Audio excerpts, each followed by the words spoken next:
Welcome to our 2019 IRC Summer Intern Symposium. We're scheduled for an exciting full day of talks by 18 of our summer interns working at IRC this summer. Before I give a little bit longer introduction, we're going to wake up nicely to an oli by colleague Kalani Kiocho, and I'm going to turn it over to him and pay attention and be ready to participate. Aloha, aloha, aloha. Hey, there we are. Aloha, aloha,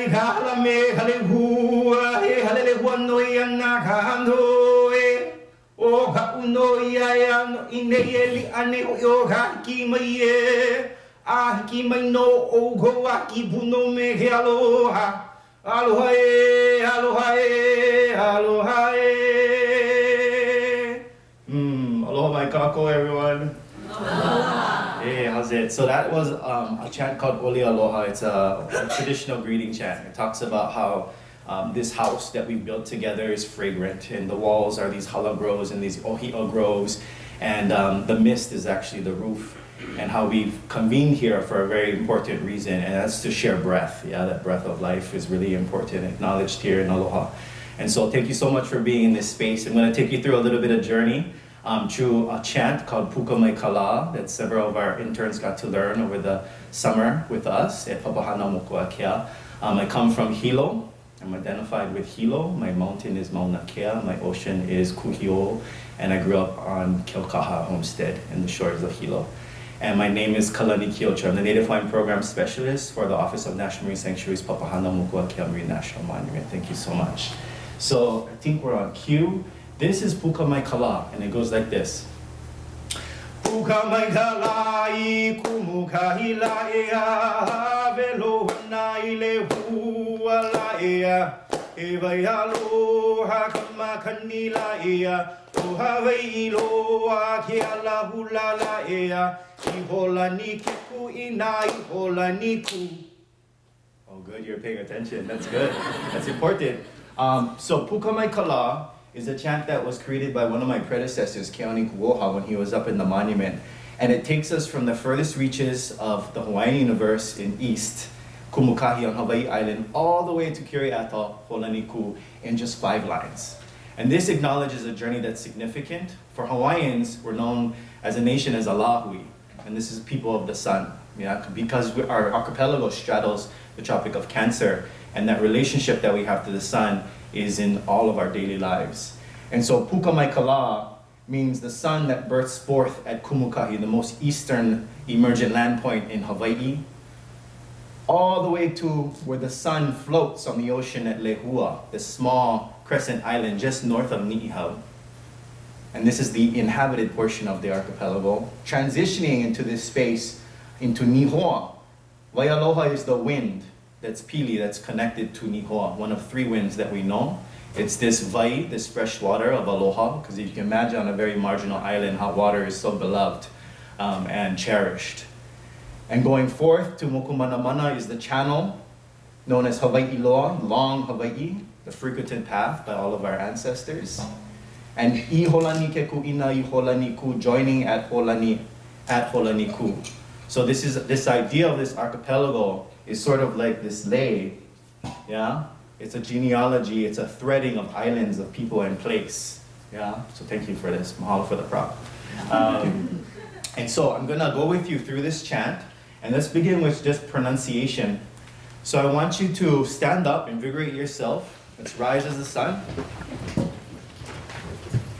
And the first line, repeat after me, the full line. Puka mai kala I kumukahi la ea. Ready? Pa. Puka mai kala I kumukahi la ea. Nice. Puka is not a hole in your pants. Yeah. Puka is like boom, emerge. And so at kumukahi, the sun, kala, emerges at kumukahi. La ea is like our tralala, but it's also a call to affirmation. That's why in Pidgin you hear people say da da da da. Yeah. Yeah, Canadians maybe do it too, but ea is like saying yeah in Pidgin. Yeah, so we've transferred a lot of this Hawaiian language into Pidgin. Pidgin is Hawaiian grammar, but it sounds like English, by the way.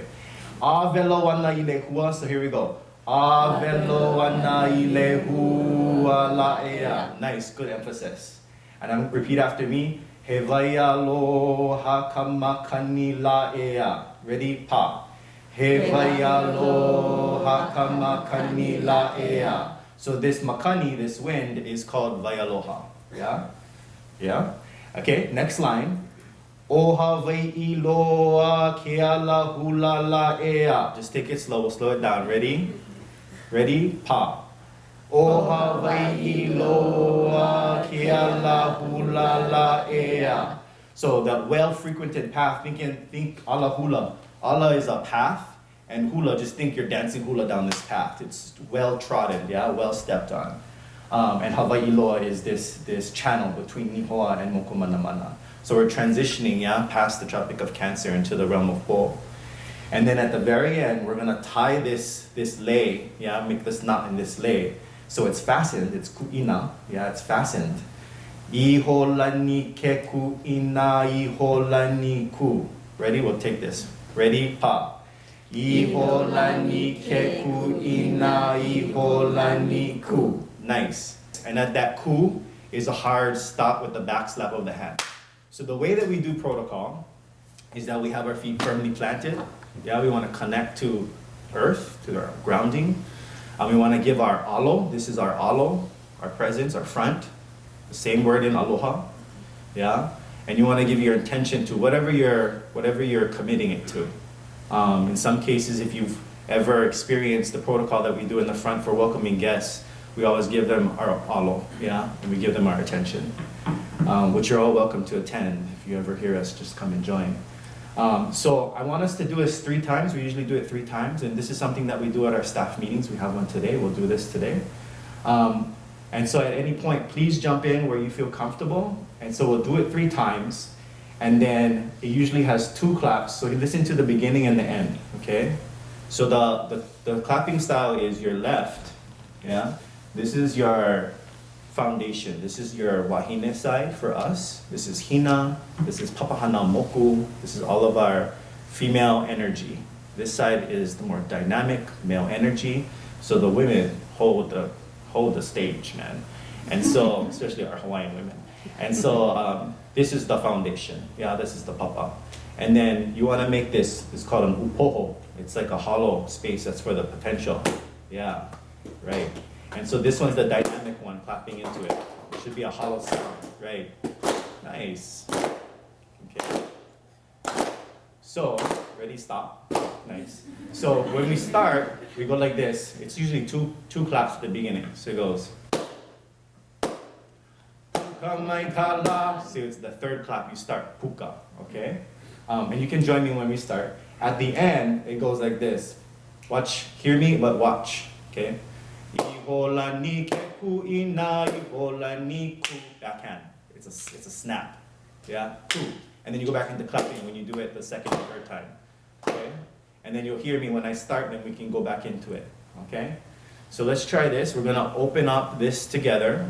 So I know you have to pay attention to these new words, but also imagine, put that intention of this journey that you've all gone through together with your mentors as well. Your mentors have gone through journeys as well with you.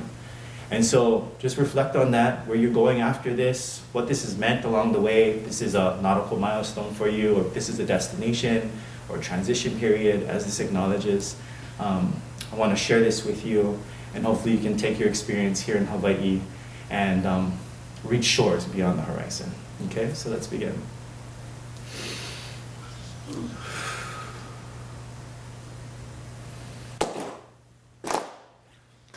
Mai kalai kumukahila ea velo wanai levu ala ea Iwai aloha kamakani la ea O Hawai'i loa ke ala hula la ea Ihola ni ke ku'ina ihola ni ku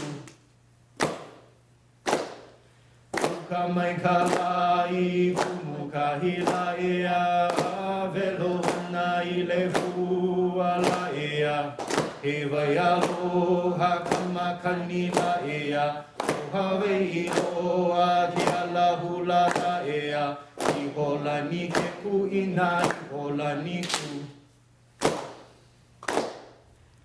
kamai kalai kumukahila ea velo ana ule huala ea he vai aloha kamakanila ea o Hawai'i loa ki ala hula ea I hola ni ke ku'ina I hola ni tu Maikai, you've arrived.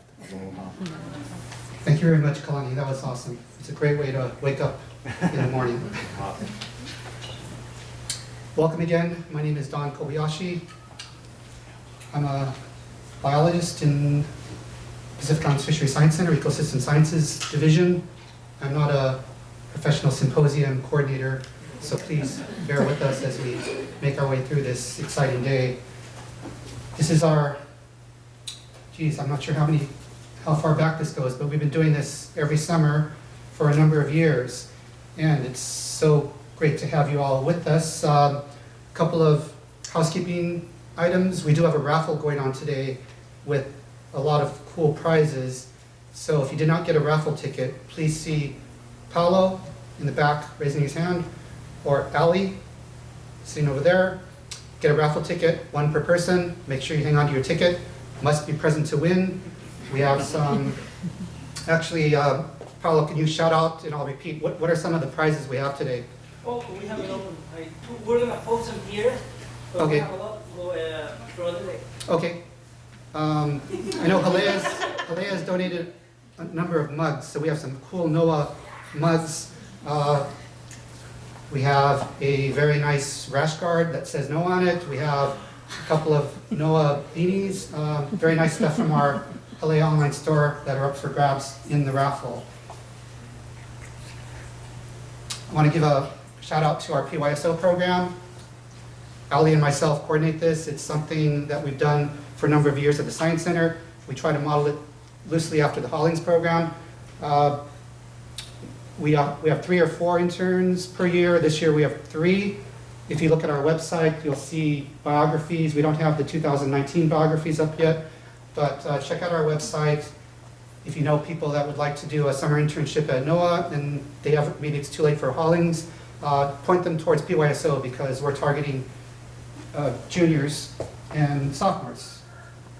This year we are pleased to have Jennifer, Hannah, and Anna, and they will be presenting over the course of today. And going back to 2010, here's how our participation in our summer intern symposium has paid out. And I think it was in 2013 when I first made this plot. I told Jeff Hare that, wow, look at this. It shows a very cool trend here. And being a scientist, I put a line to it and said, wow, we can make some cool predictions here. By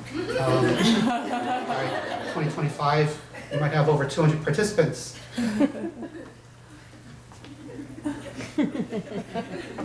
And most of you are too young to even get this joke, but thank you for chuckling, or thanks to the people that know what I'm talking about here. This was from a classic movie called Jaws, when they were fighting a giant shark, and Chief Brody realized, yeah, they need a bigger boat, so we need a bigger room. So how did this pan out? Unfortunately, we never quite realized our full potential. So instead of exponential growth, we're probably more at, I think what Paulo pointed out, this out a couple years, it's more like carrying capacity. So we're at mentor or other resource carrying capacity at this point. We didn't break our record of last year, which had 20 participants.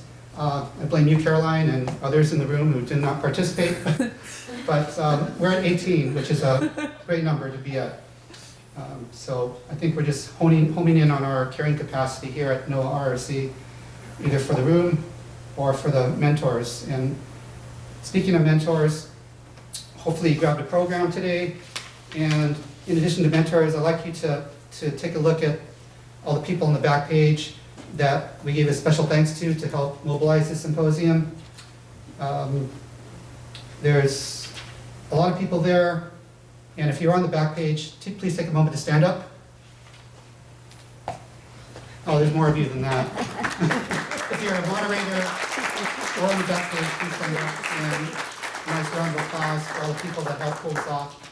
Because as I pointed out in my email, this is an all-volunteer staff that's mobilizing this symposium, and we all gladly do it. It takes the cooperation of our supervisors sometimes, but we all love to do this, and we carve out the time and resources to get it done. We have beautiful programs. So if you didn't grab the program, please grab one on the back table. Minling Pan went through, I think, 9 or 10 versions to get it finalized, and it came out to a very cool product. Take one or take more home for sharing with your family and friends. With that, I am going to turn it over to our moderators for session 1, and they will be queuing up the first of the talks for today. So our first speaker is Alex Reiniger from University of Hawaii at Manoa, and come up.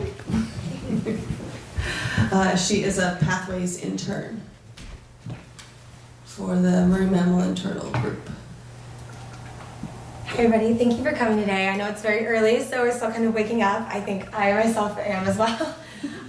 Thank you for that introduction and that Oli, that was amazing.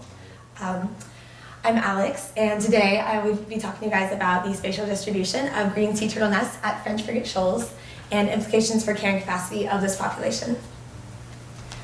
So as many of you may already know, the Hawaiian green sea turtle is the most common species of marine turtle found in Hawaiian waters.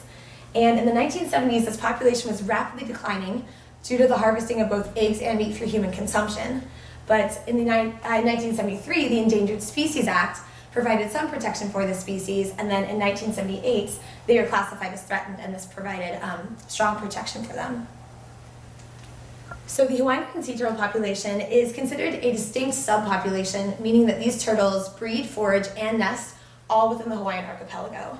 So the majority of turtles that reside in the main Hawaiian Islands, as well as the northwestern Hawaiian Islands, migrate to one small atoll known as French Frigate Shoals. And this is where approximately 96% of green sea turtle nesting occurs in Hawaii. French Frigate Shoals is a 20-mile-long crescent-shaped atoll with 8 sandy islands. However, the majority of nesting only occurs on 2 of these islands, Tern Island and East Island. So Tern Island is the largest island within the atoll, and East Island is the second largest island. However, historically there's been a higher percentage of nesting on East Island. In 1973, researchers with NOAA and the U.S. Fish and Wildlife Service began annual nesting surveys on East Island, pictured here. And then in 2017, we extended this research to include annual surveying of Tern Island as well. So here we have a graph. Along the y-axis we see the number of individual nesting female turtles, and along the x we have the years from 1973 to 2018. And we've seen an annual increase of approximately 3.2% in the female nesting population. In recent years, we've had a high of 889 individual females and a low of 88 in the year 2016. A previous study concluded that East Island was well below carrying capacity. However, this study didn't take into account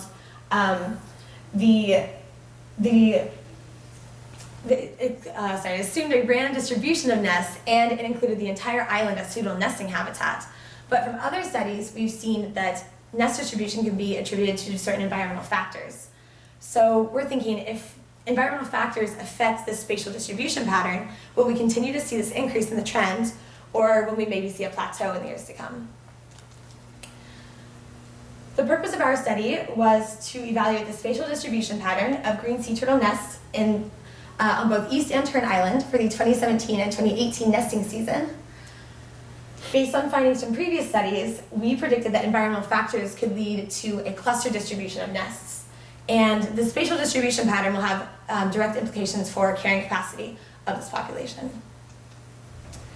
Nesting surveys were conducted on both East and Tern Island for the 2017 and 2018 nesting season, and each time an individual female was encountered, as seen in this picture, a GPS waypoint was taken to represent that nest. Aerial images were then taken of both East and Tern Islands, and in ArcGIS we then georeferenced these images and projected them into UTM-3N to make fine-scale calculations for area. Using the average nearest neighbor statistical analysis tool in ArcGIS, we were able to determine if the data was statistically significant, and if it was either clustered, random, or uniform. Then using the kernel density estimate, we could then calculate smooth surfaces from these points, and this gave us an output per meter squared. And then we were also able to use the 95 and 50% volume contours to see what percentage of nests are located within 95% and 50% of that total island area. So for East Island, for both 2017 and 2018, we did in fact see a significant and clustered distribution of nests. So here we see a map of East Island from the 2017 season. And to the naked eye, these nests may look randomly distributed, but that is why we use the kernel density estimate, and this really allows us to visualize those hotspots. And then with the 95 and 50% volume contours, the 95 being outlined in black and the 50 outlined in red, we found that 95% of nests were located within 35% of the total islands, and 50% of nests were located within 10% of the total islands. And then we ran these same analyses for the 2018 data, and we found very similar that 95% of nests were located within 35% of the total island. So no change there over the years. But then the 50% of nests were located within just 7% of the total island. So we see a 3% decrease there. And then for Tern Island, for both the 2017 and 2018 season, we had similar findings, a significant clustering pattern of nests. So here we see a map of Tern Island from 2017, and again, they may look randomly distributed, but we use that kernel density estimate to see these hotspots. And then we find that 95% of nests were located within just 8% of the total islands, and 50% of nests were located within just 2% of the total island. And again, 2018, similar findings, 95% of nests located within 8% of the total islands. And then here we see another decrease where 50% of nests are located within just 1% of this total island area. So you may have looked at those two maps and seen areas where it looks like suitable nesting habitat and wondered why are turtles choosing those areas to nest. So from these previous studies, we see that nest locations have been attributed to certain environmental factors. So I'm going to walk back through these two maps and point out certain environmental factors that we believe may be affecting nest distribution. So here we have East Island, and we see the sandy spit along the northwest side of the island. And again, it may look like pseudo nesting habitat, but this area was very low-lying and was constantly shifting throughout the season. And so nests laid in this area would be susceptible to tidal inundation. And then we see this area along the southeast side of the island. And again, and to the naked eye, from the aerial view, it may look like pseudo nesting habitat, but this area had a very steep berm. And so these turtles may not be choosing this area to emerge from the beach because it would be more physically taxing on them. And then we see this area in the middle of the island. And again, if you remember, this area had nests located all around it, but not in the center. And so we see that this area had a very high density of bird nesting as well as very high vegetation cover. So species here would be in direct competitions with each other. And when we know that when we have a high density of biological matter in an area, this can lead to higher microbial activity, and that would directly lower the nest success. And so then we take a look at Tern Island, and we see this beach along the north side. And if you remember back, there was only a few nests located in this area, but it looks like a good nesting beach. But we see that this area had a rocky barrier that turtles would have to climb up and over to get into suitable nesting habitat. And then we see this beach along the northeast side, and this beach was very similar to the sandy spit on east, where it's constantly shifting throughout the season. And in this picture, you can see that the waves are washing up and over the beach from both sides, and this would also lead to tidal inundation of nests, lowering the hatching success. And then we see this long stretch of beach along the south side, and if you remember back to the map and all those nest points, this is where the majority of nests are located. But we see that this beach is scattered with remnant structures from when the U.S. Fish and Wildlife and military inhabited the islands, as well as leading to entrapment hazards of these individual female nesting turtles.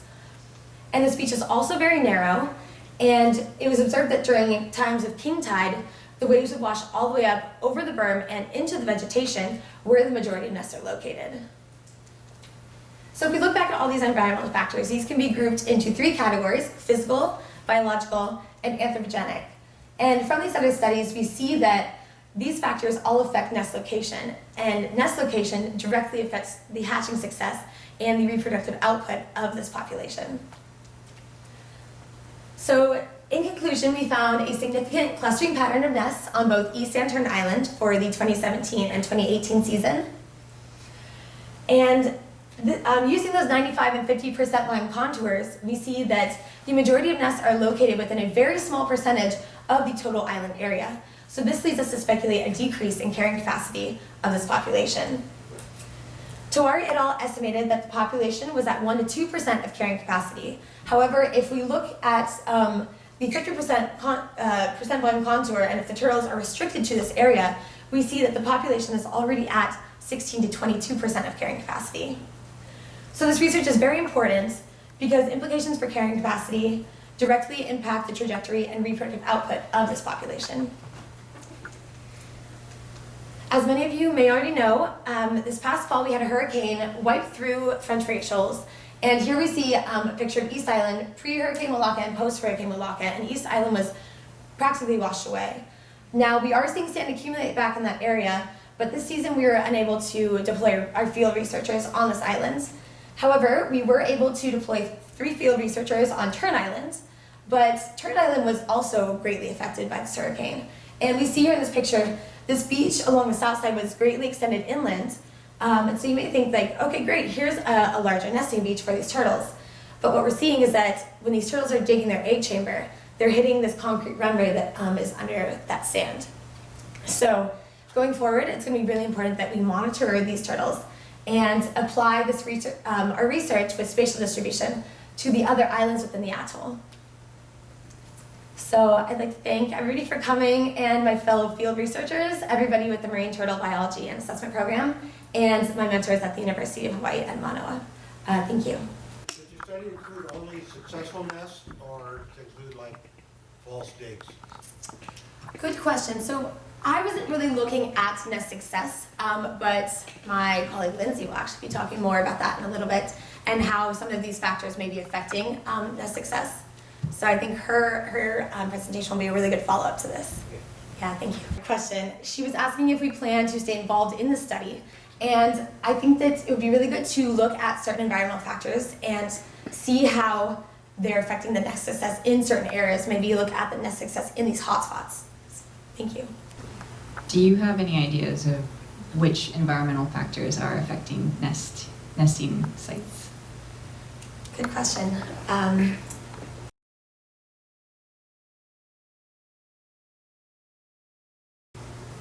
I myself haven't really looked into nest success and what environmental factors may affect that, but when I was doing a lot of research before the study, I did find that that higher microbial activity will really lower the nest success. And so I think that's something really exciting that we could look into.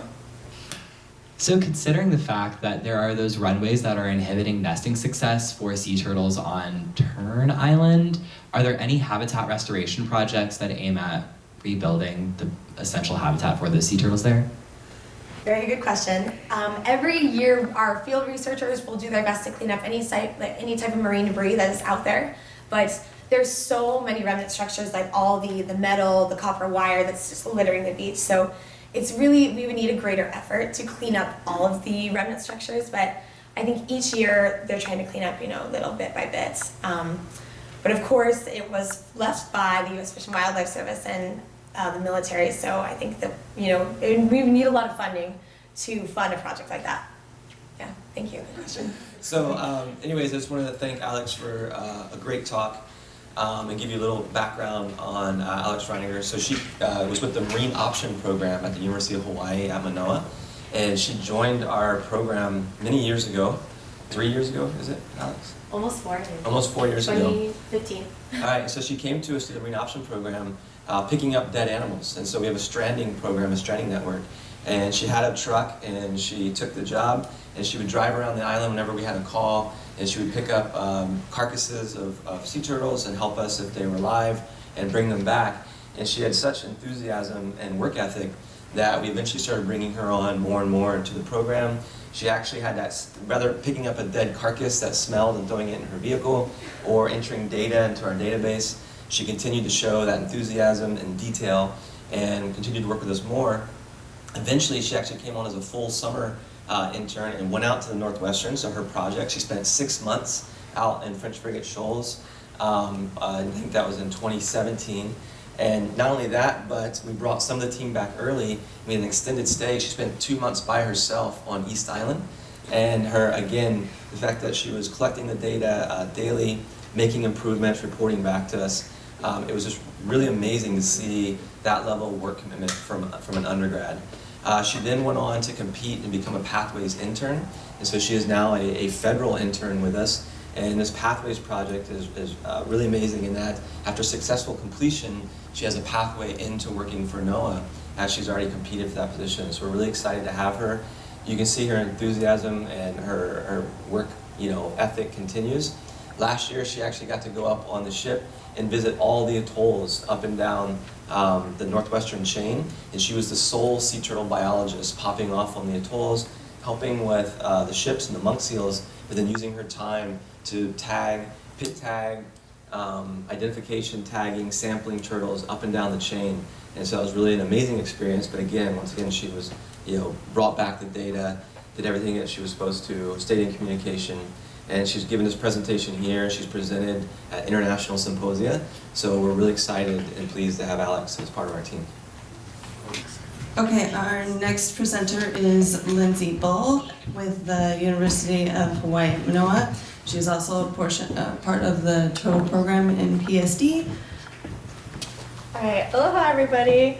My name is Lindsay Bull, and I'm going to be talking about the impact of climate change on our green sea turtle hatching success, focused mainly on East Island at French Frigate Shoals. So this might be a little bit of a repeat, but I'm sure you guys are all familiar with our monument. Here we are located down on Oahu, and 540 miles northwest of here is where French Frigate Shoals Atoll is located, and that's where I spent 6 months of my summer in 2018 camping, studying our nesting green sea turtle population. So this 20-mile crescent-shaped atoll is home to 8 sandy islands. My study is mainly focused on Tern Island and East Island. So for our summer, we did 1 week camping on Tern Island, and 1 field biologist stayed there. And then we had 2 field biologists on East Island who stayed for 2 weeks, and we worked on a rotation throughout the summer. We did this just because we wanted to have full coverage on East Island, since majority of our nesting does take place on East Island. So for our first study site, this is Tern Island. As Alex had stated before, that is home to a runway that was used in World War II. And it is also home to abundant amount of seabird species, Hawaiian monk seals, and our Hawaiian green sea turtles. This island's a lot different from the other islands that we have, just because it has a lot of structures that are degrading. The seawall that you can see right here, that we actually had a juvenile green sea turtle get entrapped. This poses many entrapment issues. We do daily walks just to make sure that we don't find any albatross, monk seals, turtles stuck in the entrapment. And then also it shows that this isn't suitable nesting habitat for our green sea turtles.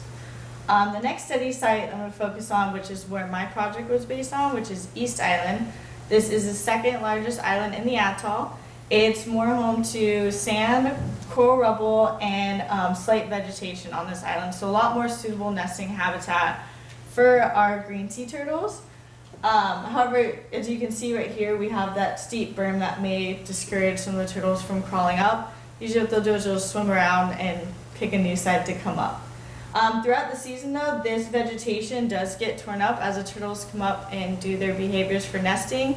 They dig body pits and kind of tear up all of that vegetation, mainly around the outside of the island, but the inside does stay dense due to the bird population that does reside there. So for our daily duties, we conduct daily census surveys. This allows us to see how much of the turtle population actually migrated from the main Hawaiian island to French Frigate Shoals to lay their eggs and to mate. During these daily census surveys, we patrol the beaches and we look for basking sea turtles, and we'll etch temporary identifiers into their shells. Every turtle gets a unique temporary identifier, and this way we can ID them from afar and we don't have to disturb them during our surveys. Once the turtle has got their temporary identifier, we will then fully process each individual. By doing this, we give them DNA sample. We take a DNA sample, we give them pit tags, we take measurements and metal tags. Once the turtle is completely processed, we don't have to do it again for the rest of the season. And during our surveys in the future, we can just record that number that they were up basking for the day. So our nightly duties are pretty similar to that, except during nights we only are looking for nesting females. And so we'll patrol the beaches at night, usually starting our surveys around 8 p.m. going to about 5 or 6 a.m. depending on when your last turtle is laying her eggs. So for this survey, we'll patrol the beaches and we'll observe all the behaviors that our sea turtles are doing. So first they crawl, then they dig a body pit, then they dig egg chamber, and they lay their eggs. In the picture right here, you can see this wall that she's created. I don't know if the pointer works, but in front of her face, her front flippers, she created this wall with her body pit that helps sink them into the ground before they dig that egg chamber. And then once they begin to lay, we'll approach from behind and we'll take an egg count. And once she's about halfway through her lay, about 30 to 45 eggs, we will then deploy a temperature data logger. This logger will log the temperature for the entire incubation period every 2 hours. You can program them to log every 5 minutes or every 4 hours, but for my project, I did it for every 2 hours. It's important that we place the logger in the center of the nest, just because you want to get an accurate representation of the incubation period temperature, not the outside elements such as the sand on the walls of the chamber. Once she finishes laying her eggs, she'll then begin to cover. We'll take a GPS waypoint, and then the data logger is tied to a string that comes outside the nest. We'll collect marine debris buoys. I won't move the whole time. We'll collect marine debris buoys and we'll tie it off to that marine debris just as a visual aid for later on during the nesting season, because they incubate between 60 and 90 days. And other sea turtles are going to be up there digging and doing their body pits, and that just shifts the sand all around. So once we fast forward about 60 to 90 days, we'll start to see hatch craters pop up and hatchlings start to emerge.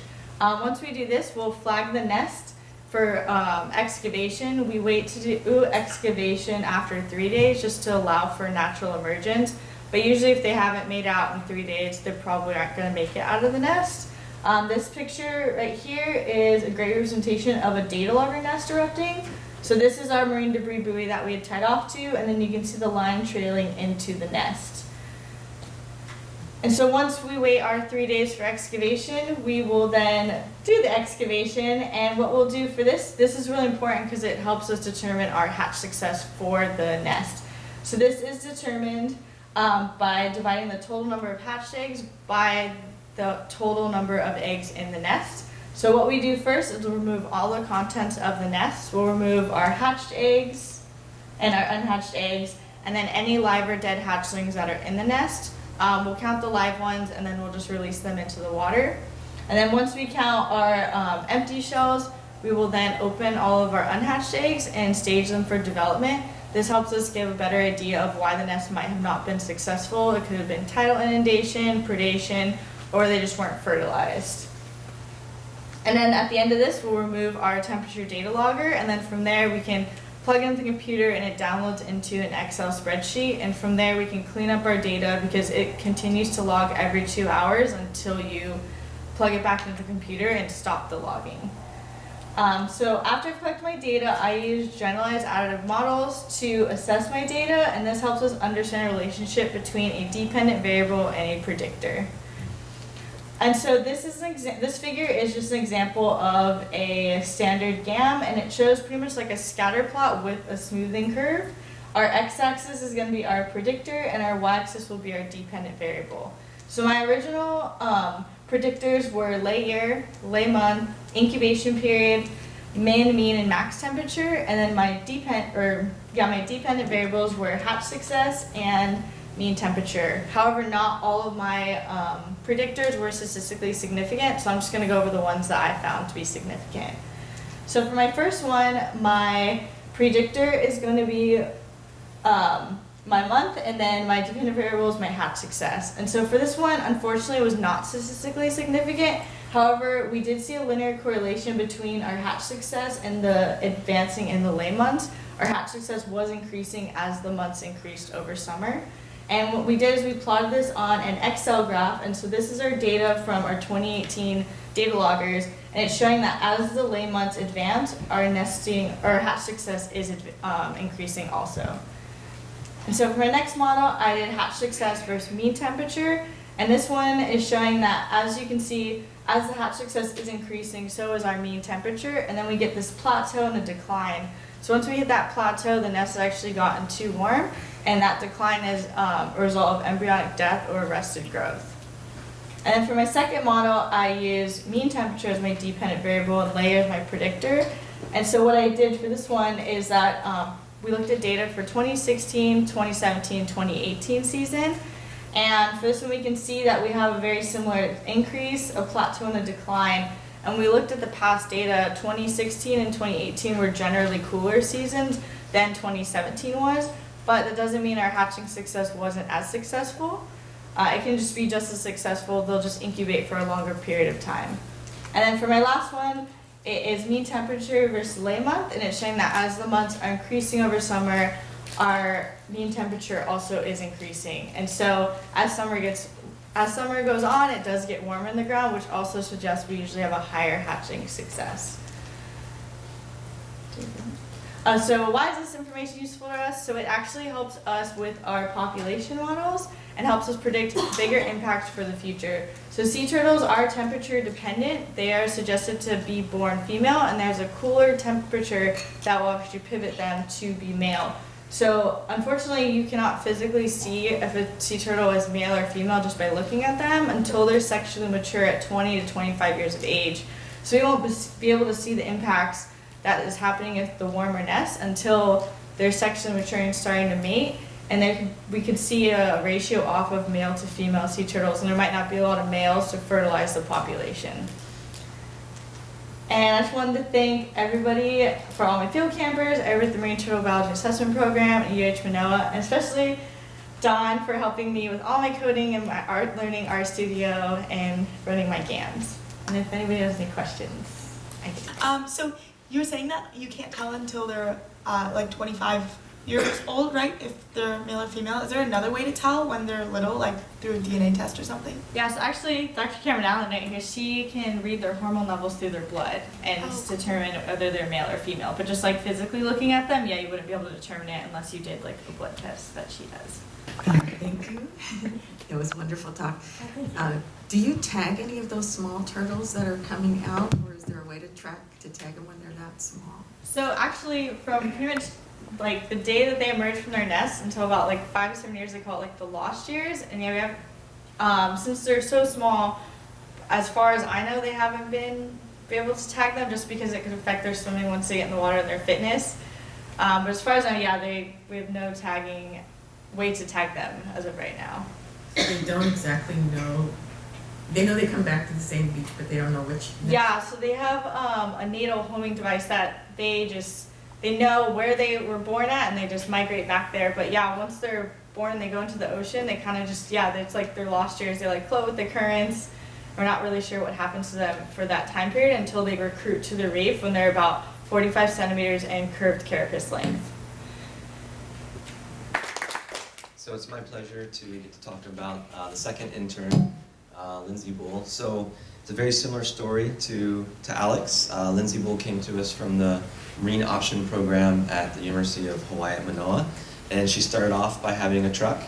And that's basically, if you have a truck, you get to join our program. And so she would go around and pick up dead turtles, carcasses, throw them in the back of her truck, place them nicely in the back of her truck, bring them here, and eventually over time, spent more time with us, working also with the live animals and sampling turtles and being there for necropsy. I'm not sure what's going on there, but anyways, it's that work ethic and enthusiasm that generally is the way into our program, and Lindsay also had that same enthusiasm, work ethic, working great in the team and the group.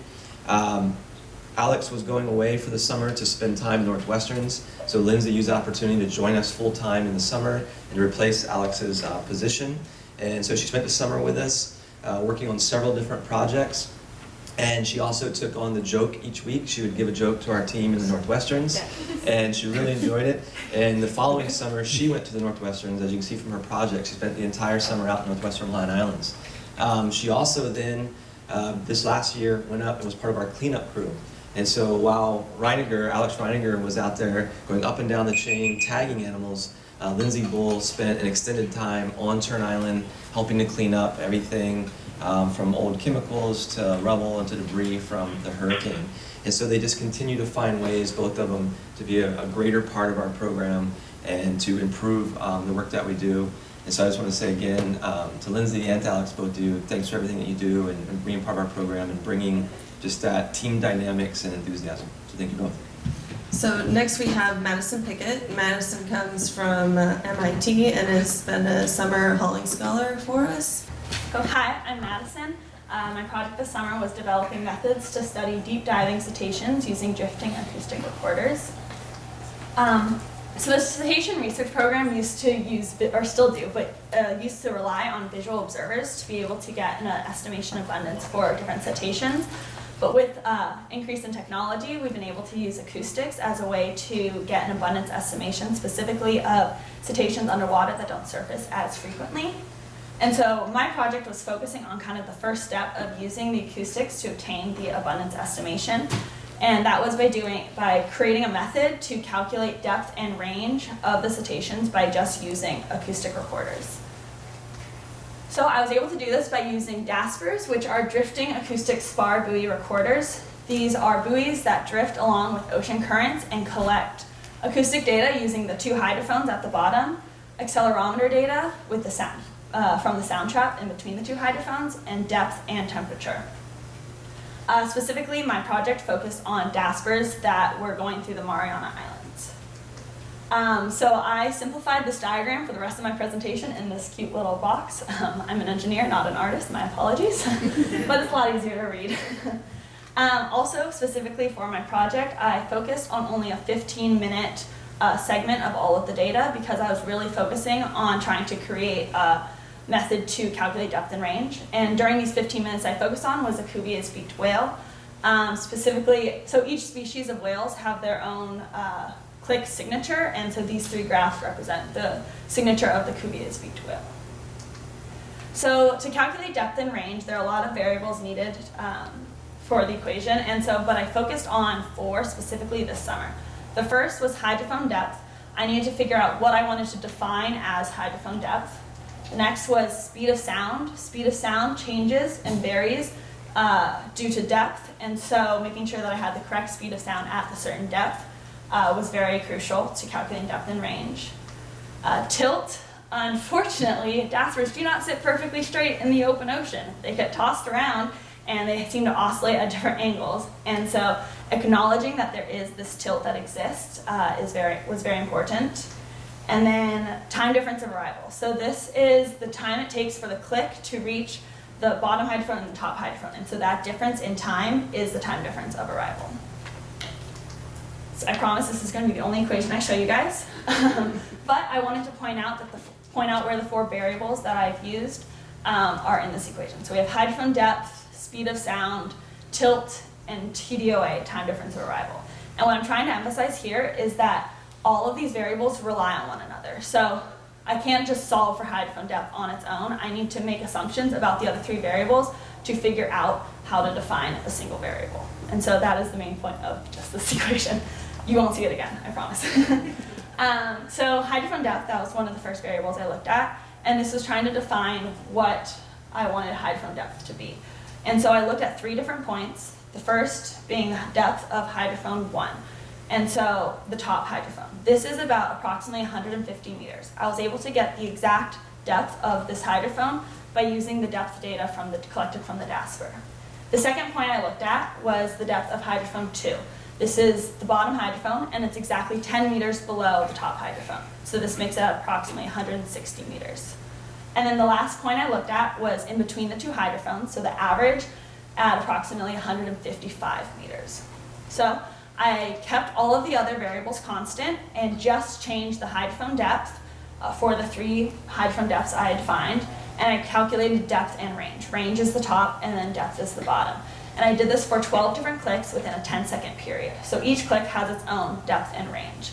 As you can see that even just a small change in hydrophone depth of 5 meters can change the calculations of depth and range up to 1,000 meters. This is a crazy error and something that needs to be noticed, because just a small change in a little variable can have a drastic effect on the calculations of depth and range.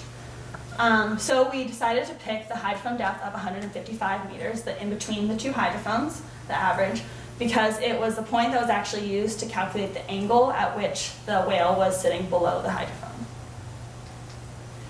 So speed of sound, I looked at, so as speed of sound varies at different depths, but it also varies with salinity and temperature.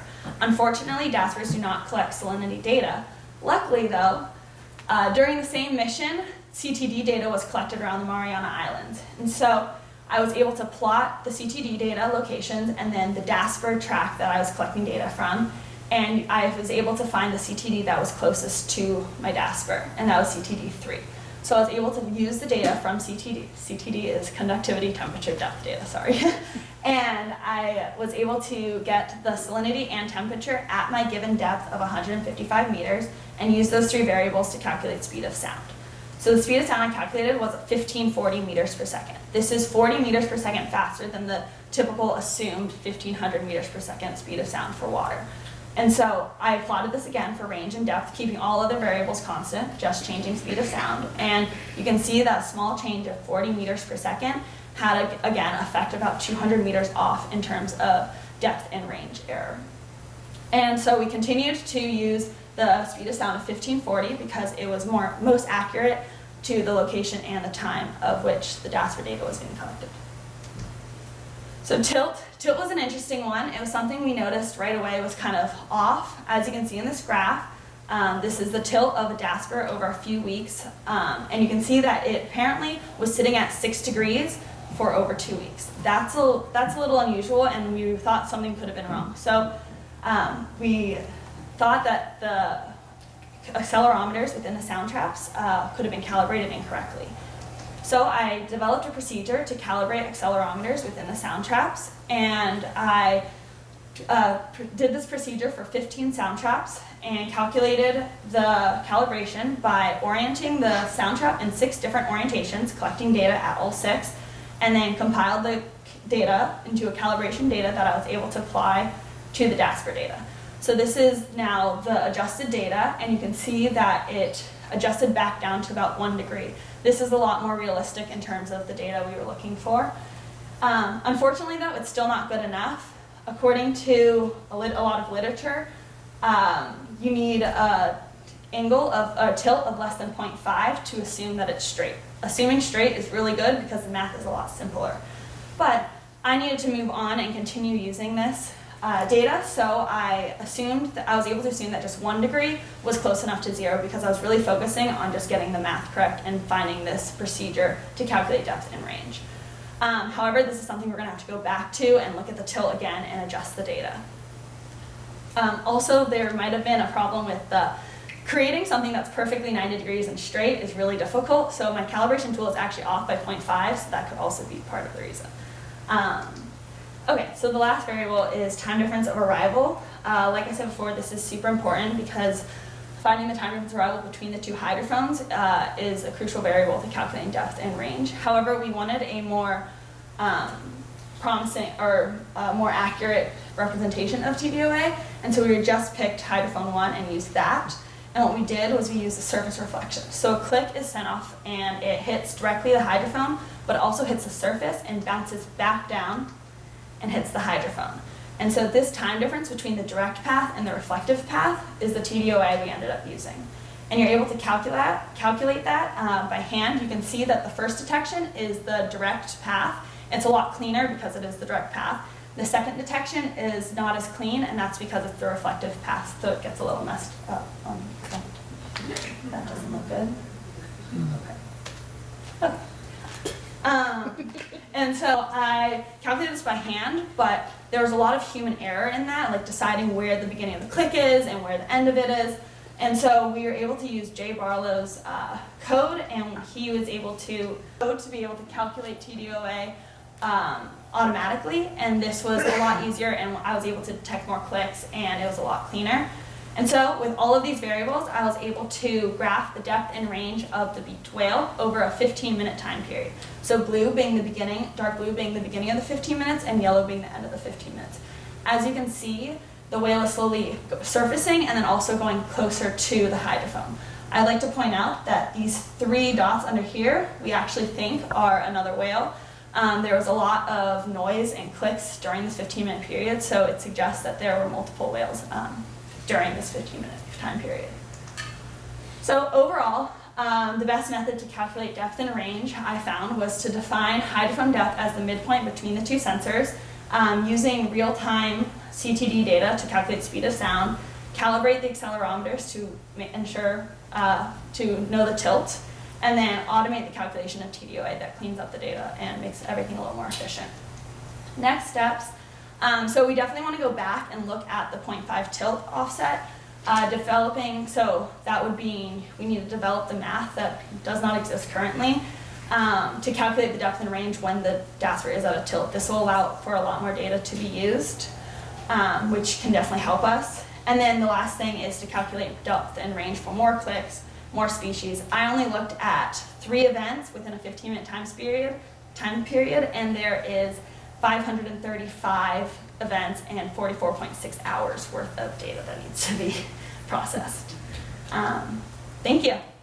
Oh, hi. I wanted to ask if you have any plans to continue in the future with this program and where you might go. So actually I have the opportunity in August to go on a research cruise with my mentor off the Cape Cod for 2 weeks. And I'll be working with the Acoustic team there. So I'm really excited about that. Can you say a little bit about how you measure tilt? You mentioned an accelerometer. Mm-hmm. Are you looking at the drag or? So the accelerometer pretty much calculates like in terms of gravity, and so you're able to calculate using that. You're able to calculate pretty much using geometry to figure out the tilt of the device itself. So if I listened correctly, part of your results depend upon the depth of the hydrophones, is that correct? Yes. So is there a standard depth at which these gas, if you were to put in a gasper with what they were down lower, would you get different results? And is there a industry standard for what depths these are at?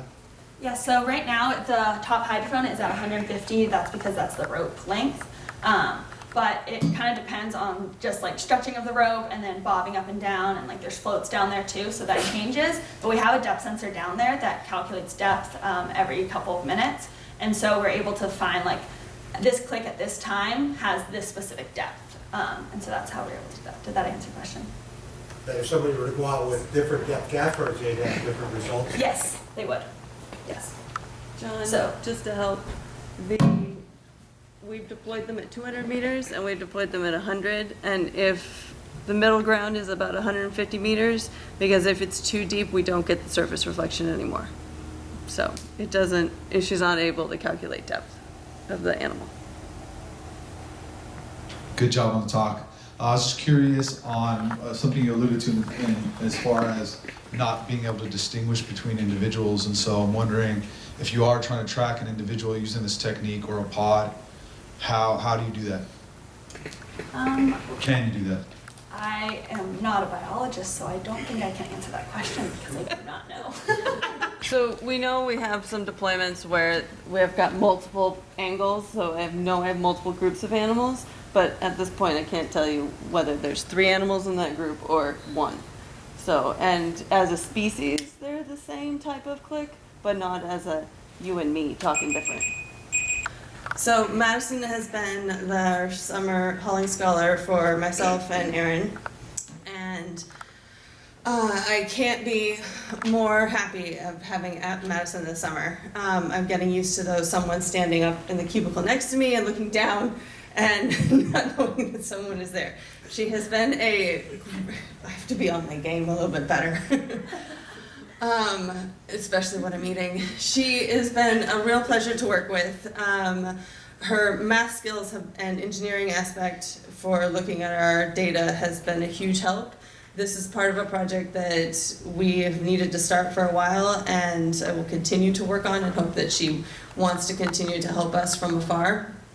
Right from the start, she worked on the sound traps, getting them calibrated, figured it out by herself, pretty much. I just gave her a little bit and she kept running, which was fantastic. The greatest compliment that I can give her is that partway through the summer, I'm going out to the Northeast Fishery Science Center to help with a beaked whale cruise, and there became a space available. So we were able to offer her the 2-week opportunity, since she'll be back at school, to go sail with us. So she'll get to meet some of our collaborators on the East Coast, and I hope that she continues to work with them, even though I don't want to share her at all. So thank you very much. And she did, and along with the rest of the interns, did a fantastic job representing the Science Center at the World Oceans Day. So you should be proud of everybody that was selected this summer. So our next speaker is Jennifer Maggie from Florida State University. She is another Halling Scholar for the Monk's Hill program in PSD. Hi, my name is Jennifer Maggi. I am here from Florida State University, all the way on the far opposite corner of the United States, and I am an environmental engineering major. So coming into this summer, I was really looking for a project where I could apply the technical skills that I've been learning to an environmental aspect, because that's really what environmental engineering is to me. So the project objective for this awesome project that I found is with the Hawaiian Monk's Hill Research Program. And I was tasked with the problem of designing a remote monitoring system to identify seals on a remote island about a mile off the shore where we don't have eyes to currently see the population. And it will help with population assessment and critical response activities. So for population assessment, it's primarily based off of individual identification when they haul out. So they haul out to molt, pup, and breast, which you see here, and fun PowerPoint, we get to look at cute photos of monk seals. And the population is endangered at about 1,400, where 1,100 are on the northwestern Hawaiian Islands and about 300 are on the main Hawaiian Islands. So the critical response activities that I'll be able to assist with are identifying seals that are hooked, entangled, or sick that you see here. And Rabbit Island is a significant site for the goal of population assessment as well as critical response, because of the seals that haul out there are not seen elsewhere, so they would not otherwise be accounted into our population assessment. As well as it's very difficult to get to the island, so we can't determine if something is wrong to be able to respond to an emergency. So I'm going to go into a little bit of the methodology here for the research and design of my camera system. So we started out with research of different available options, then cost and benefit analysis, selected a system, ran tests, ended up being lots of troubleshooting, technical issues, and determining on-site placement and building design. So first up was research. So some of the considerations I looked at was price, image resolution, habitat footprint, user-friendliness, climate durability, remote access platform, and capture triggers, and many, many more. But to elaborate on a couple, image resolution has to be high enough to where we can identify details of the seal. So we were finding cameras that generally apply to the trail camera industry, so where they're monitoring for hunting or even just for conservation efforts like this, they had very low resolution quality. So if we take a photo and we go back later to zoom in, you could not determine basically anything from the picture you're looking at, except it could be a seal, it could be a rock, we weren't sure. So then on the opposite of the spectrum, we were looking at time-lapse systems from a construction industry basis. So those were very high-tech, very efficient, also very expensive, and not necessarily the same capabilities for remote access. And a lot of them required a subscription to their monthly platform, which we were not able to do due to IT concerns with security. So the system we selected is seen on the left over there. It is the CamView time-lapse pack. Very concise. The enclosure there, everything is inside of it except for the solar panel. And it is 9 inches by 7 inches by 3 inches, so very, very small.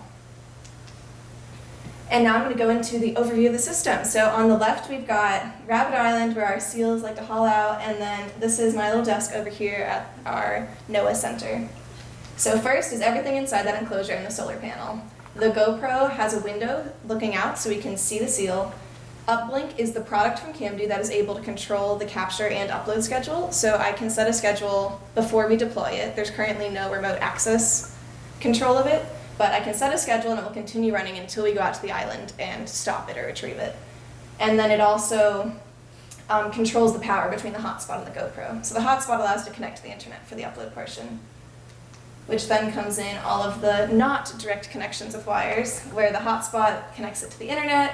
And there are two different options from here. The first one is using their CloudX Pro interface, which is an online subscription to them, which we are not able to do. So we chose the other option of SFTP, which is Secure File Transfer Protocol. It's a URL that allows us to accept photos from an outside source and keep it secure so that our data is not hacked. And then it enters into our network and we can then store it locally and view it. Complicated system, running tests, there were lots and lots of issues. So as I go on, you will soon see that about every single line and every single box had an issue at some point. I'll detail a couple of them. But the first one was with the SFTP. There were firmware updates that were not properly working, so I had to go back and forth with the company about 10 times. Then connecting to the network, it was trying to create directories in the home root where it's not able to do so due to security purposes. So we had to program it to go into our specific user settings. And then over on the other side, the hotspot was using a dynamic IP address, which means every time something connects to it, it would change the IP address which it's coming from. So an IP address is a unique code that's associated with a device. So every time it would connect from the hotspot to go to the FTP, it would have a different number, which is an issue for security because we had to program our FTP to accept one particular IP address. So had to go back and forth with AT&T then to set a static IP address, which is another big headache. And then the hotspot itself that the company had suggested did not actually work with the system. It required too much power. So we went to the alternative of directly connecting it to the battery instead of being controlled by uplink. So this then proved to be another issue because now the hotspot is running 24/7 and it is not sufficient power if there are cloudy days. But it should be good. So far it's looking good. Looking at some modifications to have a switch so that it's connected by an open circuit to the uplink, that then when uplink gets power, it'll close the circuit and allow power to enter it. But we're still working on that phase. So this is the system we went with none of the problems showing and the core root gone. So then we went out to Rabbit Island on our little boat. You can see a mile off the shore. However, it takes a team of 5 or 6 to gather together, which is very hard in the Hawaiian Monk Seal Research Program because at the moment you will see in the room there's about 3 of us here because everyone is on various islands responding to different activities with the seals or placing cameras or administering medications, etc. So getting a team is a very big task, as well as getting out to the island. If there's even moderate winds, it's too dangerous to go ashore, and we have to stop the boat just offshore and swim in as well. So here is an aerial view of the one part of the island that has a beach, and it's the part facing the coast of Oahu. You can see a very slim section of beach, some rocky outlines over here, which is where we want to put our camera because seals tend to haul out a lot there. And so zooming in, you'll see the small beach, the berm where we got permission from the state to put the camera, and it's a protected bird sanctuary. So up in the vegetation, there'll be lots of birds. So here's the site.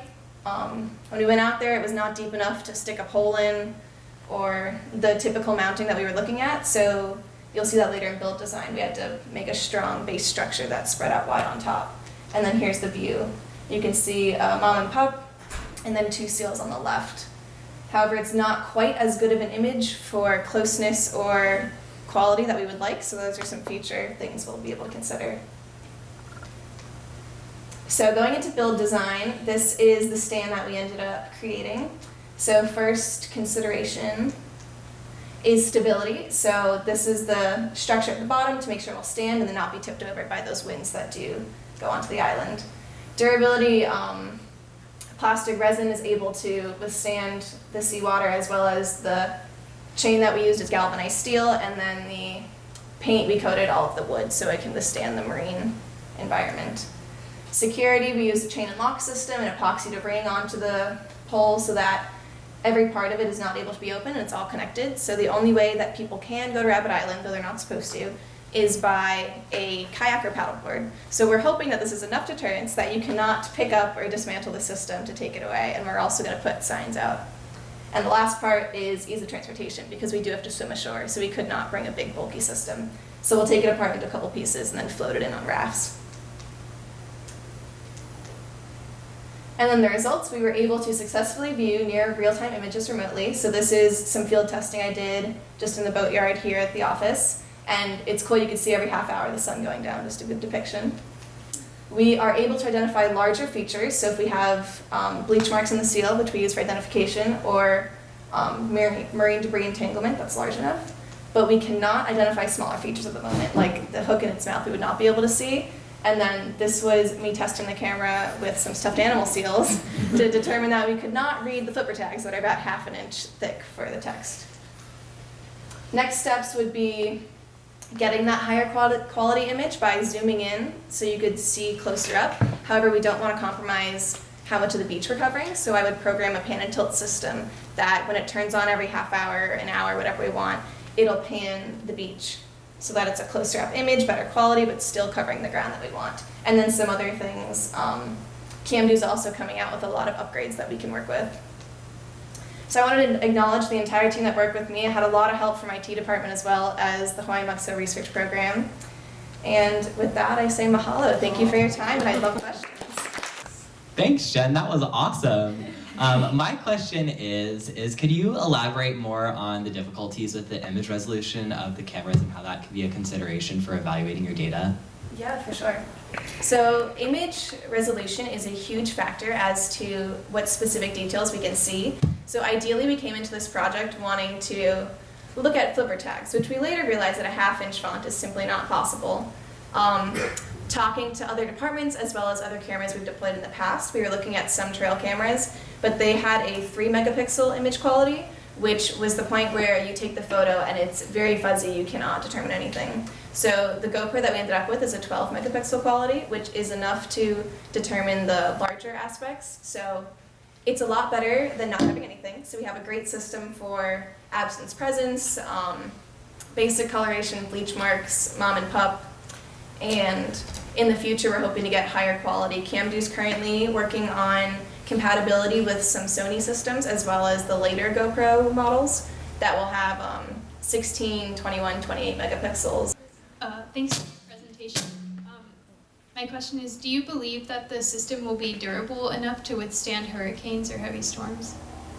Oh, very good question. I have not considered the fact of hurricanes. I feel like it is not quite indestructible to that extent, but it is certainly able to withstand other weather. Since we've had it out testing in the field, it's even rained, thunderstormed, and it's been fine. So it's certainly proved that it can withstand the water, the seawater, the winds. Worked a lot with the structure of the base so that when the strong winds do come, it will not tip over, as well as it will not compromise the structure of the system with breaking the wood pieces. But with a hurricane, not quite sure. It knocks down trees in my home in Florida, so I'm sure it would just throw the system into the water. But from there, we will know it's coming and be able to get a team out to go bring it back into the office. Okay, I just wanted to say thanks to Jen. We're very, very happy that she came as our Hawaiian scholar.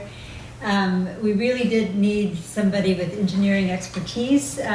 We have been sort of dreaming of having some way to really assess the seals at Rabbit Island for a long time.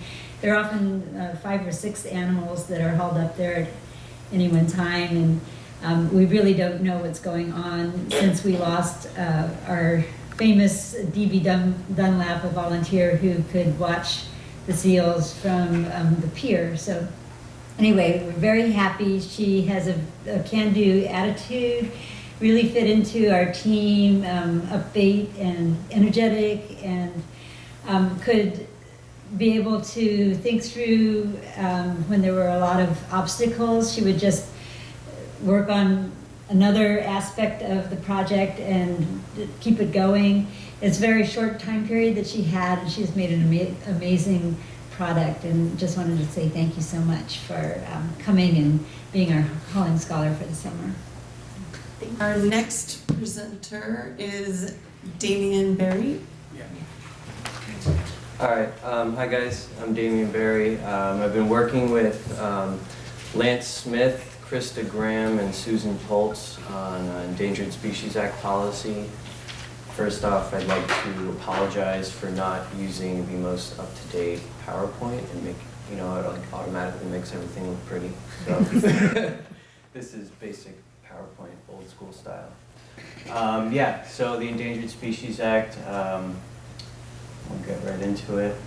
So I think this is really important for people to know if they don't know, because these are things that I've been learning, is that anyone can petition NOAA or the Fish and Wildlife Service to list the species on the Endangered Species Act. You can put together a bunch of scientific data for your justification and you can send it in, and NOAA has to look at it, or Fish and Wildlife Service has to look at it over a course of 90 days. And most of the time it's NGOs and nonprofits. I thought that was pretty cool that they're actually doing stuff like that.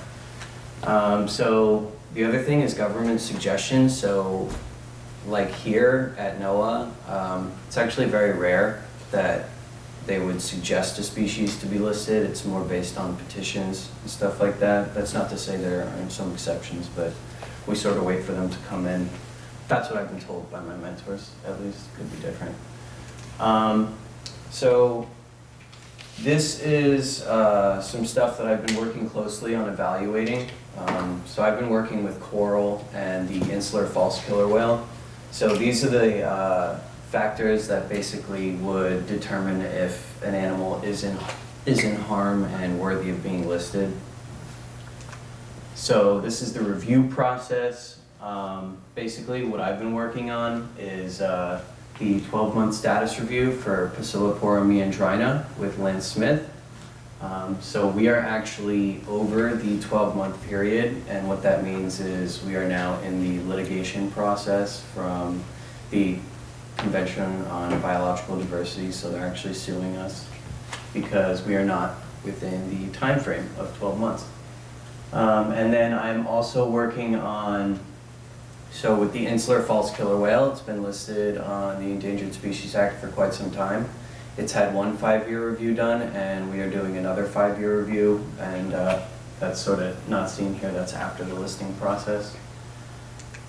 So as I get into my work, I think it's important for people to realize that when an animal is listed on the Endangered Species Act, there are a lot of factors and a lot of implications that can occur with this.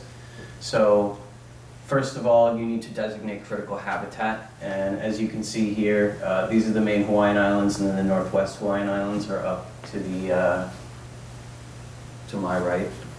But as you guys can see, the insular false killer whale, its main habitat is throughout the entire main Hawaiian Islands. So if you were to designate critical habitat for that animal, how do you interact with fisheries? How do you determine what's acceptable and what's not? Are there gear restrictions? Are there different seasons that you're going to allow people to fish? Because there's going to be interactions with this animal. And the Endangered Species Act was created in 1973 and it was modified a little bit in 1988.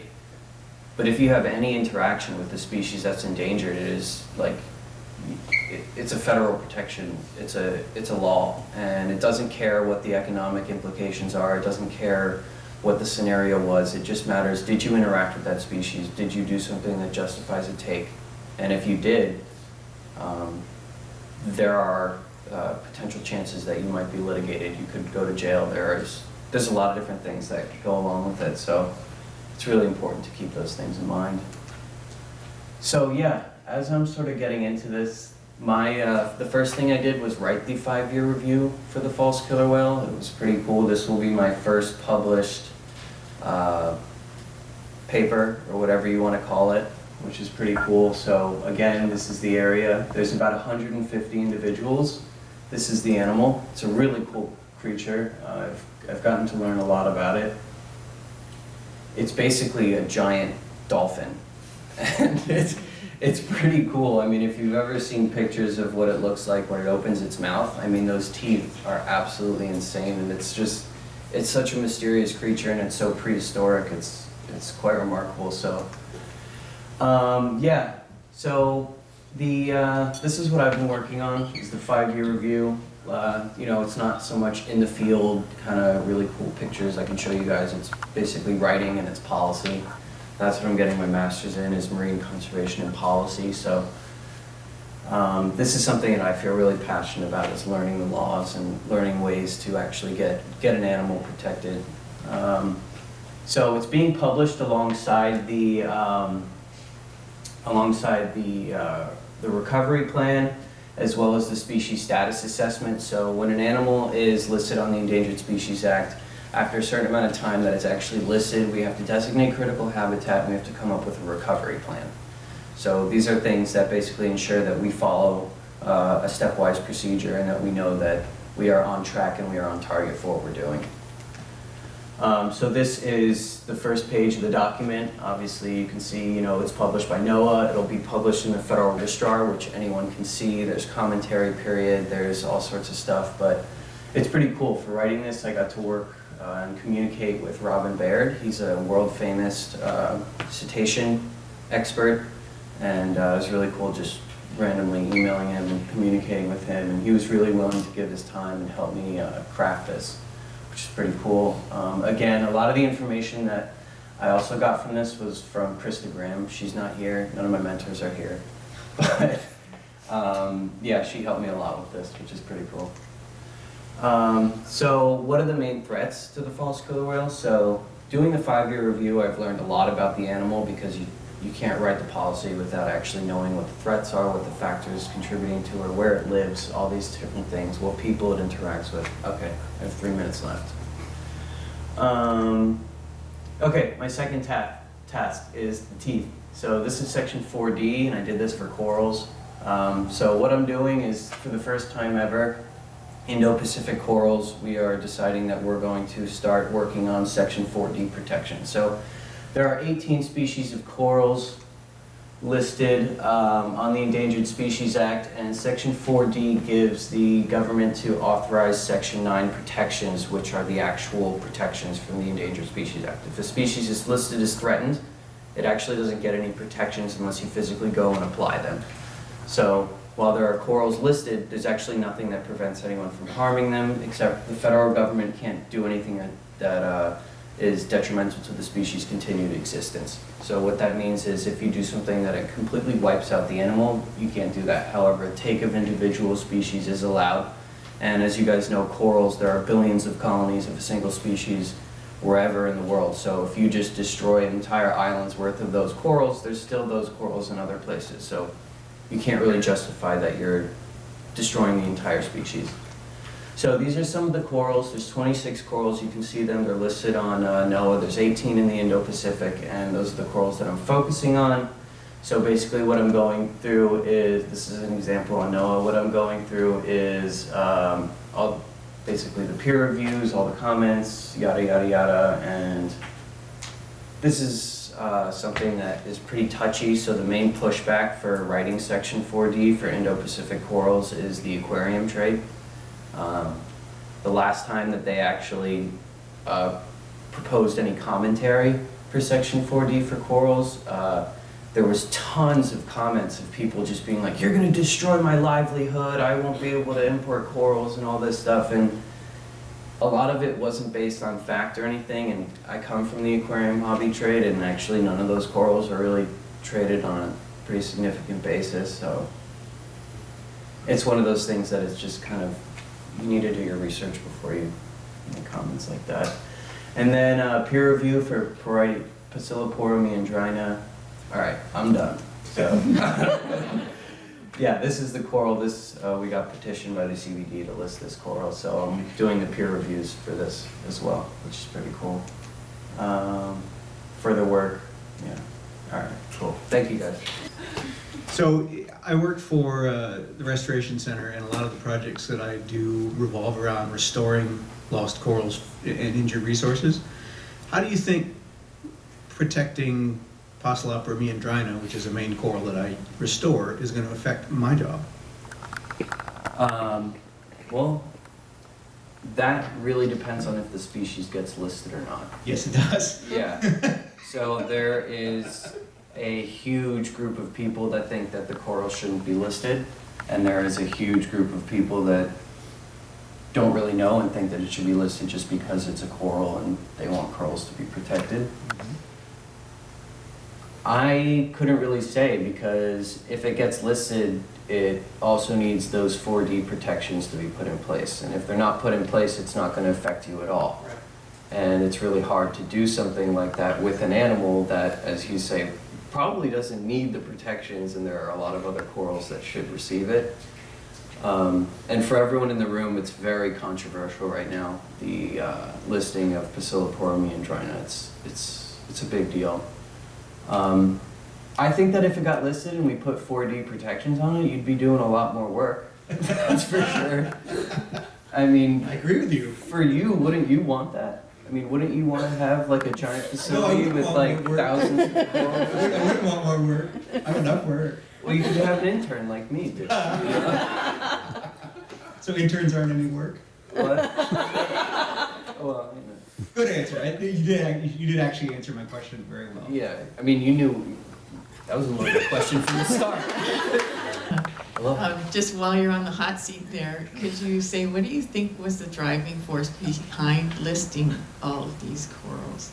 Okay, so all those other corals were listed on, it was a two-part project. So the first petition was, I believe, in 2008 or something like that, and it was to list, no, there was one later, and it was to list about 80 different corals. One petition to list 80 corals, which is ridiculous. No one's ever proposed anyone to list 80 species at once on the Endangered Species Act. So I believe it was because if you can get enough animals listed and you can get enough protection of one species, so coral, you have entire environments where they can't be touched, because if you mess one area up, there's 10 different species that could possibly be here.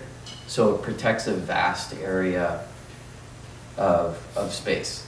People also were just very concerned because of like global bleaching events and stuff like that, that all corals should be protected, because the latest international panel on climate change, their assessment is that, and this is the stance that NOAA takes on corals, is that the entire planet is not going to limit greenhouse gases beyond the 8.5 kilowatts per square meter radiative force, whatever it is, whatever that measurement is. And so basically temperature is going to increase by at least 2.5 degrees Celsius. That's the best estimate we have by the year 2100. And in that best estimate, I mean, 80% of coral reefs across the world are going to die.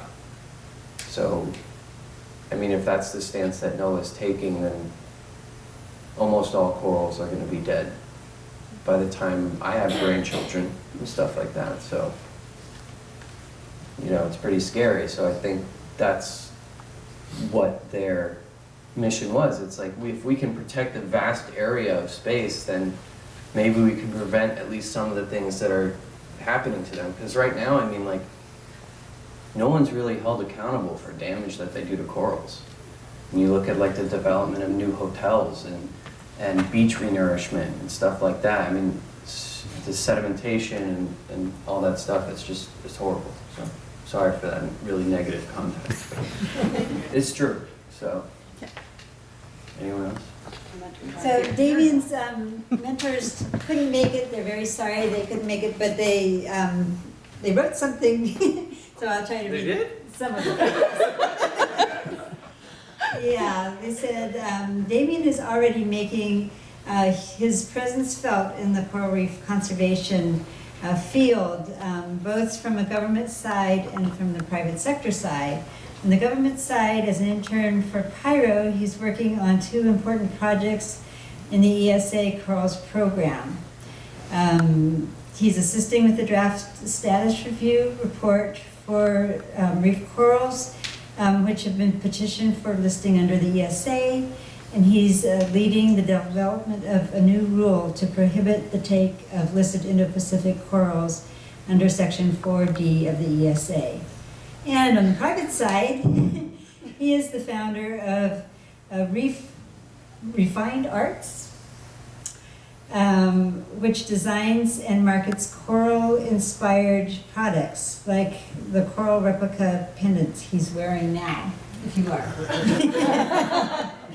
Profits from sales support a variety of coral restoration projects, including Fiji and Belize, where coral fragments are grown in nurseries and then outplanted to help restore depleted reefs. Wow. In addition, Damien has also been extensively involved in coral reef conservation outreach and education, having worked for several years both as a dive master in the Caribbean and in large public aquariums on the East Coast. Thank you, Damien, for all that you've already done for coral reefs, and keep up the great work. Oh, thank you. Okay. So I was asked if I could say a few words. So I'm Jeff Hare. I'm the Deputy Director for JIMAR, Joint Institute for Marine and Atmospheric Research at the University of Hawaii. We are funded, the PISO program is funded to JIMAR. So the PISO interns, Anna, Hannah, and Jennifer, were all competitively selected through a collaboration between the Pacific Islands Science Center and JIMAR, and then they're employed by JIMAR for the summer. But, you know, this is an intern symposium which includes the pipes and the haulings and other folks that are funded to work alongside of scientists. But I can speak for every single scientist in this building that it's remarkable, the students that we attract and the work that you guys do. It brings us back to when we were starting on our PhD programs and when we were fully flourishing in the science, because at least at some points in our careers we're doing that. As you get older, you get into more management type activities, coordinating things, managing people, and it pulls you a little bit away from the science. But to see young people so vibrant and so enthusiastic and so knowledgeable and intelligent and working so hard, it's really remarkable. And you know, I want to give you guys We're a going lot to of kick credit off and session thanks 2 for here. So it's my great pleasure to introduce Yoko Uehara. She's going to be talking about developing methods to create an orthomosaic image from historical imagery for Pelikane Bay watershed. As she'll describe, Yoko, I want to introduce, she is an undergrad at the University of Hawaii. She's also a pipes intern. Her undergraduate degree is in geography right now. And I met Yoko I'm a graduate student in the geography department, and I met her as her mentor through the department, and I recommended that she apply for the pipes internship, and it's very competitive, and she got it, and I was so excited to have her here today. So Yoko, go ahead. Thank you, Katie. I'm Yoko Uehara. I'm a pipes intern working with NOAA Officer for Coastal Management, mentor Katie Talabi. I'm currently a senior student at the University of Hawaii, and then again majoring in geography and environment, concentration in geospatial area. First, I'd like to thank everyone in this room and also Office for Coastal Management, Katie Talabi, Ross Williams, and then also Dr. Chen. So my project is to develop method to create orthomosaic image from historical aerial imagery for Pelikane Bay watershed. My objective is just one goal: create orthomosaic image for Pelikane Bay watershed using historical aerial imagery of year 1954. Here's a little background. This is the Pelikane Bay watershed. You see the brown water. This is the sediment coming down from the land side. Every after there is a rainfall, the bay becomes brown, very plume, really like a brown. So sediment plume you can see. So orthomosaic image request was coming from United States Geological Survey, USGS, to compare landscape changes between the times. Study type, site, Pelicane Bay watershed is located in one of Hawaiian islands, Hawaii Island.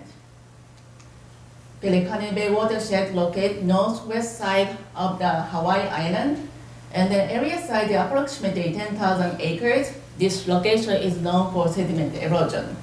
The data I use coming from USGS. Those images are taken in October 1954. I used 24 images. Camera calibration report is not available. Camera calibration report is very important to put the pictures together to create auto mosaic, but it's not available. So it makes my job very challenging.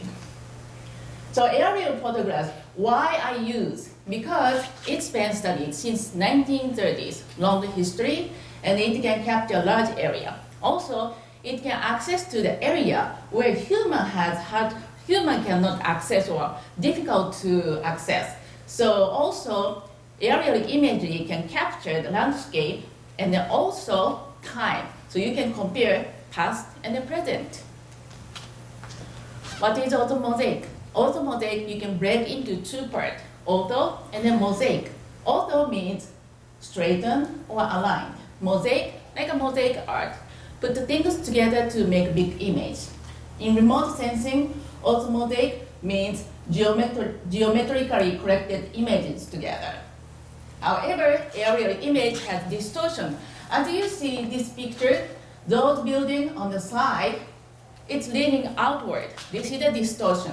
Distance here is different from distance here. Even though you see the same length, but in reality, distance changes. So how we correct, apply auto rectification. On the left-hand side, raw image, you see the wall of the building. On the right-hand side, you don't see the wall anymore. So you can use this picture as a map. So method I use, trial and error approach. I fail every day. In the morning, fail. Afternoon, fail. Next day, fail. At 38 approach, finally I made a correct one, auto mosaic image. I use the software, ArcGIS, MB, Pix40, Adisoc, Metashape, and Photoshop. Successful method I found, actually we found, was combination of Photoshop and the Metashape. Photoshop, basically I edited the image, so select, delete, trim, rotate. I repeated this process until each image straight. And then applied automate batch to crop to remove fiducial marks.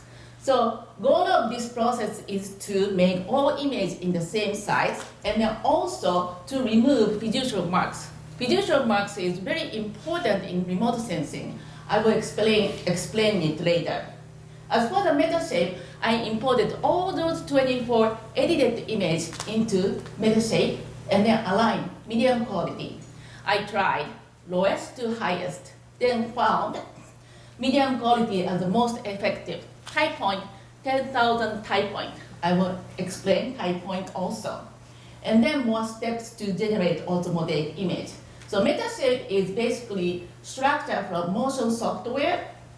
And then I will explain in the next slide for the structure from motion. So as for the fiducial marks, this is fiducial mark. All aerial imagery usually has this mark to reference the image with sensor. And then also using these marks, you can find out where is the real center of the image. So usually it can be 4 to 8 fiducial marks, either on the center of the edge of the picture or corners. So what is structure from motion? Structure from motion is reconstruct a three-dimensional object from two-dimensional image. You just need at least 2 images to make the 3D. So using a stereoscopic technique, when you cover one eye and you look at something and then cover other eye, the object shifts right and left a little bit. Using this, human can identify this object is closer or far. So using this concept, you can create a 3D model from two-dimensional pictures. Type point, these are pictures. So this line, you can see in this picture too. So those are the common points. Those common points are connected together. So on the right-hand side, these points are connected to mosaic, stitch multiple pictures together. So result, finally I made beautiful automosaic picture, and type point usage is 95.82%. It means most of points are tied together to connect multiple images. I looked at how much overlapping occurred. Larger the area size overlapping, and the more images are overlapping, it enhances the accuracy of automosaic. Flying path, these are 3 different flight paths, and then those gray points are all type points. Flying altitude, at the time aircraft flew at 12,500 feet above the ground. So it is lining up beautifully. And then this is one of failure example. Image stuck together, multiple point cloud. Point cloud is supposed to be one area because I'm studying about the surface, land surface. And the camera facing completely different direction. I couldn't make a good model. I have 37 other failed examples, but this is just one. And then finally, I imported automosaic image into GIS and the georeference and it clicked. This red line means Pelecane Bay watershed area. What will be the future? Using this automosaic image to analyze landscapes changes in the past and the present by USGS, NOAA's partner, and then help to find sediment erosion hotspot. Where is the sediment erosion mostly coming from? And then it is contribute to enhance the coast to reach management. Thank you very much. And any questions? Okay. So do you know if the orthomosaic processing you're doing, modeling, is that used anywhere else? This automosaic process, the structure for motion, you can apply to anywhere. So in marine science, it is beginning to be used. Even underwater, some people make the 3D model of the coral. So in the old days, they used to just leave the fiducial marks on the maps, right? And it would be kind of distracting. And now you're cutting them all out. Correct. And I think it's got to be frustrating because you lose a lot of overlap when you cut them out. Correct. Do you think in the future we're going to change the way that we mark those types of images so that it facilitates this kind of work a little bit more rather than having to sort of deal with it? Well, fiducial mark, I showed example fiducial mark I showed. That was like a latest, like a newer type of fiducial mark. The fiducial mark I used was just a little bit of slit, and then it didn't really affect to clipping the image much. That's why I was able to achieve higher accuracy of automosaic image. Great, thank you. Thank you. Thank you for the great talk. So I just want to clarify, so all the images that you stitched together there, or if I'm using the wrong term for that, that you mosaic together, they were from, so the 30s and 40s or something? Is that correct? It is from year 1954. And so are there more current, is there more current imagery that then you're doing this to be able to do some comparisons right now, or that's just work down the line? This is like a historical reference to do additional studies, is that correct? Correct.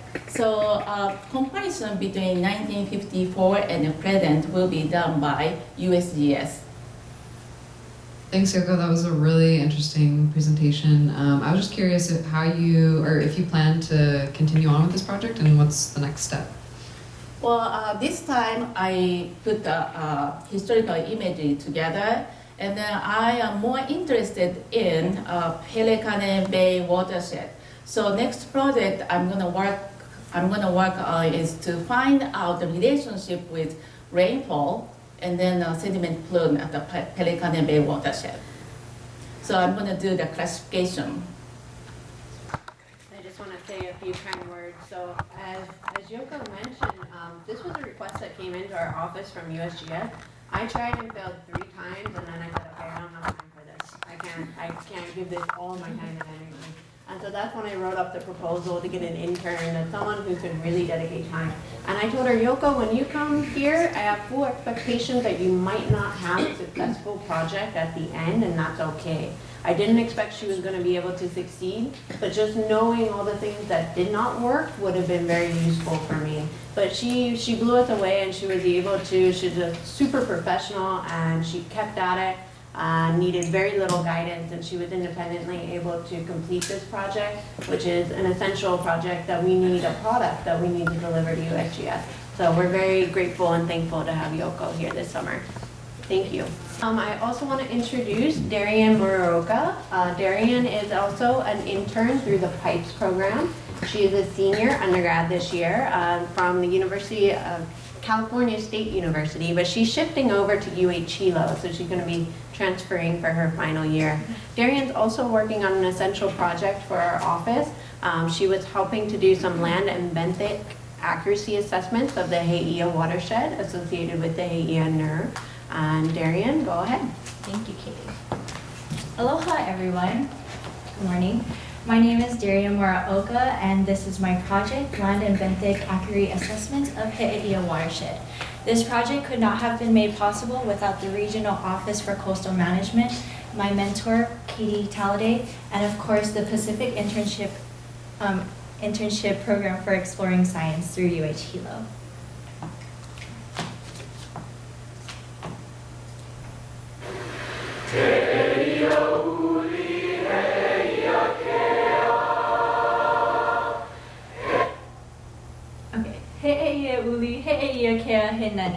That was the song that we sang for my freshman year at Kamehameha School's annual song contest.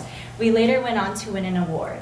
But singing and going out into the field at Hei'a Watershed are 2 different things. So, Hei'a Uli and Hei'a Kea are 2 different transitional themes in Hei'a. And in order to transition from the 1920s, here we see the Kamehameha Highway going into Hei'a. And look at it now. But it looks a lot better with some invasive mangrove removal. Here, thanks to Kako'oiwi and Hei'a NER, we have historical imagery.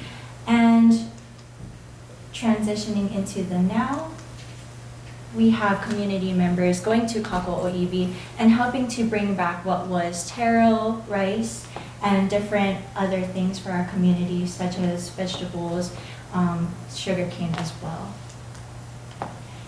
Also, here is another historical image of Hei'a and what it is now.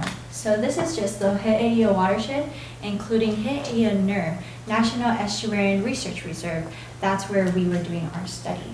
You could see that it includes Kako'oiwi, in which I had the historical imagery here, the fish pond, but there's also Coconut Island, which is further out.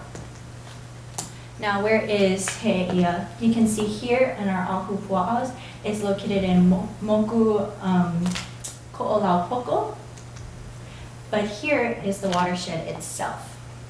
And our study site was Hei'a NER, which is under the Office for Coastal Management. So we have 4 major programs here. We have the Coral Reef Conservation Program, the National Coastal Zone Management Program, Digital Coast, and the NERS. So through the Digital Coast, we used CCAP, or Coastal Change and Analysis Program, to find different accuracy assessment points and update them every 5 years. This is another picture of the Hei'a NER with its boundaries, and Hei'a itself, like I said. So the Coastal Change Analysis Program has a color scheme that helps me accurately assess how developed the places that our points were. So we can see that it goes from developed high intensity all the way to snow and ice, which we don't see in Hawaii. But applications for CCAP are very important, especially in the He'eia watershed, because of vulnerability assessment, assessing climate change, sediment erosions, and surveying developed sites. So here's an even spread of our terrestrial accuracy points and benthic accuracy points. Going into our terrestrial accuracy assessment, we have a very nice spread within and within the watershed, as well as within the He'eia nerve boundary sites. So we did have protocol for this accuracy assessment. We had to ask for permission, whether it was going to Kako'oiwi, He'eia fish pond, or HIMB. We had to be aware of our surroundings. We didn't know what was expected of the day. We had to look at high and low tides. We also had to look at weather. We also had to take a buddy. I did this project in collaboration with Diana Lopera, a Hawaiian scholar as well. And lastly, if it doesn't look safe or feel safe, don't go. And I say this because, well, let's just take an example. So we have some points here next to the H3. All right, here's the H3 here, and here are some of our points. So Diana, please stand up. Hi. Even with the right permissions, I don't think we would go out there to survey these points and climb the ko'olaus just for those points. Well, let's look at it realistically as well. We also had some mangrove forests where the sediment was very uneven, and just even one misstep could bring us into what felt like quicksand. So using our ArcGIS Collector app, which is available for iOS and Android, we could mark these points as inaccessible. And going back to our terrestrial sites, let's pick one that's actually accessible. So we'll go to Moku'oloi, or Coconut Island, right here. And through our collector app, we'll find this as, we surveyed it as impervious because there's an artificial structure, which I'll show you soon. After doing that, we also had to look at the observation level, so it goes from walkthrough to looking at this image through the office. And if we had to add a comment, which could be important or not, then we would take a picture. Making sure to take a picture, we didn't have anyone's feet in there, and we had the exact point at where we were. Then we would press update, and it would go back into our ArcGIS online database. And just some of the other land cover classes that we could see within the He'eia watershed. Next is benthic. Tomorrow we'll actually be doing the benthic part of it. And so here's our little even spread. And we just created a protocol for benthic mapping. So we have to email our NER research coordinator, which is Shimiri. And next we had to plan out our day, make sure we had a boat available in order to hit those benthic sites. We also had to create a quadrat, in which me and Diana did in the beginning of summer. We also needed snorkel gear and making sure that we both switched out because we would be snorkeling to find these points. Next was observation level for benthic. It's a little different. So there may be unvisited sites, but walking through would be swim through. Viewed from up close, which is right next to getting off the boat and viewing it, or viewed from afar with binoculars from the boat. And so also it's a little different for benthic because we would have to look at percent covered. Now we dropped the quadrat, and looking at the surrounding area in the quadrat, we would have to mark what percent cover we see, and it had to add up to 100%. And so here's a before picture in conclusion of our terrestrial sites. And this is it now. So we had over 250 points. Diana and I did about 100 plus. And these are marked as inaccessible in yellow. Red as in red still have to be visited. and green, which are already done. So moving forward with this project, this is very important for conservation and management within the Hawaiianer and community. It also helps to create community networks. Not only are we doing this for Hawaiianer, but we are also doing it for the Hawai'i community as well, seeing where these developed areas are and how we can better manage them. Next is to create a sustainable and resilient coast, which is our purpose actually for Office for Coastal Management, and inform the CCAP database locally, as well as habitat maps for the reserve. This is a mandatory product that we need as well. I'd like to mahalo everyone that has helped me through this project, especially Diana, because we've been through a lot with this terrestrial mapping, and we'll probably be in for it tomorrow as well for Benthic. Any questions? This is very interesting stuff. It was a great presentation, so thank you. My question, I guess I didn't pay close enough attention to your map. On your benthic surveys, are you going to be going inside the fish pond? No, we aren't doing just outside. Yes, outside.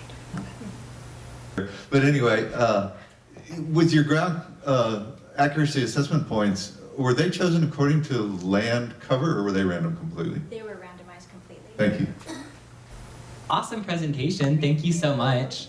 I think it's so cool that you were able to use an app to help you with so much of this research. Yes. And considering the accessibility of this app for Android and iOS devices, I was wondering if this is also a project that could be escalated on a larger scale if you're using citizen science. That's a good question.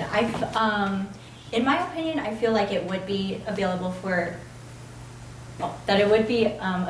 citizen science, just because there are different organizations that are within this place. So using citizen science to actually go out and go into like developed areas, or if they know more about this place because we were only here for a summer, that would be really great as well, a really beneficial way to actually find or definitely help us with these different land cover points. Thank you. I might have missed it when you went through the CCAP's designations, but are they going to be applicable to the benthic? And are you going to, if they're not, are you going to use some of the NOAA benthic habitat maps that are around? Because it would be great to ground truth those as well. Yeah, that's a good question. Because those are kind of rough. It's going to be through NOAA's. Benthic habitat. Benthic yeah, habitat. okay, great. Yeah. Perfect. Thank you. Can you go into more detail about what the quadrat is and how you went about designing it and creating it here in the beginning? Of course. So we had to actually buy our own supplies. So Diana went ahead and bought our own quadrat supply. So it was just PVC pipe, and it was the primer glue, right? Primer glue, and just right here outside of the office, we just stitched it together. So for this quadrat, we're going to get out of the boat, lay the quadrat out into the ocean, and it'll be about, we're hoping it's going to be about 10 feet or less that will be going at the point, like to the point. And from there, whatever's in the quadrat, whether it's macroalgae or turf algae, etc., we'll have to find, and we'll have to just take the percent cover that's in the quadrant. So again, this was another essential product that we need to have. So having Darian out in the field, and it takes a lot of time to do field work, so having her and Diana go out and be buddied and help collect this data has been fantastic. Darian has been a ray of sunshine the whole summer. She always is bright and bubbly regardless of what challenges come her way. And so for me, that was very refreshing, and I really appreciate that. So thank you, Darian.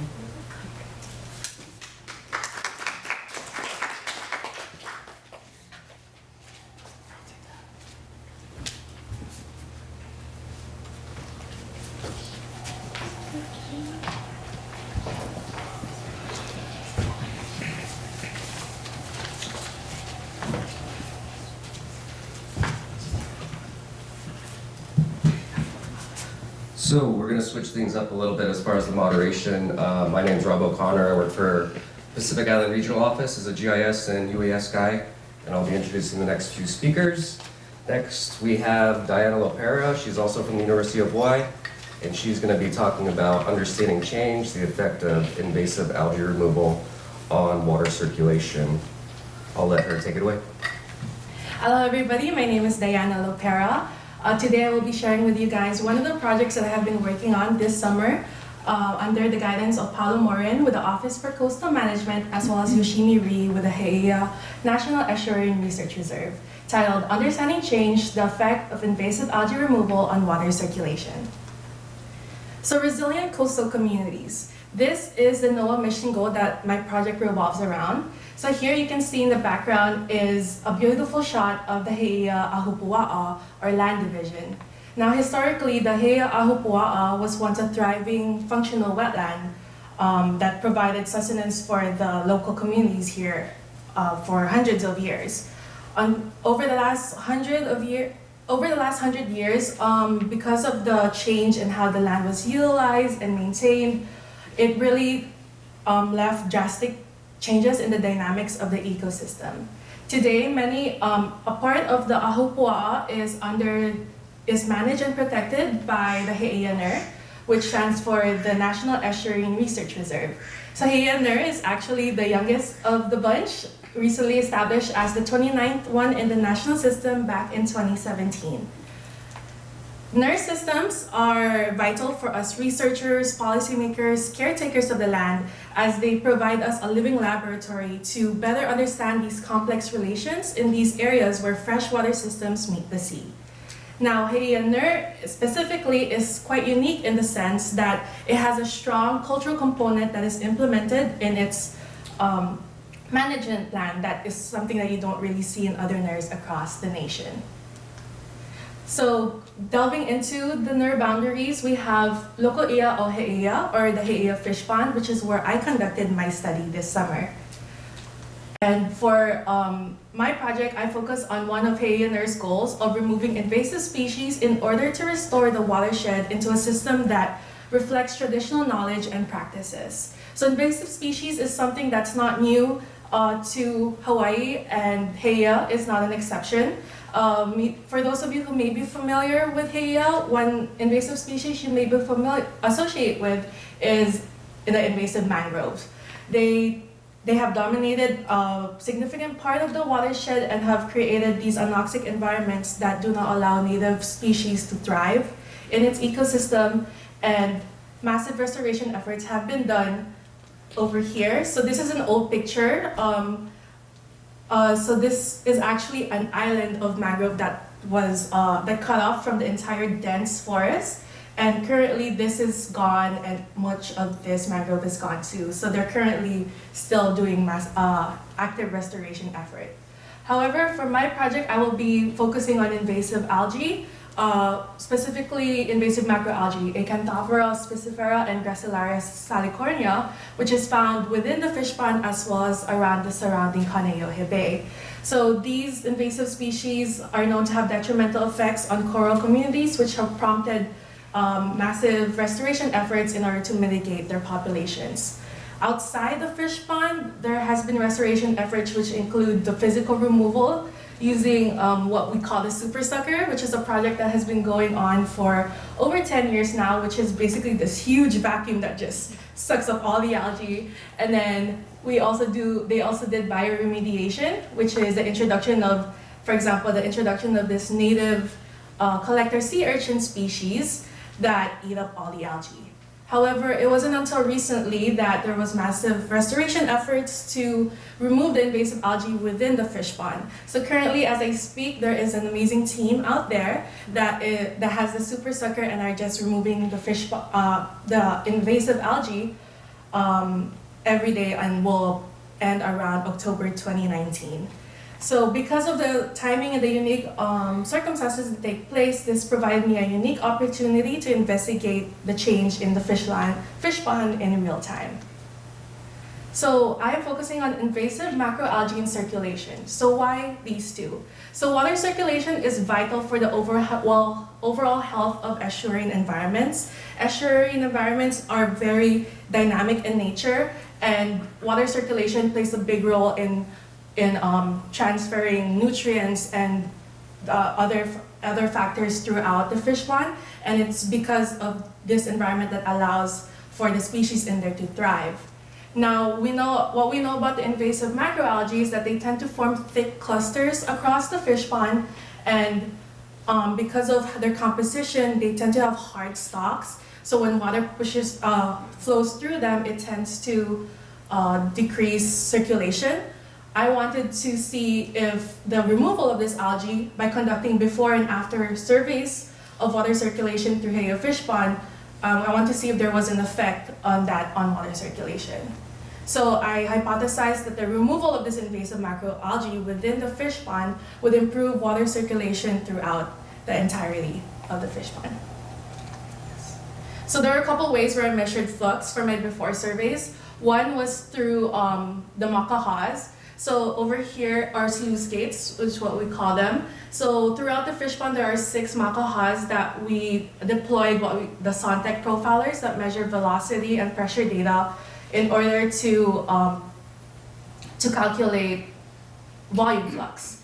So here's a nice picture. It looks really peaceful, a morning in the bay, but what you don't see is me and a couple of my friends lugging these heavy equipment through the wall. And so the wall is 1.3 miles long, and there's 2 Sontecs that I have to travel every day, so waking up at 5 a.m. for 4 days straight is really fun.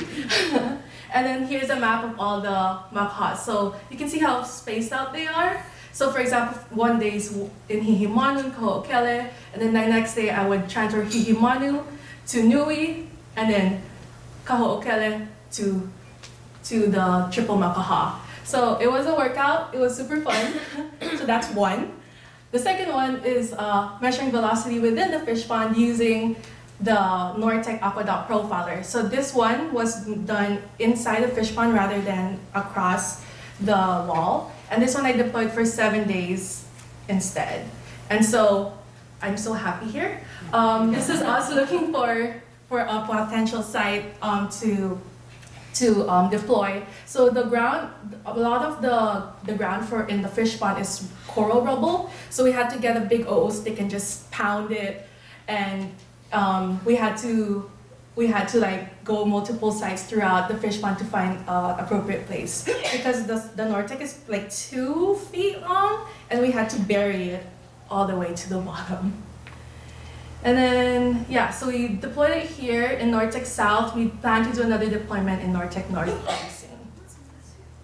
Lastly, we had cloud cards, which compare the relative flux. So unlike the other 2 sites, the other 2 methods, this just gives us relative flow of the sites that we measured. So we had double replicates and deployed them into 10 randomized sites.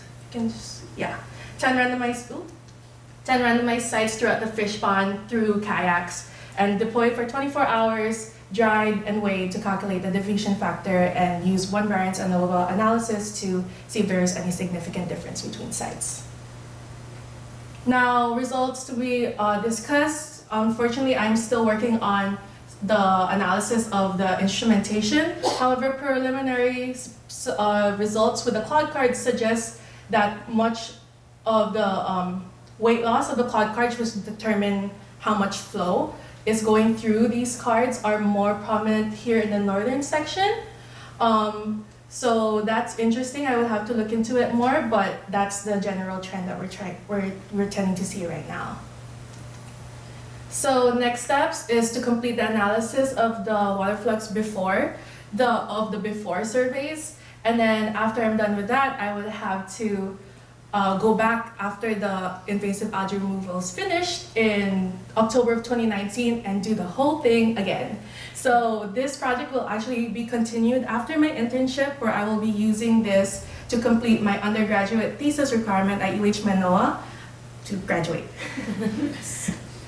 And I would just like to acknowledge all these wonderful people. There was a lot of hard work and a lot of brains and muscle that came into this project, and I wouldn't have done it without all these people. Special shout out to Darian, who was there everywhere for me, as well as Amy Lee for allowing me to pick her up at 5 a.m. to carry heavy stuff across the pond.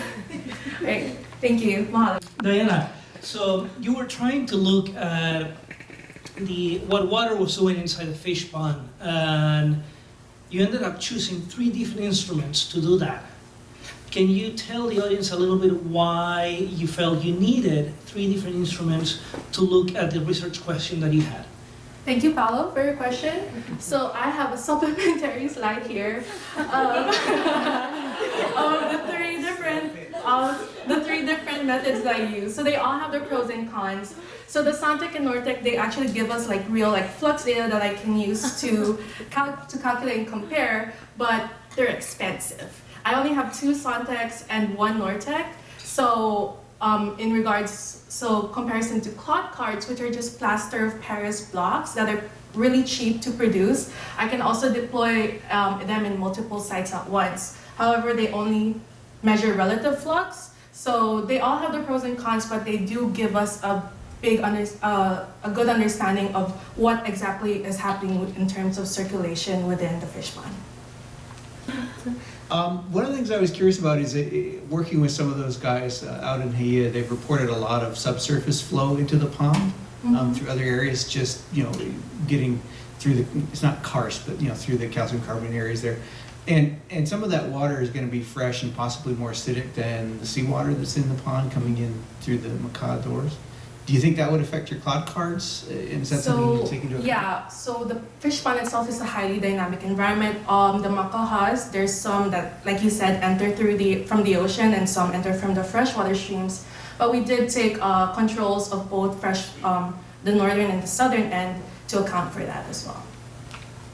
Thank you so much for your presentation, Diana. With the thick clusters of algae that you mentioned, have you witnessed any issues with hypoxia or dead zones occurring where the oxygen is depleted and the fish populations are being affected in the area? Well, I personally did not measure any oxygen levels, but from what I know, the mangroves, which are still very prominent within the fish pond, play a big role in creating these anoxic environments. But for this project, I did not really look into the effect of the invasive microalgae. I'm not sure if it's available, but what might help you as you move forward is if there's some very high resolution LiDAR data for the pond itself, it might allow you to separate some of the algal effects from some of the topographic or benthic flow effects. Yes, that would be helpful. I'm not really sure if there is information available, but that would be really helpful. Thank you. USACE might have, but we're not going to be collecting it during that time. And the pond itself is really murky. Oh, yeah. Yeah, so to get the bottom might be difficult with LiDAR. Another question for you, Diana. Related to the super sucker. So how does that function in that it's only taking up algae, and are you running into any issues where it's taking up any fish or breaking off any coral? So from what I understand, it's this, let's see if there's a good picture. I don't have a good picture of it, but it's basically, you just point it to where you want it to suck, and then it'll take everything, and there's gonna be a person on board that will pick out the algae and then use that and then bring that microalgae somewhere else. Yeah. It has to be actively fed. The pipe was designed so that the flow in there is gentle enough that if a diver puts his hand over it, they can take it off so that you wouldn't be sucking the diver in and drowning them. And so it's gentle enough that it's not going to be wholesale sucking things off the bottom. You actually have to feed that hole, and so it's not. And then you have people on the barge actually sorting through it to make sure if you have any invertebrates and crabs associated with those, you put them back in there. So at the fish pond, they're actually creating grids that actually they're like mirroring the grid, so it's kind of a systematic thing. And then they actually go through, and because the fish pond is really shallow, like Diana said, it's about 2 feet deep. They're actually like organizing the algae into one place and then feeding it to the place. And then they'll have like a team on the barge where they pick out like a lot of rubble, like Diana was saying. That's what she had to like dig through for the Nortec. Nice presentation. I was just curious if you could refresh my memory on how long you did it for, like the time series, because I was just wondering maybe during the summer when we have these, king tide type fluctuations in the pond, I imagine the water movement changes throughout the year and throughout the season, if you were able to account for that? Yeah, so for the Sontex, I actually deploy them for 24 hours for each makaha, and I did that early June, or like around mid-June, which is before the king tides. And then the Nortec, I deployed them for 7 days, which actually captured the king tide event. So it would be interesting to see the data and what that looks like. Yeah, just a few words about Diana. I can't express how amazing it has been to work with her, and I'm lucky enough to continue to be working with her for her GES thesis. She has been amazing. She's like, basically there was a request actually from the fish pond manager, the resource managers at the Heiau Fish Pond, who really wanted to look at the circulation of the fish pond. They have had people looking at the circulation of the fish pond before, but now that some of the gates, the makahas have changed, they wanted a baseline measurement of the circulation of the fish pond before this massive removal process. And we kind of brought it to Diana, and she just jumped at the idea, and she was like, okay, tell me what to do, and that required learning about the Nortec system, the Sontex system, using all these complicated programs to download onto a field computer, learning about how to deploy these things, and she just basically took it and ran with it, contacted the right people, learning about all the weights and all these things, and then learning how to make cloud cards and etc. And I've just been so impressed. And most of all, her resilience is amazing because, like she said, with the Sontec, she went out basically on a Friday afternoon, and then deployed one of the Sontecs. The next day, she was about to do it for 7 consecutive days through the weekend, waking up at about 4 a.m., picking up people, and then deploying these Sontecs. And then, of course, the first one failed. So she's like, oh, I have to redeploy this one. And then she had that happen about twice. So the second one in one of the makahanuis, it flipped over. So, and throughout it all, she was like happy and to wake up so early and just get her data and haul this heavy equipment across the pond. And I've just been so impressed with her and so lucky to work with her. Congratulations. Thank you. Next up is Mia Silverberg from the University of California at Berkeley. Her mentor is Randy Kasaki, and she's going to be talking about characterization of shallow water reef habitats of the northwestern Hawaiian Islands using 3-dimensional reconstruction techniques. My name is Mia Silverberg, and I had the pleasure this summer of studying the ways that we can revolutionize coral reef monitoring using geographic information systems.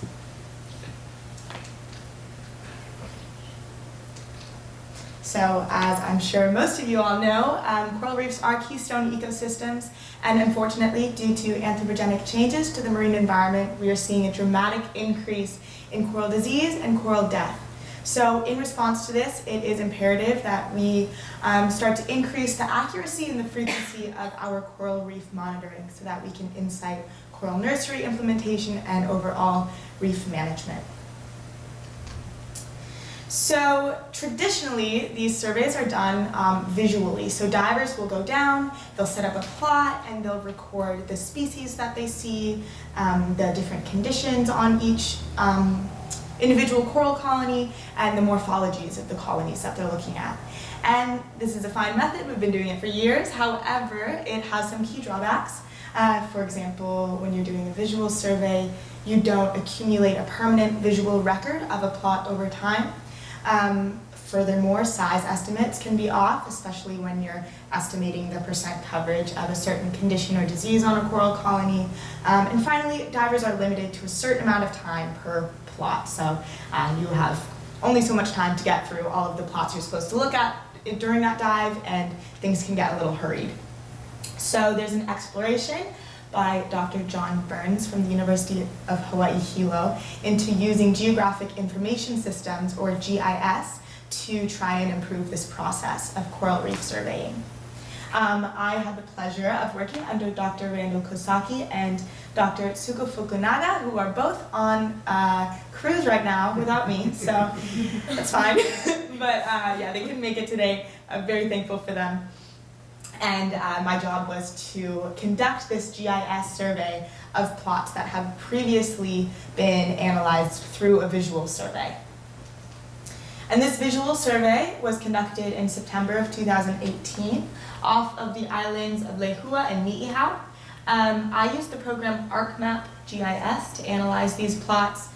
So the divers basically, when they went down and collected their visual survey information, they took photos of the plots so that I could then go through and analyze them with GIS. Little note, ArcMap GIS is known as 2.5 dimensional modeling.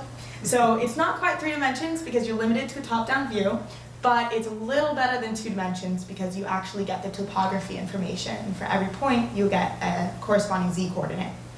That being said, there's another program called Agisoft PhotoScan, which will actually take your photographs and stitch them together into a 3-dimensional model. So you can twist and turn, look at your coral colony from different angles, which is helpful for identifying the species and the morphology that you're looking for, which I actually unfortunately did not have access to. So I was stuck with the 2.5 dimensions, which was fine, but as we continue to implement this as a coral reef surveying method, it's definitely something that's going to be used, and it's used by other surveyors who are also working on this project. So when you're using ArcMap, the first thing you do is lay down a digital elevation model. So it basically just looks like a black and white photo of your plot. What GIS can do using this information is tell you the topography, the relative elevation of different points on your plot. Then you can lay down the colorized version of your plot and start annotating. So when you annotate, you can zoom in and out of different coral colonies to try and identify what species you're looking at, and then you can generate a key over here to kind of color code your colonies. And if you zoom in a little closer, you can do the same thing for conditions. So this is an example of a Parietes lobata that has some algal overgrowth, some pigmentation response, and in the same way that you annotated for species, you can do that with conditions. The ones that we looked at were specifically algal cover, predation, bleaching, pigmentation, traumatodiasis, tuberms, sedimentation, and dead patches.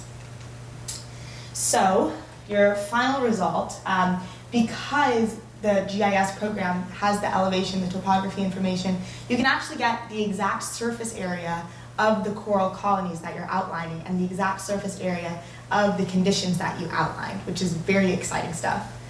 When I did this, my data, when I compared it to the data from the visual survey, was very different.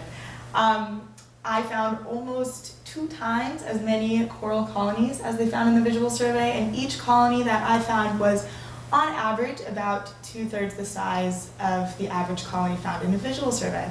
So first you're like, what the heck? That doesn't make any sense. You're looking at the same plots. Why is this happening? There are a couple of reasons why this could be happening. One is that from the top-down view, it's possible that what looked like 2 coral colonies to me was actually 1, and it was connected in a way that I couldn't see from the top-down view. This is something that when you're using the PhotoScan program alongside ArcMap GIS should not be a problem. Another thing that could be causing this is there were instances where there were a lot of really little coral colonies on the seafloor.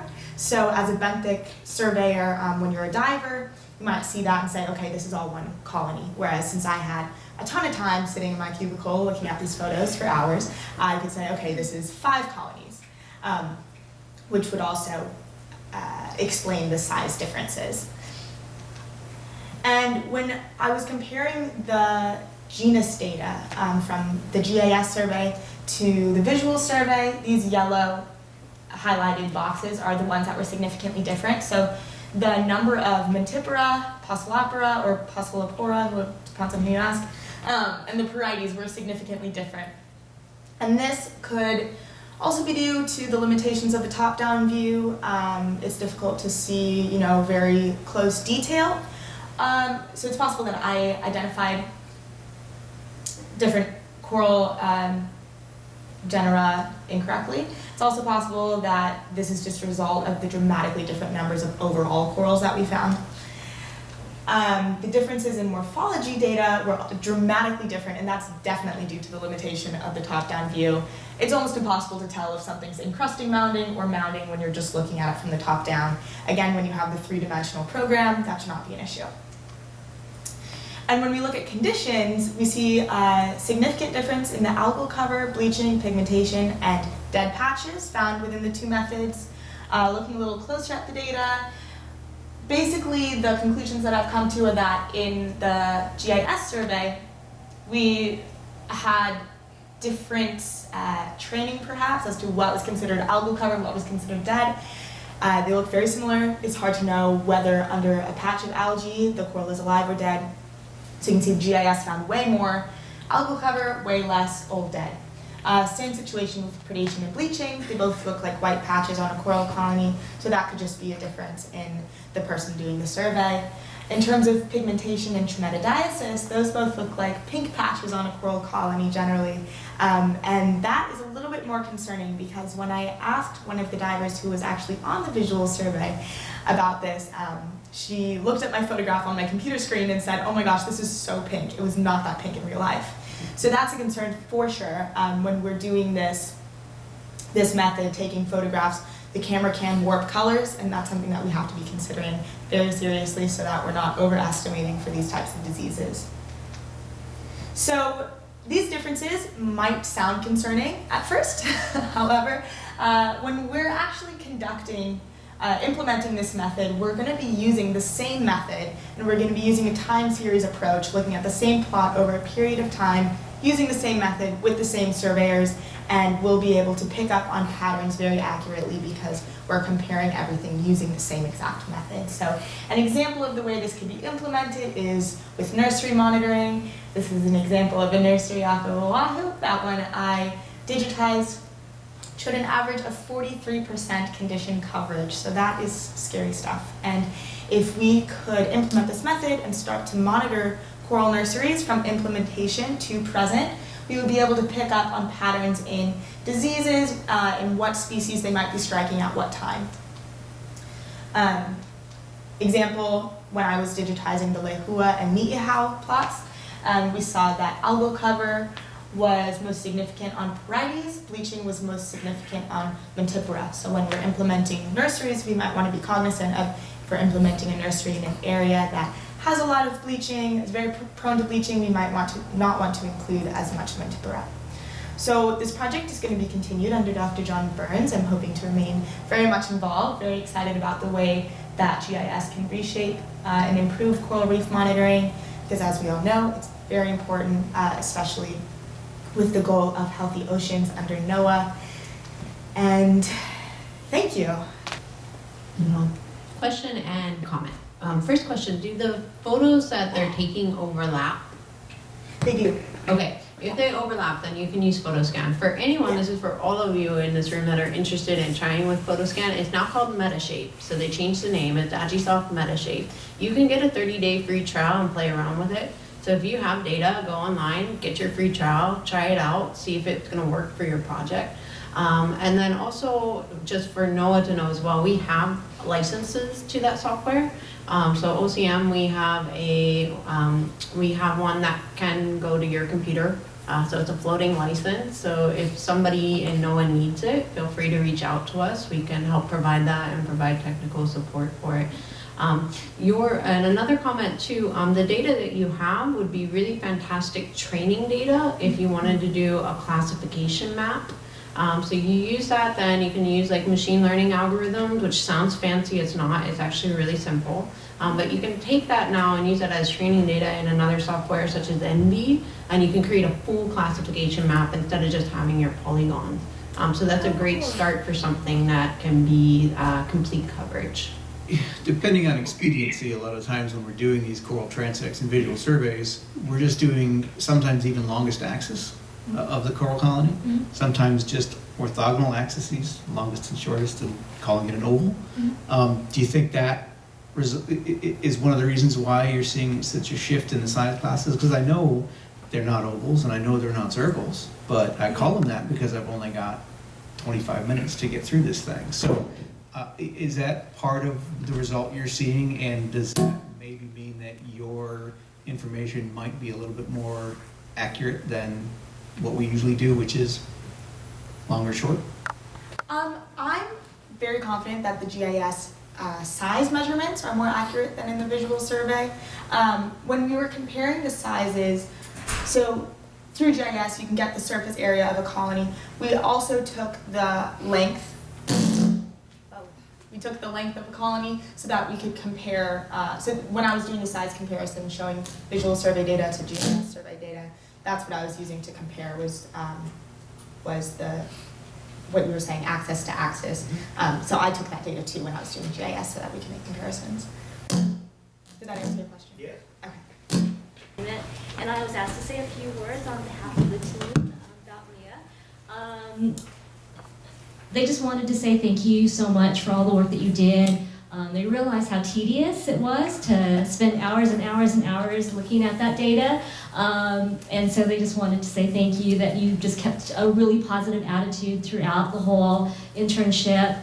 I just wanted to also say it was a pleasure having 2 scholars in our office. You guys brought so much just energy into the office, and your positive attitude, your happy faces just made our days a lot nicer, so just thank you for that. And then a couple of other things that I just personally wanted to say about Mia was just thank you for helping out at World Oceans Day. I know you really enjoyed working with the kids there, and they really enjoyed meeting you. Also, just thanks for contributing to our office gatherings.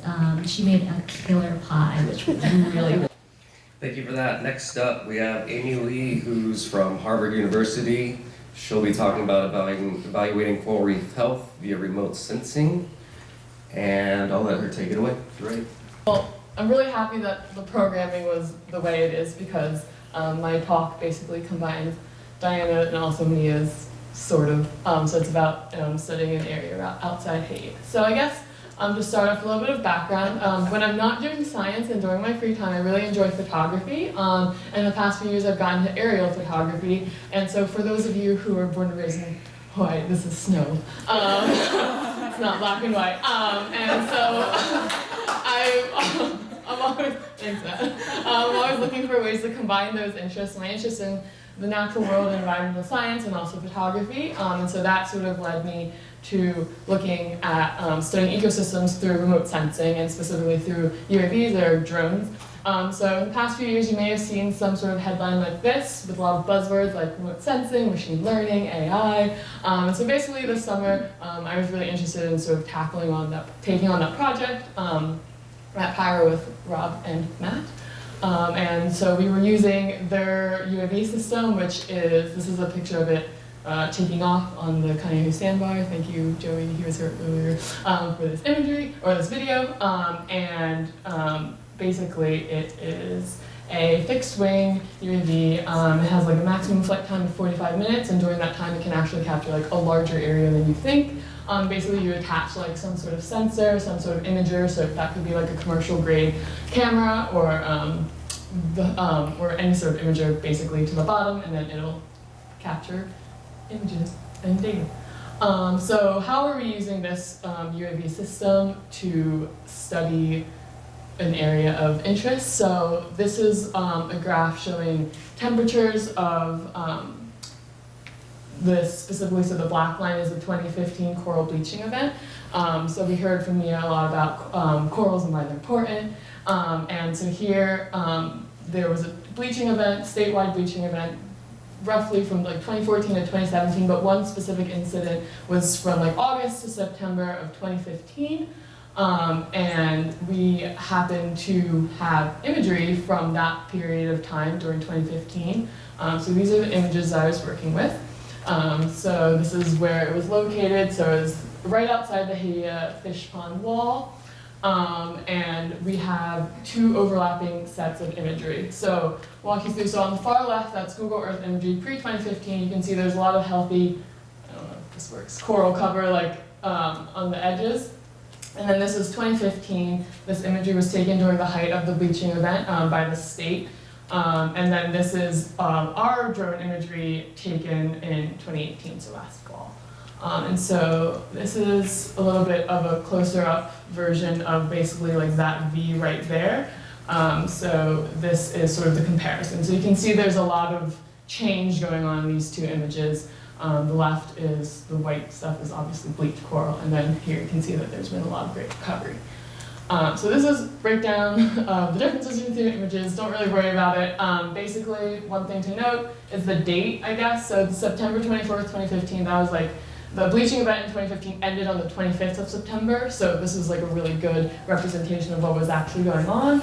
And also the ground sampling distance, which is basically the resolution, so how much each pixel in an image is was 2 centimeters by 2 centimeters for the 2015 imagery, and 2.4 for the 2018. And other information. So basically, I had these two images. I was like, what am I going to do with them? I don't really know. So I brought them into ArcMap and did a really preliminary course analysis of a smaller transect, which is basically that V that you can see right there.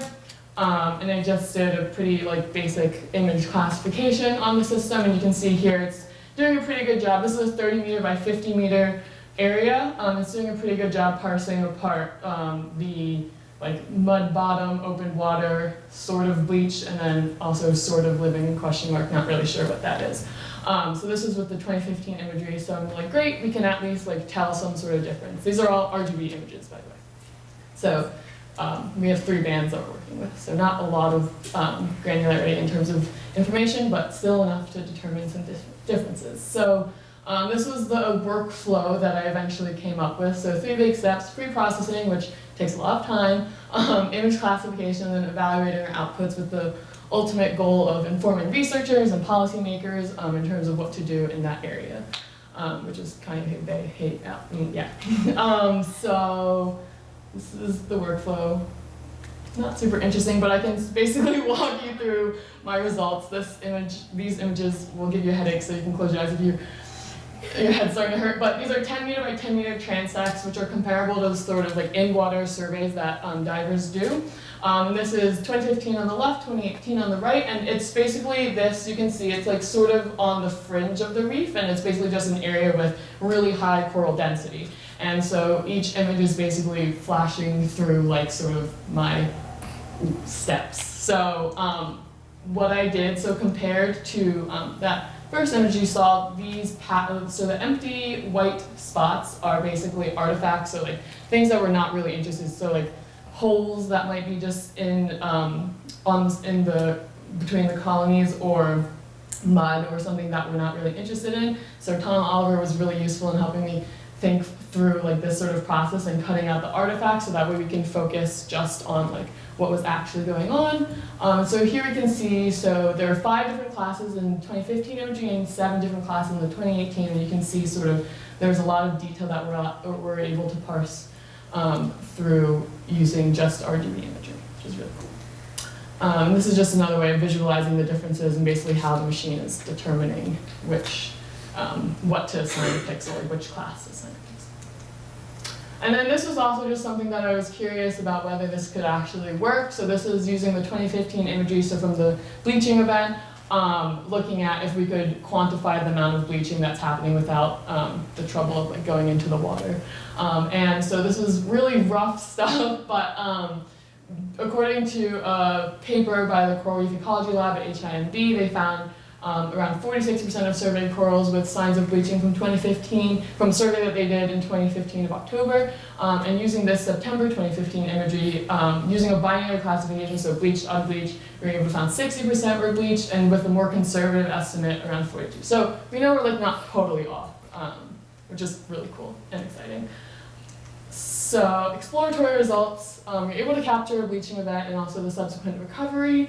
And that improved resolution and study size and study area size, and also the decreased sampling time, shows great promise for different sort of applications in terms of classifying reefs, quantifying bleaching events, and also informing researchers sort of where to go sample. And we also get to see cool things like turtles.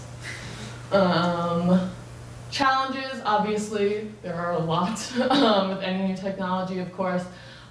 We can see that this was one of the sampling days that we went out. It was really great weather. Got a lot of data from that day. And also there's sort of processing events that happen that might be issues that you can see, like the sort of difference in like that side has ripples, this side is not so much detail. And also georeferencing like coral reefs because they're growing all the time and we're changing. In the future, I'm going to be going out with Diana and Darian tomorrow to hopefully validate some of the things that I've been classifying, and also possibility of comparing different image classification methods, and also helping researchers sort of integrate this technology into their sort of thought processes. So I'd like to thank Rob and Matt for their help and letting me tag along with them this summer. It's been really fun. And also Tom, Rahul, and Kimberly for letting me bother you at various points during the summer. The Gates Coral Lab for helping me with some of my classification stuff, and also the Hollings team for making this opportunity possible. Take any questions. I have a question. How you get the ground control point? Because over the land, you can stick the GPS and then you can get the ground control point. But on the ocean, like on the water, it's like moving all the time. Yeah. So there are a couple things that help. So the reefs that we're working with are pretty shallow, and especially like lower tides, like you can pretty much see like there's very little water interference. It was definitely hard to like geo-reference the drone imagery that we had and the state aerial imagery. The drone imagery we had was geo-referenced really well compared to like the base map that we had, but the state imagery was like off by like a handful of meters, so I had to like basically manually geo-reference that. Yeah. And I also can like, you can see like some colonies or some features within the water that you're like, oh, that's like definitely the same from year to year, and you can use those to geo-reference. Yeah. So manually georeference means that you visually check image 1 and image 2 and then tie together. Yeah. I see. Thank you. Yeah. You said that you had 7 different classes in your survey. What did those correspond to? Were those certain wavelengths? Good question. I was hoping somebody wouldn't ask that. But, so basically, I am not a coral reef ecologist, biologist at all. So you can see my 2015 imagery, the classes, there are 5 classes for that, there are 7 classes for this. I didn't put the 2018 ones up because they didn't make any sense. But basically, I was looking at the imagery. Like you obviously, through RGB imagery, at least I can't like tell species level. So basically I had some very sophisticated classes which are very bleached, orange, gray, darker, and less bleached. So some variation of that for the 2018 imagery too. Yeah, so when I talked with Tom, he was basically just like saying to get as much detail as you can through this RGB imagery. And so that's sort of what I was doing. So like we don't really know like what the classes correspond to necessarily, especially because we only have 3 bands that we're working with, but corresponds to things like that. So very bleach would be like really, really white, and then like less bleach would be like maybe like a little off-whitish. That is, so you basically did it by color differences. Yeah, so if you look, so RGB imagery, red, green, blue, right, that has like from 0 to 255, I think, and so each pixel will have a value for red, green, and blue. So it'll have like 90 for red, and then 100 for blue, and then something like that. And then so basically it's sort of like doing like you can think of them as 3 variables basically, and you're like, looking at the differences between the 3 variables and then extracting like the greatest possible, and you're trying to like maximize the differences between each of those 3 bands, and then you're able to determine like which class they correspond to. Does that make sense? Oh, it makes perfect sense. Okay, cool. Amy, what classification method did you use? Yeah, so I used the maximum likelihood classification, ArcGIS. Yeah, I didn't realize that you could do SVM and random forest until last week, and I was like, well, I guess that's not happening. Yeah.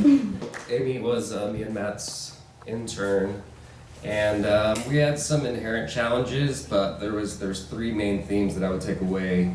One of the reasons we chose Amy is because her expertise in GIS that she already had, and the fact that she was already a certified drone pilot was good for us. So when she started at Pyro, she hit the ground running. Like by day 2, she was already doing analysis. Secondly, she was really good at working independently, Me and Matt have a heavy workload ourselves, so we couldn't be always over there hovering around her, helping her out. But that's where her prior experience came in handy. And she was able to adapt. We originally were hoping to use a multispectral sensor, which we have for that UAV. Unfortunately, because of weather conditions and technological challenges, we didn't get that far, so that's why she was focused on the RGB imagery and not multispectral imagery, which we hope to do in the future. But other than that, she always stayed positive, worked well by herself and in a group, and we were lucky to have her. Thank you. And he will be presenting on Papahanaumokuakea Marine National Monument, a 20-year legacy of contribution to science. Please help me welcome Mark. Aloha! Mahalo everyone for coming. I'll make sure this is some high energy to prevent you from falling asleep immediately after the gracious lunch provided. But I'd also like to give a huge mahalo to all the people who have helped me put this project together, including Naomi McIntosh. She's been an amazing mentor and supervisor, one of the most empathetic people I've ever met, and definitely helps inspire my own motivation toward conservation. I'd also like to give a big mahalo to people from the monument, such as Sarah Marquis, Athleen Clark, and my Ohana in the back, shout out. Thanks for all the aloha spirit. Fortunately, some other presenters today have already discussed what is the Papahanaumokuakea Marine National Monument, but one fun fact that I would like to mention before delving deeper into my presentation is the size of this area. The monument, in fact, is larger than all the United States national parks combined and spans a distance similar to the distance between Boston and Florida. And fortunately, this immense swath of area has had a history of protection ever since the turn of the 20th century with President Theodore Roosevelt. But there are two specific moments during this timeline that I'd like to specifically recognize. There is the establishment of the Northwestern Hawaiian Islands Coral Reef Ecosystem Reserve in the year 2000.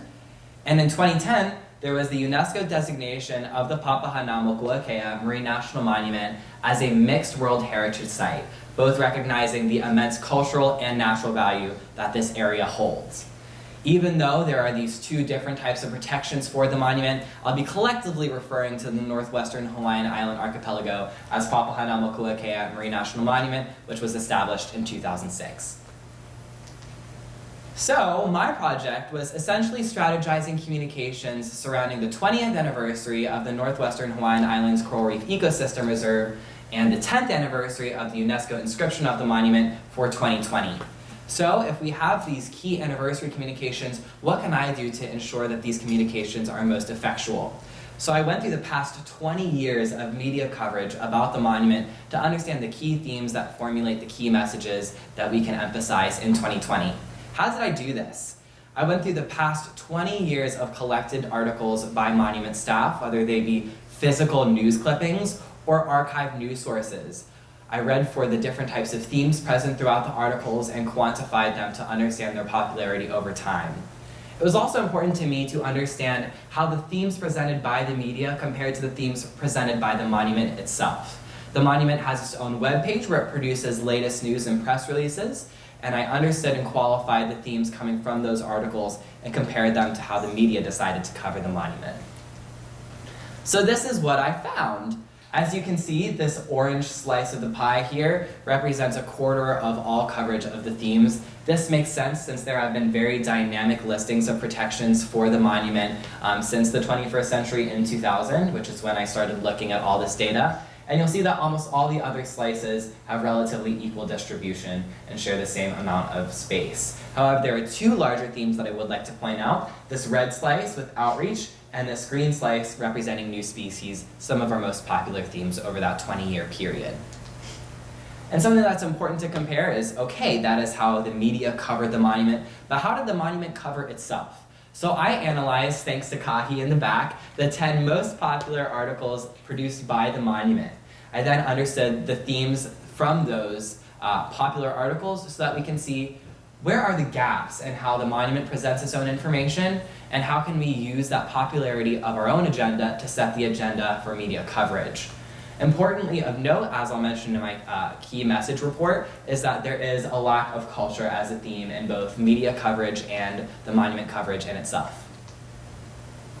And understanding theme popularity over time, don't worry, you don't have to look at this cluster of color at the bottom of this graph. There are really just some key trends that I'd like to identify. You can follow this orange trend line that is decreasing over time, representative of how the sanctuary theme is dissipating in popularity over time. That red line is representative of outreach. Outreach has been consistent over time. You find that this blue blip here is representative of the UNESCO designation. Was a huge hit for media coverage in 2010, but really was just a flash in the pan. No further coverage throughout the entire history of the monument, which is something that we want to emphasize in 2020.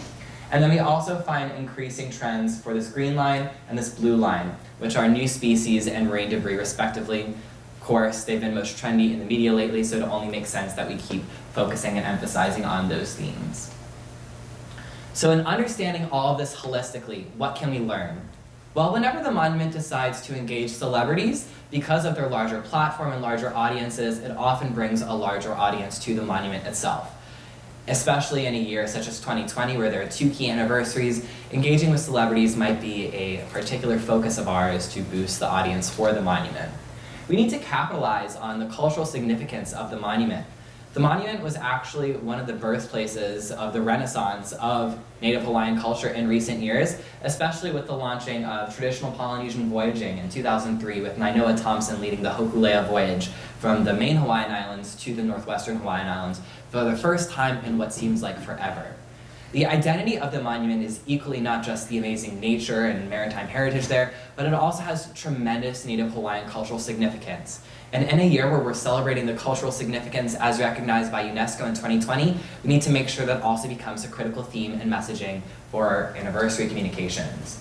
And then another question is how can we break down this history and these amazing stories from the monument over the past 20 years in an easily digestible and shareable format? Well, if we come up with facts and figures that are representative of the success of the monument, such as how much marine debris has been removed since 2000, or how many new species have been discovered, these are going to be amazing metrics that are shareable across co-trustees and other partners. Speaking of which, in building that base, we need to make sure that communications are unified across those co-trustees and those co-governing agencies. By drafting a communication strategy for 2020, we're able to make sure that the messages we put across are most unified and most effectual. We also need to rely on our traditional partners that we've had for the past 20 years and our future partners to expand and broaden our base. And of course, what's most important is that we're able to not just engage online or in print or in media, we need to make sure that we're present in our local communities as well. And of course, anniversary communications give us the opportunity not just to reflect on the past and reshape the current dialogue of the monument, but this is also a unique opportunity to focus on emergent pressures facing the monument. Coral bleaching as a result of climate change in the past 20 years has caused significant coral bleaching, especially relevant to the coral reef ecosystem reserve that we're celebrating next year, which could be a really interesting story. And we also need to focus on how sea level rise is going to cause a lot of vulnerability for the species of the northwestern Hawaiian Islands. The climate change vulnerability assessment released by Monument staff estimates that the low-lying atolls and islands of the northwestern Hawaiian Islands face high risk of inundation by 2100. This is especially detrimental because some of these species are found nowhere else in the world, or more than 90% of the global breeding populations depend on this habitat. Without them, these species might face extinction by the time that those islands are fully inundated, which could be as early as 2100. As documented in these sea level rise projections produced by USGS and other partners in helping understand sea level rise and its effect on the monument. You can see how critical habitat loss will be for some of these species here, but I'd also like to mention that 1 meter is a very plausible projection for sea level rise by 2100, so this is a realistic scenario. Not to mention the fact that this is passive sea level rise. It does not recognize the dynamic wave and storm energy that could further inundate the monument and further jeopardize habitat loss. Not only do we face the imminent threat of sea level rise, but natural disasters, as we've heard in previous talks by some amazing interns from this summer, with Hurricane Walola has seriously destroyed some habitat for critical species like the Hawaiian green sea turtle and the Hawaiian monk seal. And in fact, Tohoku tsunami in 2011 actually reduced the entire global laysand duck population by 40%. The laysand duck is an endangered species. Losing 40% of an endangered species population overnight is an extreme challenge for conservation management. So we need to recognize how formidable of a threat natural disasters are to wildlife in the northwestern Hawaiian Islands, considering their remoteness. It is also important to address that climate change has the plausibility of making natural disasters more frequent and more severe, which further causes greater vulnerability and risk for these species. So if they can't survive in the northwestern Hawaiian Islands, what can we do? The main Hawaiian Islands are at a higher elevation and they're less remote, which could make population monitoring a lot easier. So we must evaluate translocation as a potential conservation strategy. This would involve moving animals from the northwestern Hawaiian Islands to the main Hawaiian Islands. There has been success in translocation before. Moving monk seals between islands of the northwestern Hawaiian Islands and the main Hawaiian Islands has been a success for albatrosses and other seabirds. The question is the density of the main Hawaiian Islands, what threats might be faced, like avian pox and avian malaria, and then public outcry as well. In conclusion, 2020 gives the monument a unique opportunity to reflect on the past 20 years of success in research, outreach, and community engagement for the monument. It gives us the current opportunity to reshape the dialogue surrounding culture, and in the future, it gives us the opportunity to discuss emergent pressures and what conservation pressures there may be for the monument by 2100. And it's important to recognize the cultural root. For even if this is proactive, it's not just part of what we need to do as conservation managers, it is part of all of our kuleana. Thank you so much. So you looked at popularity by themes of the media coverage and the articles, but did you look inside that to see, probably not all articles within a theme were equally popular. So why would an article be popular? What resonated with the public? Is there sort of a formula to get something to be popular? That's an excellent question, and that's something that always plagues communication research, especially with quantification of themes. The method I chose is basic standard communications research, but there are gaps because you don't get that qualitative data that really informs us as to why this is popular with the public. Of course, with some of the themes, such as just generally sanctuary news, causing a huge new marine park to be created is always going to generate a lot of media attention. Celebrities' popularity with the monument is going to make sense just because the name Jean-Michel Cousteau or The Rock or Ali Cravalho, who was the voice of Moana, are always going to be generally popular. But you're right, that is something that we do have to analyze qualitatively. But I do think that we can definitely use these articles that are most popular from the agenda to contextualize why these articles are most popular. So like looking at these figures, like did you account for like overlapping themes? So like if an article included like multiple? Yeah, so if it included multiple themes, then I would say, okay, there was sea turtle for this article and climate change for this article, and they'd be counted dually. Thank you, Mark. That was a really well put together project and share. It was really very succinct.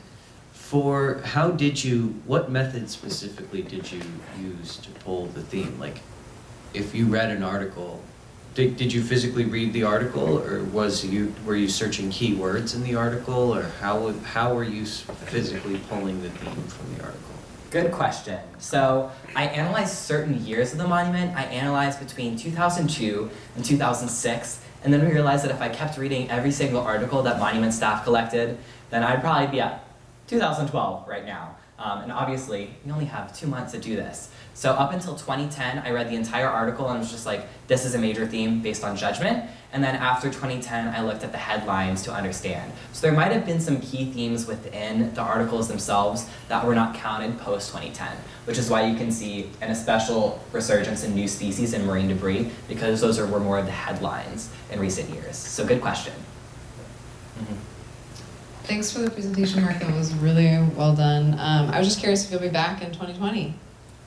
If anyone would like to send me out on a research cruise to the monument, please hook me up. I would really like to know. Or if anyone has a free place to stay, would not mind coming back to Hawaii. Thank you so much. It was a real pleasure working with Mark. He was just so much fun, so much energy, and all very, very positive. I was just so impressed with everything that he did. And I'll be honest, I had a real hard time keeping up. I would give him something to do, and then Thought maybe it would take him a couple of days, and the next day he'd be like, okay, well, I'm done with that. What do you want me to work on next? And so it was really, really great. We got a lot of work from Mark, and it's going to really help us with our effort next year to celebrate these anniversaries. And hopefully we will continue to be able to educate people about the monument and the important things that they care about. I just also wanted to recognize my colleagues from Papahanaumokuakea because it really is a kako thing. I was not the only one mentoring Mark. There was everyone in the office was also contributing. And I think what was so impressive with Mark was the fact that he has an incredible talent to pick up languages. And I don't know if you've noticed, but in 2 months to pronounce the Hawaiian words that he's pronouncing, I think is really, really impressive.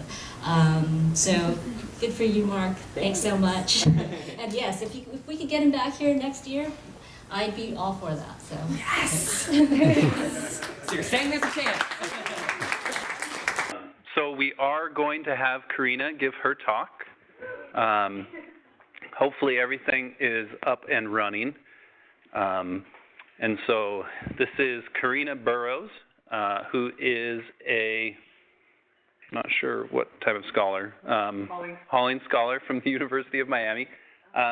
She is working with the monument, and the title of her presentation is Sharing the Science and Stories of Papahanaumokuakea Marine National Monument. Okay, hi. Sorry about all that. I am Karina Burrows, and I'm a Hawaiian scholar based at Mokupapapa Discovery Center in Hilo, and my project is called Sharing the Science and Stories of Papahanaumokuakea Marine National Monument, and I really appreciate you all bearing with me through all of those technological difficulties. How do you get people to care about a place they will never see for themselves? For a reef they will never swim through or fish out of. For a distant speck of an island that they'll never walk upon. How do you make them see that this is a place they are connected to, a place that impacts them, and a place where they have an impact? These are the unique challenges facing Papahanaumokuakea Marine National Monument. Inaccessible, so many miles away from major cities or population centers, the very distance and protections that make it so important and so sacred also present some of the biggest challenges in ensuring its future. This mission and this challenge of bringing this incredible place to the public is central to the goals of my project and the goals of Mokupapapa Discovery Center as a whole. A little more background. As I started to introduce, and I'm sure many of you are familiar with, Papahanaumokuakea Marine National Monument, encompassing land in the northwestern Hawaiian Islands and ocean off of that, encompasses the largest contiguous protected area in the United States and is home to incredible ecological, historical, and cultural features. And educating and sharing the stories of this monument is a particular challenge due to its inaccessibility. This has been the driving force of my project this summer. As I mentioned, Mokupapapa Discovery Center was created to bring the place to people and interpret the environment, culture, and history of the northwestern Hawaiian Islands and to surmount this major challenge that I have previously introduced. We are located in downtown Hilo, and in addition to the various long-term projects and work of the staff, we are open 5 days a week with the public and school groups visiting. My project had several interconnected objectives, all aimed at the overall goal of bringing the place to the people and fostering these important connections to Papahanaumokuakea. The first big goal was the creation of new content and new types of content to share information about the science, culture, and history in the monument through web and social media outlets. Another big goal was connecting to the community, to members of all ages, to hear their voices and understand the changes we could make and new approaches we could use to connect them to the monument. This was a unique aspect of working at Mokupapapa that I found to be really valuable. Just being able to work with families and children and visitors from around the world to our facilities in Hilo and to talk to them about the monument and understand their thoughts about the monument was really impactful and definitely drove the direction of my project. So here we have the winner of our World Oceans Day costume contest, Yellow Tang, next to his real-life counterpart, And below that, it's me speaking to a group of international students from UCLA and having a discussion about marine debris in the northwestern Hawaiian Islands as well as in their home countries.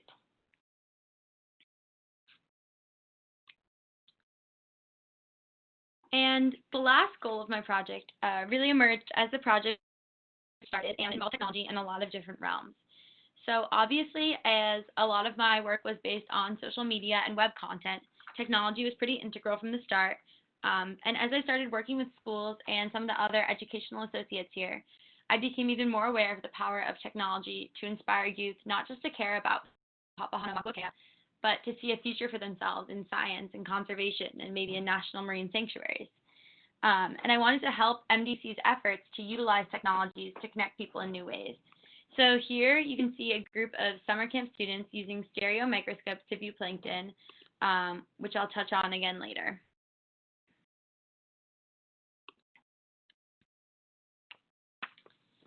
So the overall approach to accomplishing all of these goals was similarly multifaceted.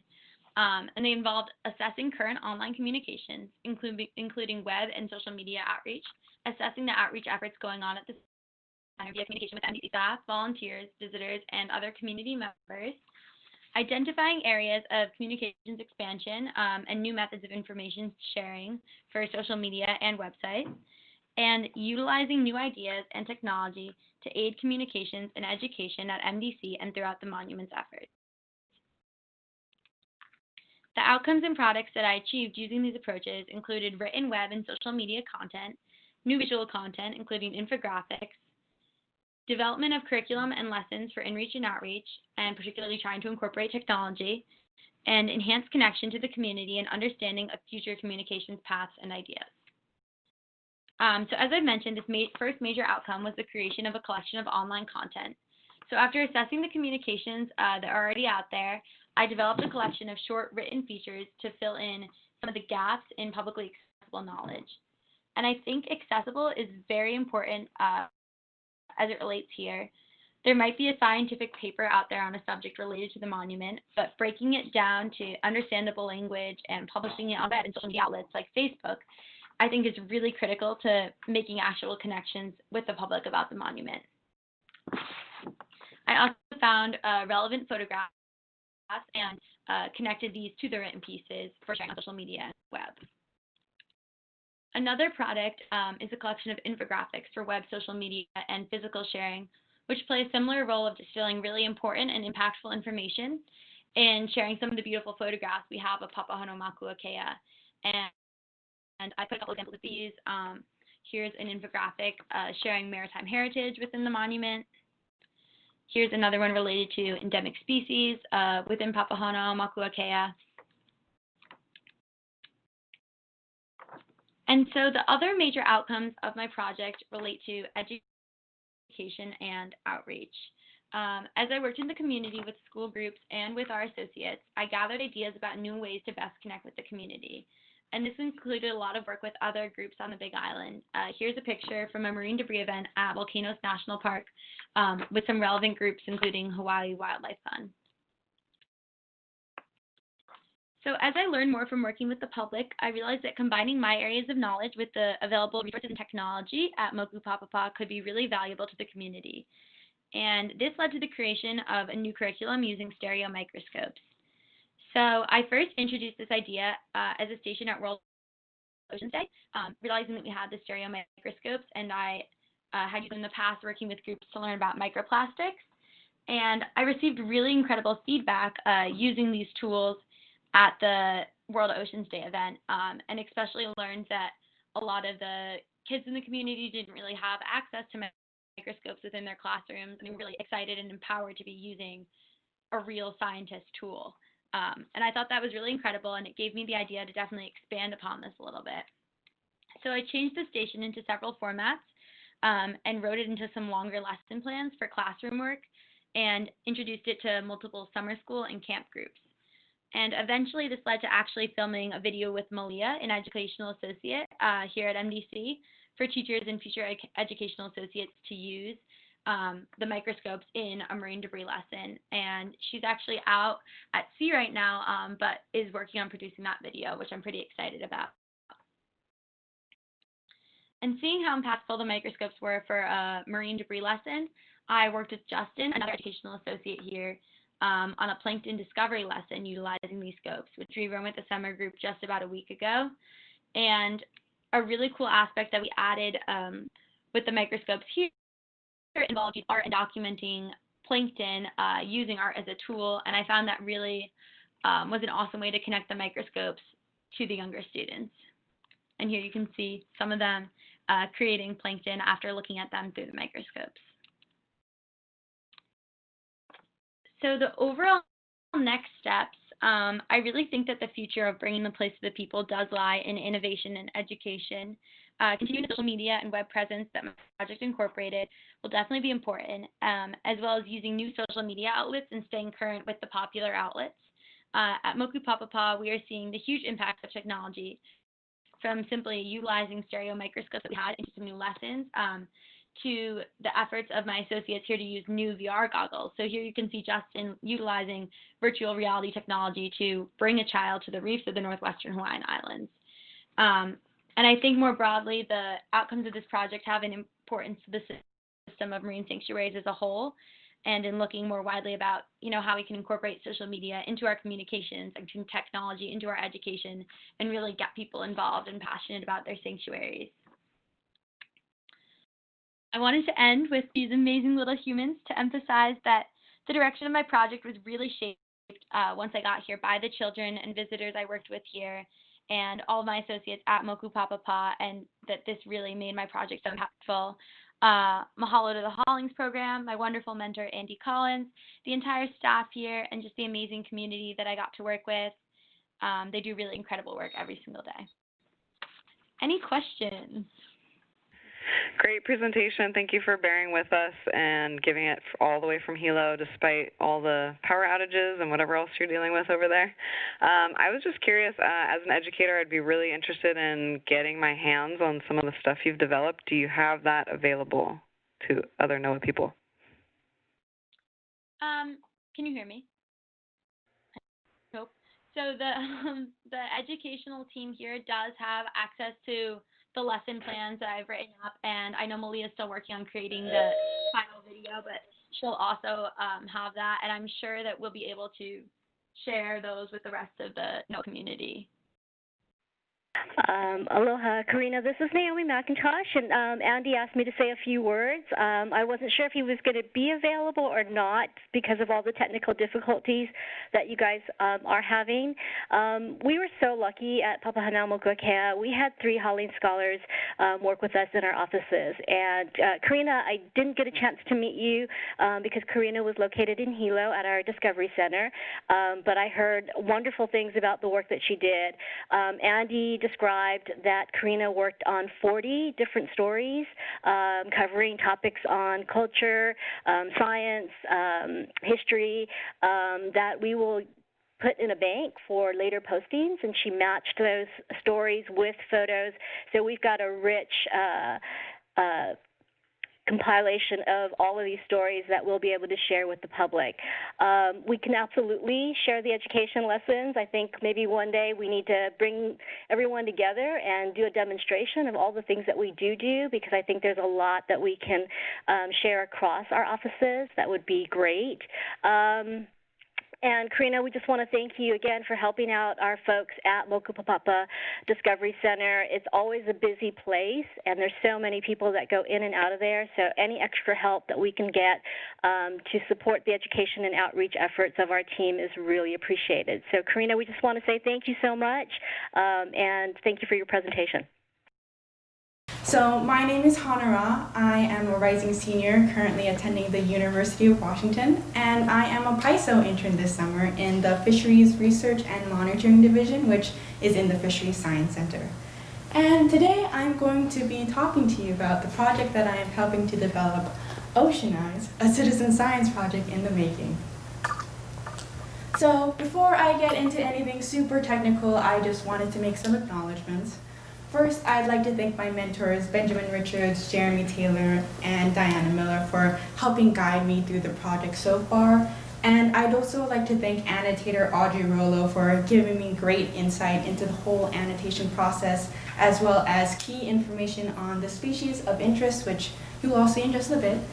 And finally, I'd like to thank the PISO program for just giving me such a great opportunity to be part of such an amazing project, and also for giving me the opportunity to be surrounded by such amazing people. And there are many other people that I'd like to thank today, but I only have so much time. So to everyone who's been super welcoming and supporting while I've been here, thank you so much. I truly appreciate it. You all are the best. So here's an overview of what I'll be presenting to you today. First, I'll give you some background information on stock assessment in general, as well as where the idea for the citizen science project came from, an origin story, if you will. And then I'll give you some rundown on what I have done, what I'm currently doing, and what I will be doing moving forward with this project. So I am working in the stock assessment program, which, if you might have guessed, is responsible for assessing stocks of fish in Hawaii. So specifically in my case, I am responsible for helping in the assessment of 7 species of fish, collectively known as the Deep 7, which consists of 6 species of snapper and 1 species of grouper that are of economic and cultural importance to the Hawaiian Islands. So the way that stocks are assessed is by looking for 3 main things. A, the abundance, which is basically how many fish there are in the ocean. B, the biology of the fish, which is mainly observed through life history. And C, the catch yield. Now, all these things together make up what is known as the ABCs of stock assessment. Pretty neat, right? So, starting in 2016, a bottom fishery independent survey was conducted in order to assess the abundance of fish in the ocean, which is the A of the ABCs, if you recall. And in this survey, stereo camera systems, such as the system shown here, were deployed to produce underwater images of fish. Hundreds of thousands of images of fish, just to be more precise. And now, for abundance to be assessed, these images need to be annotated. But considering the amount of images that were produced, it's difficult to assess abundance with the current amount of manpower and resources that we have. Now, one way of dealing with this issue is through the use of machine learning algorithms, such as the system shown here, which would potentially be able to annotate all the images with little to no human interference. But in order for this to be possible, training data is needed for these algorithms to work, and this training data is acquired through initially human annotated images. So, how do we get such human annotated images, you might ask? Well, one way is through our employees who can annotate these images, and this process is currently ongoing. But another way is through the use of citizen science. So citizen science, some of you may be wondering, what is that? Well, if you're not sure, I will be more than happy to explain it to you. So citizen science is the opportunity for scientists and the general public to work together and gather data. It's an opportunity for scientists because they're able to gather more data than they typically would be able to. But it's also an opportunity for the general public because they're able to contribute to something that they truly care about while also being a part of the scientific process. So the citizen science platform that I'll be utilizing for this project is a site known as Zooniverse, which is a website that hosts a little over 100 different projects that researchers can post and participants from all over the world can contribute to. Now, I'll give you a rundown of what I've done so far for the project. So one of the first things I did to help develop the project was to see what our employees are currently doing to annotate and analyze images. By doing this, I was able to see what types of tasks our participants would need to perform, as well as the possible challenges and issues they might face as they're doing so.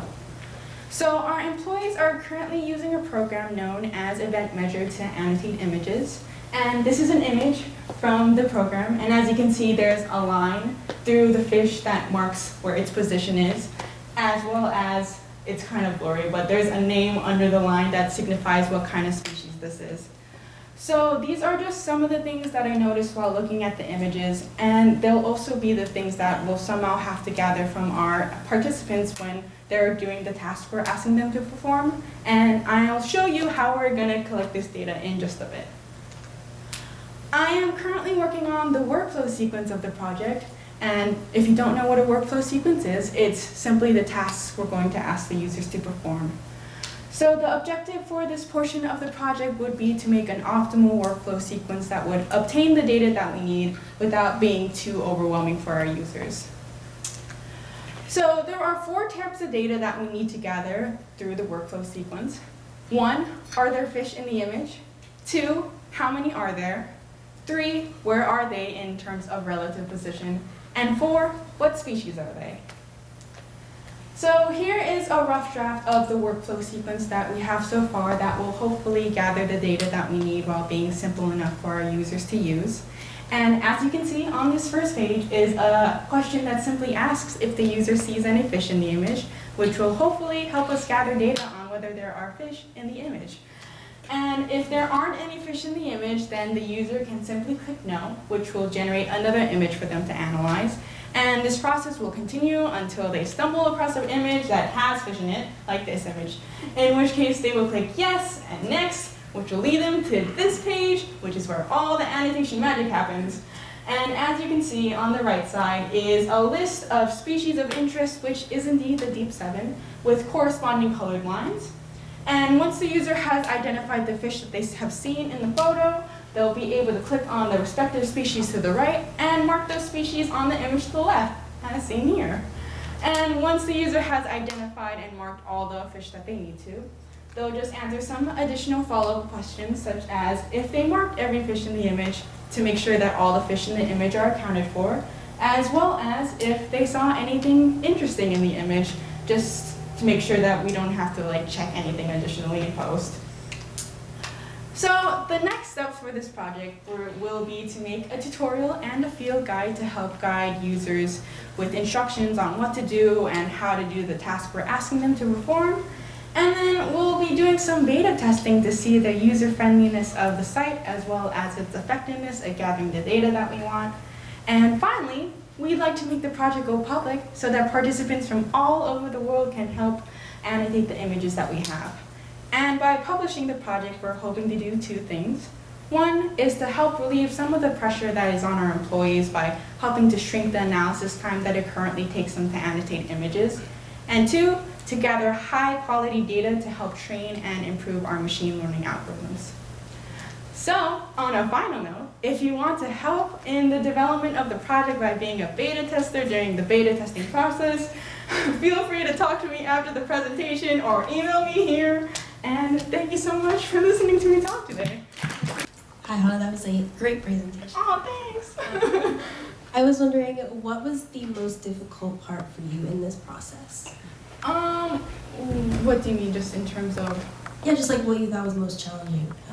Well, during the annotation, when I was looking to see, if I can go back, see what our employees were currently doing, I was also annotating some of the images myself. I was helping with some of the surveys that they had done, and I realized how hard it is to actually annotate all these images, because so the reason why there's a left and a right side is because they make 3D measurements, so it's sort of spatial in that sense, and you have to mark the fish multiple times to get an overall average, and sometimes it just didn't want to get the measurement. So that was, I think, one of the hardest parts, and that was also why I was thinking, oh, that might be something that we would kind of have to worry about with our participants, but we're trying to see what types of solutions we can make at this moment. Yeah.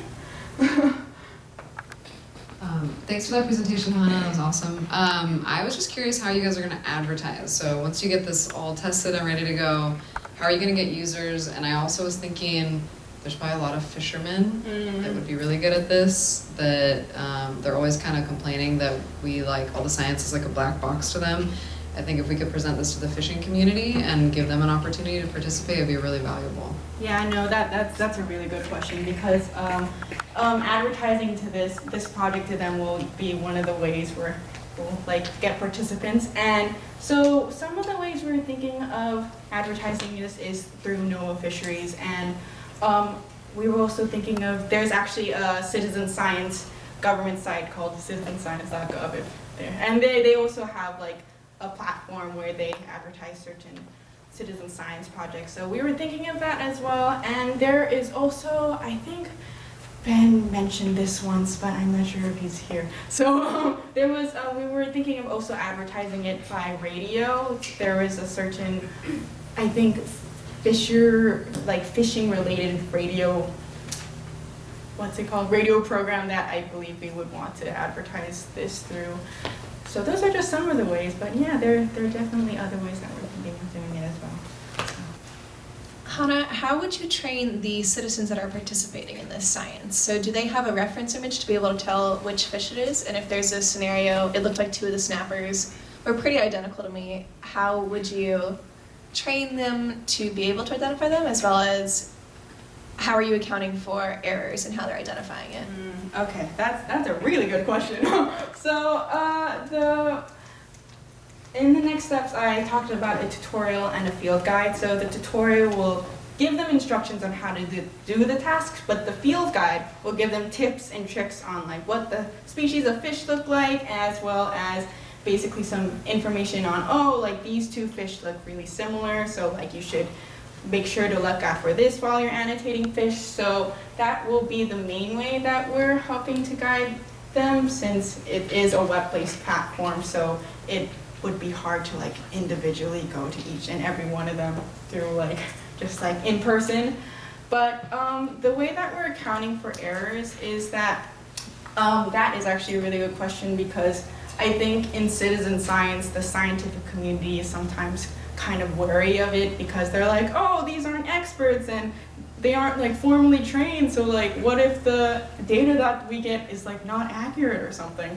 But there is because of that, there have also been many studies that have asked, like tried to see the accuracy of the data that citizen scientists provide. And one of those studies, if I can think of, is researchers actually used Zooniverse to develop a project called Snapshot Serengeti. It's like similar to the project that we're doing, in which they asked people to classify different species that they saw, and the results show that in terms of accuracy, multiple people looking at one image was actually in many cases more accurate than just like one expert annotator looking at all the images, which in itself kind of makes sense, because you know, one person looking at thousands of images can like exhaust anyone at some point. And so like since multiple people are looking at the images, there is able to be like this confidence level of agreement, which will help with errors. The fish that are in the background that are too small to identify or too far away to identify, are those still going to be like marked and measured, or are they just disregarded? Okay, that's a really good question. So I'm not sure how far we're thinking of like considering like, oh, is that too far to like measure a fish? So far we've just been thinking, oh, if you see a fish then just mark it. But like I think we'd have to like, since I'm still in sort of the beginnings of the project, we'll sort of have to talk about that more. But yeah, I'll definitely consider that.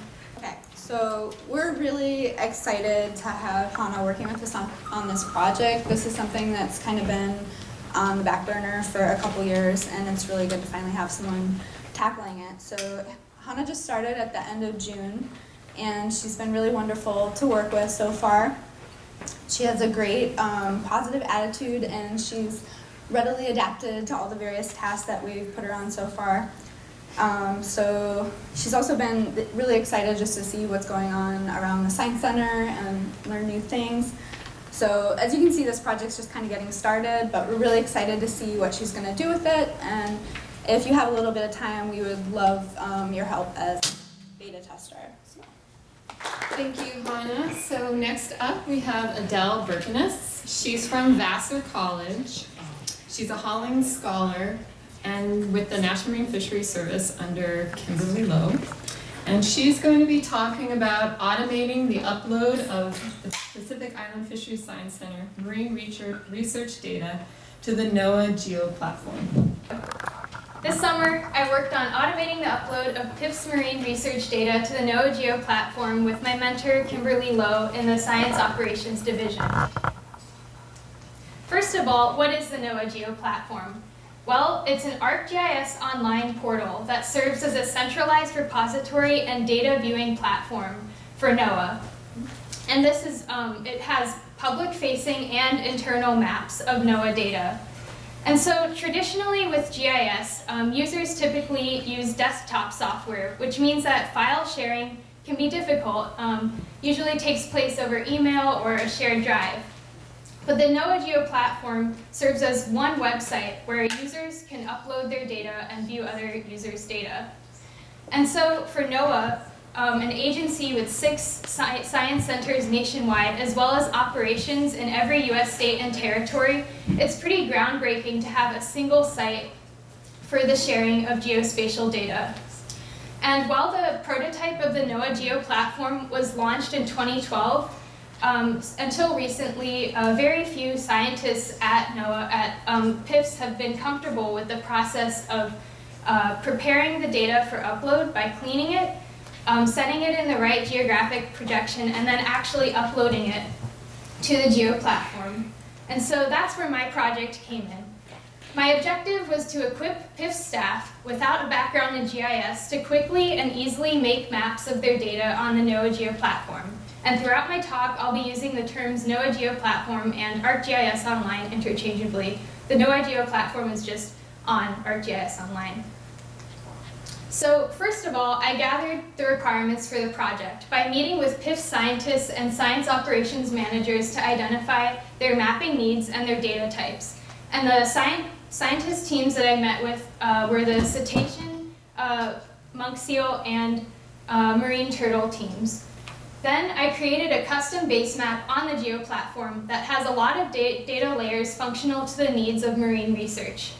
Then I created GIS-compatible data sets using data that the scientist teams gave me, and I uploaded the data sets to the NOAA Geo platform. Fourth, I developed web apps, maps and apps on the Geo platform, and I'll show you some of those in a little bit. And finally, I documented my process so that scientists at PIFs will be able to also create web maps and apps on the Geo platform.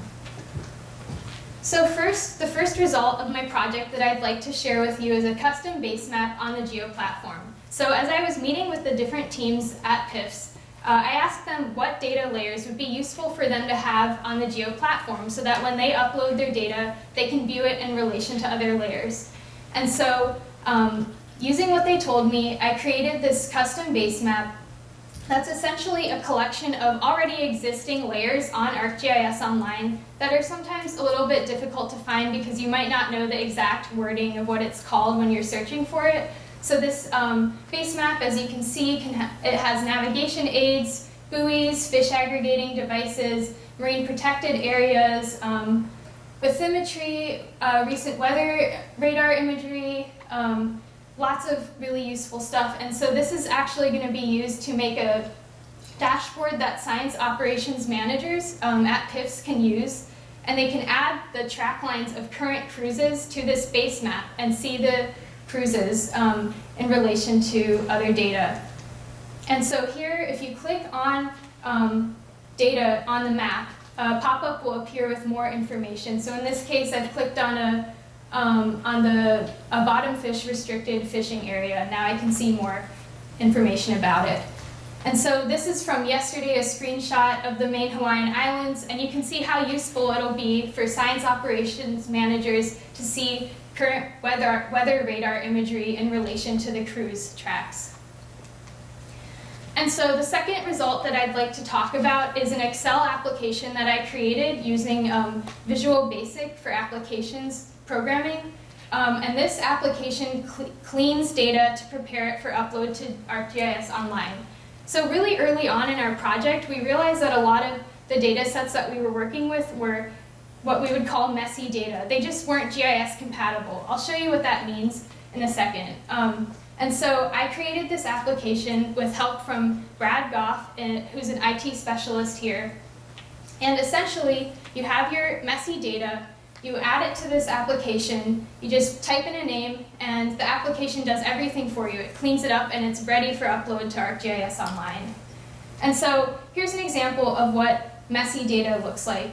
And by the way, this data set is a cruise location, like track line data set that comes from the scientific computer system, computer systems that are on board every cruise. So to develop this application, I use this specific data set, but actually the code is very flexible and can be applied to any data set to clean it for GIS.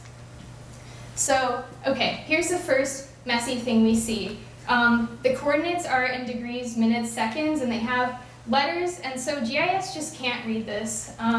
And second, we see that date and time are in separate columns, and that's not good for GIS either. So this is what the same data set looks like after I run it through the application. We have latitude and longitude in decimal degrees, perfect for upload, and we have date and time combined.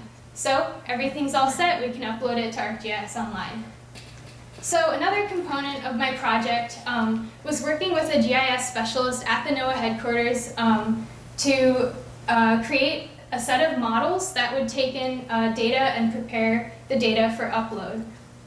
So the models got a little complicated, but really the most important takeaway is that the models save the data to a file geodatabase, convert it to the right projection, and create track lines out of individual points if that's something you want to do with your data. And in this case, we were using monk seal sightings. So I really want to thank John Kennedy at headquarters for his help with this. I mean, he basically created the entire model for us, which was very generous. But yeah, as you saw, the model is a bit complex, and you might be thinking, well, this is not really feasible for scientists at PIFs who don't have a background in GIS, and you're completely right about that. So this is kind of just for more advanced geoprocessing, like if you want to create lines between your points. But if you just want to upload your data straight to ArcGIS Online, you can do that using the application that I designed on Excel and just upload your comma-separated values or CSV files straight to ArcGIS Online. So this model isn't necessary, it's just nice to have for more geoprocessing.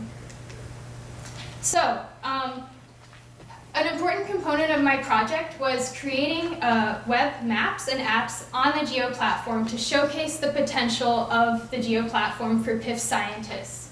And maps are kind of like a more basic version of apps. And this is an example of an app. So apps are more of like a user interface for interacting with the map. And so here I took the output of those complicated models I just showed you, and this is the final result, which is a bunch of monk seal sightings, over 800,000 sightings that are associated with over 10,000 individuals, and they're connected with all these track lines. A lot of data. But the nice thing is this app has a filter, so we can filter by individual seals and view their sightings over time. So I figured out which was the best traveled female or individual, which was a female called Perm R4DF, and I was able to use a time animator widget on the app to view her locations over time. So that was pretty cool. And I did a similar thing with some short-finned pilot whale location data that I got from the cetacean team. So as you saw, I had a little bit of an animation there. And yeah, so I took all the points and I created a line connecting all of them. And this might be useful for the cetacean team. They also gave me a data set of cetacean sightings from cruises between 2006 and 2017. And I made this web app for them so that they could filter by different sightings, so by different attributes, as you can see on the left-hand side. And then they can also click on individual sightings to view more information about the sighting. Finally, I worked with the sea turtle, marine turtle team, and I created this web application for them, pretty similar to the other ones in that it has a filter where you can filter by different attributes, and also click on individual points to get a little text box with more information about the specific stranding.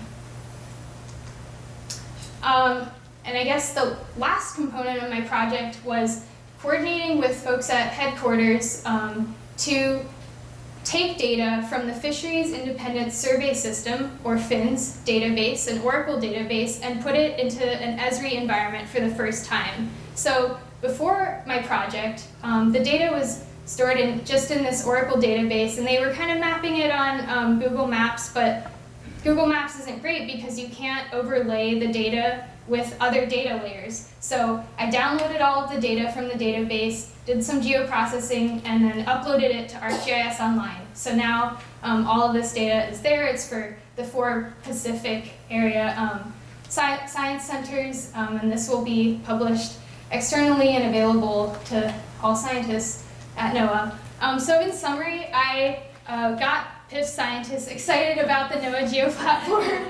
And I did this primarily by making interactive online maps and apps that will be available to different teams and can be published externally if that's what the teams wish.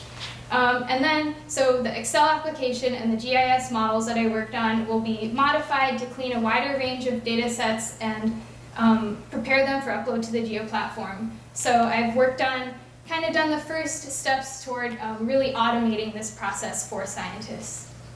And I'm very grateful for the support of all of the people listed on the screen, but especially my mentor, Kimberly Lowe, who has been amazing.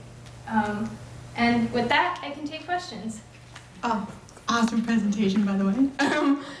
So I believe you talked about, like, you had worked with, like, people through headquarters, if that's correct. And I was wondering how you had met them. Oh, thanks for the question, Hannah. So I actually interned at the NOAA headquarters in Silver Spring 2 years ago through the NOAA College-supported internship program.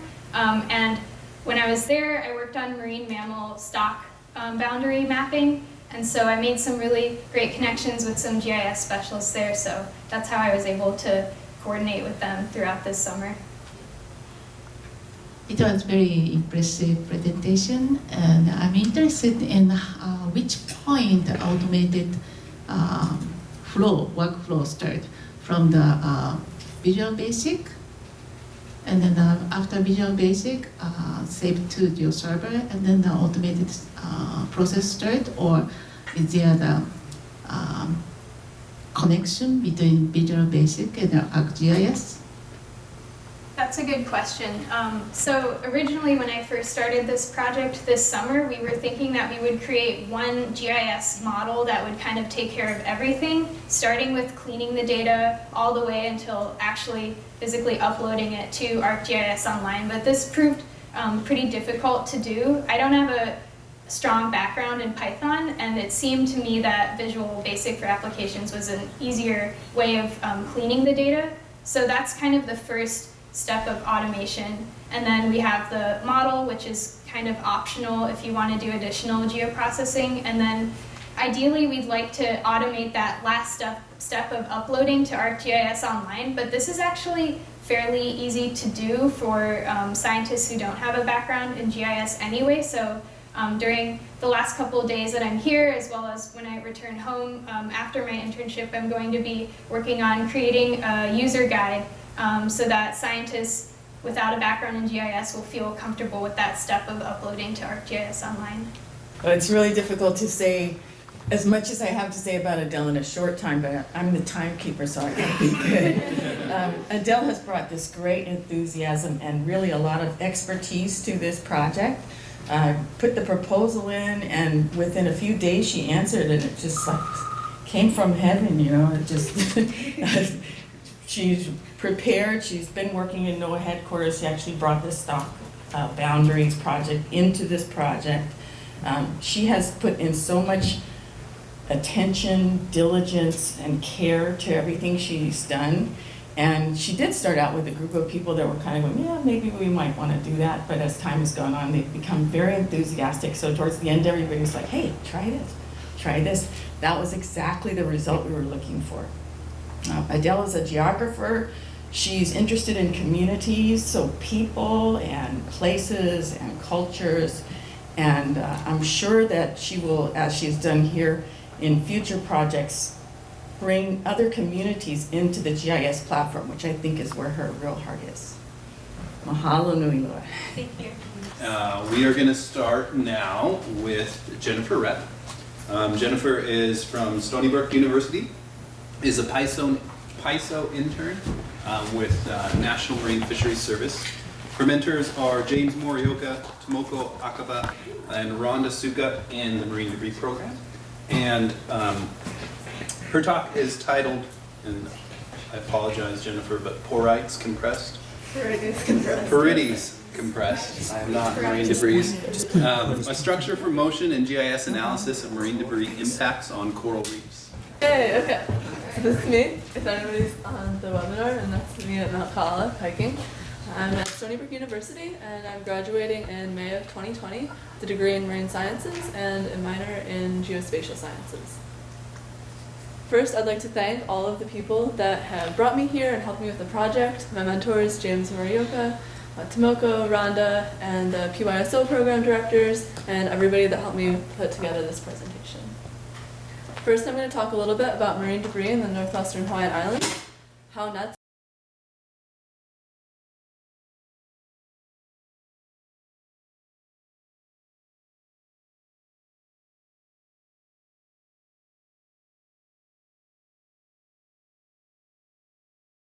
of uninhabited islands and atolls, and it's right in the middle of this North Pacific gyre, which causes marine debris to accumulate because they get swept around and they comb through the islands and wash up on the shallow corals. So there's over 52 metric tons of derelict fishing gear. Impact benthic composition and computer learning in GIS. As you all heard from Mark and many others earlier today, the Papahanaumokuakea Marine National Monument is a super important place for us here in Hawaii, and it is seriously removed. Their priority is to remove in-water nets because those are the biggest threat to marine mammals being directly impacted, getting caught in the nets and drowning. So the coral helps support all of this life in the monument. And when a net washes up and gets caught on the coral, it impacts the coral.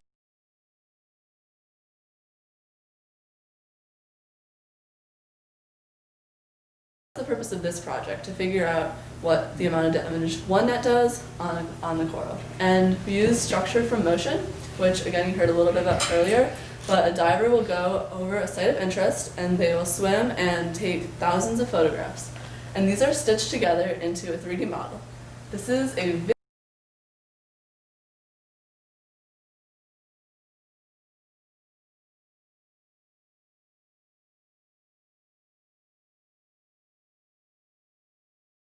coral, and then it indirectly affects all of these other species. We don't really know how much damage one net does, so that's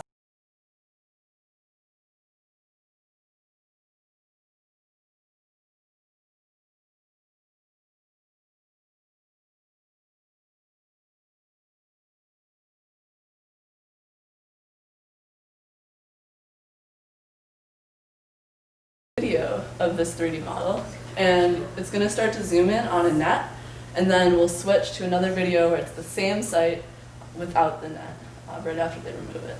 So you can see the net.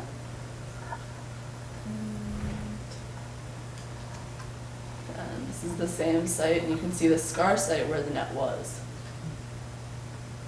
So it's really powerful technology. You can do a lot of different analyses with it. And I'm working with the 2D images, but the 3D images are very important and very cool to look at. And when it zooms out, you'll really be able to tell where the scar site is. All of that bare and kind of crusted coralline algae is where the net was, right here in the middle. So for each site, they went and they took it all into bare. And then crusted coralline algae, which is also a little bit in the bare, it's really common to be interspersed, especially where a net was. So I went through and I drew a 3x3 meter square on every site around the net, added 100 points, and I did each of these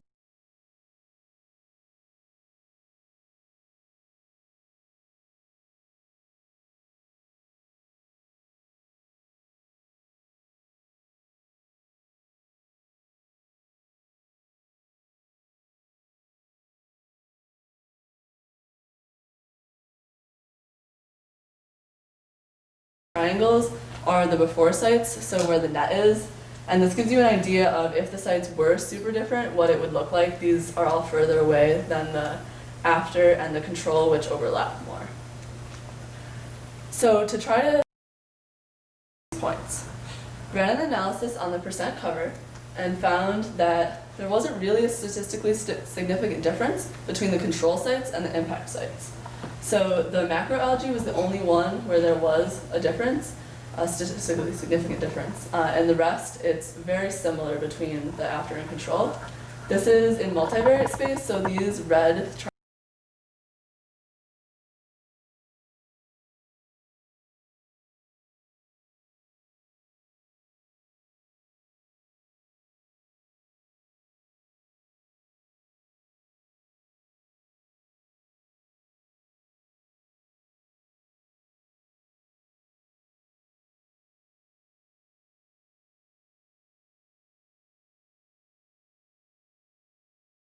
I'm going to be here for about 3 more weeks, so I'm going to try to determine if there's a correlation, significant difference in percent cover. So sand, macroalgae, CCA, coarse coralline algae, and bear were all statistically significantly different between the impact sites and the control sites. So now we know that one net really does have an impact other than just what we see from looking at it. In multivariate space, again, the net is way over here, and you have a little bit more of a separation between the control right here in green and the impact sites in blue. The next steps for analysis, so if you see over here, within this is a half-meter buffer, so that could be a potential indirect impact zone. So our impact zone is what we found the results already for, and then this could be our indirect site, and then outside would be hopefully if the analysis works, it would be similar to the control. Another thing that I'm working on is a supervised classification using object-based image analysis. So a couple people earlier talked a little bit about computer learning and GIS, so this is another element that ties in really nicely with that. So the difference between object-based image analysis and some of the things that you heard earlier was instead of going pixel by pixel, you classify with groups of pixels. So you would draw to train the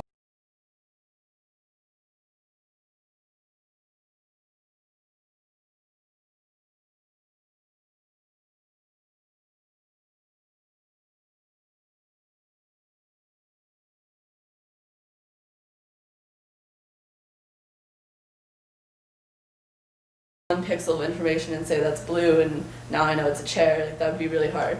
So instead you look at the whole picture, everything at once, and you say, oh, obviously, like, you know, that's a chair and it's not the blue carpet that's in the next room. So it's the same idea, and it works. So I tried it. Model, you draw different polygons around different classifications. So you draw something around the macroalgae here, little shapes around the bare and crustose coralline algae. They're pretty small differences. You can have a big area of sand up here.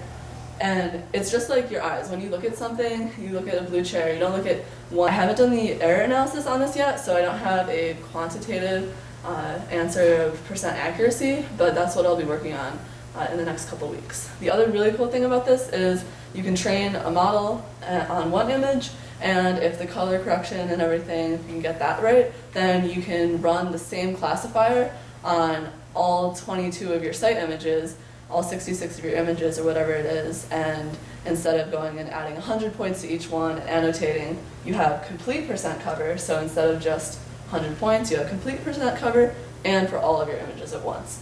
So it really improves efficiency. In 2021, the team is going to go back and resurvey impact and control sites, and they're going to see if there are changes in percent cover over those 3 years. So both at the control sites and at the impact to see if they are changing in different ways or similar ways. So you can tell if the impact of removing the net, if it has coral recovery, we don't really know what happens. So that's it. If you have any questions, please feel free to contact me. After this, I'll be going back to Stony Brook. I have another year of my undergrad, and then I will be looking for positions or grad school in marine science and GIS. So, thank you. So I guess you made an assumption that anything that was bare in the comparative photograph was damage caused by the net?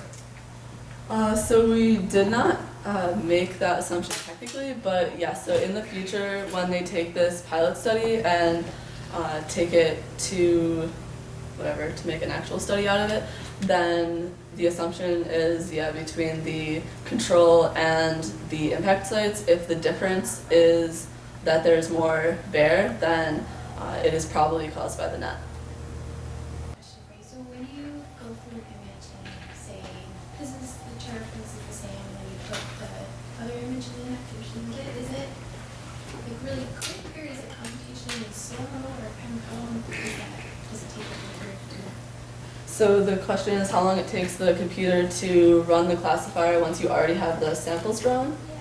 Okay, so yeah, that depends on your image. So it depends on how many training samples you have, how many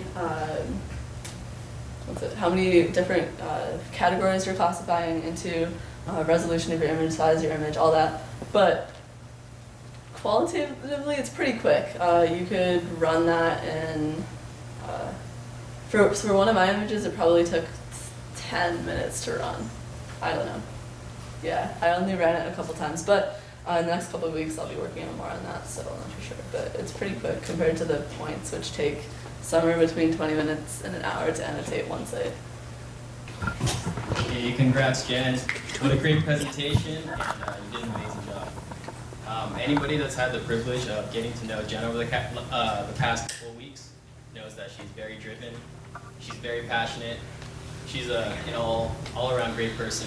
She's really funny, she's really hardworking. So when you combine that with the advanced GIS skills that she brought to the table, the projects are successful and the products are really high quality. So thank you very much for your hard work, and we hope we can work with you in the future. Our next speaker is Anna Chu, who attends York College of Pennsylvania.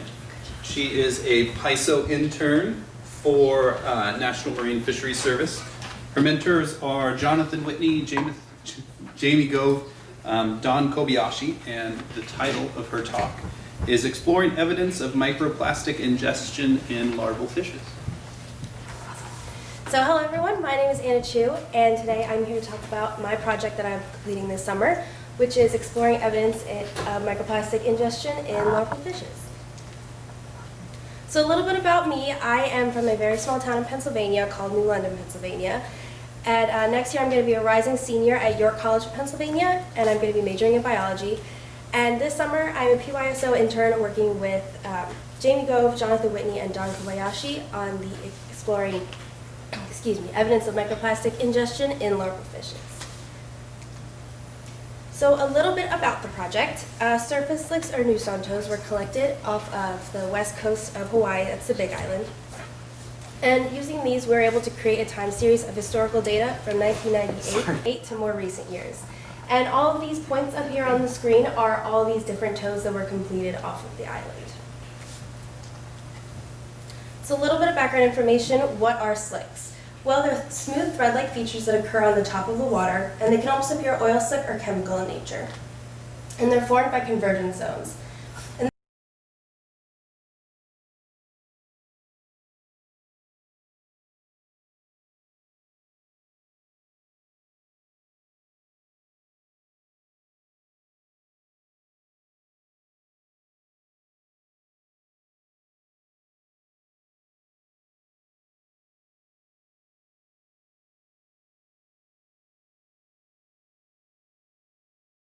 You can see are slicks. I tried to pick a picture that probably most of us has seen a slick, but not sure exactly what it is.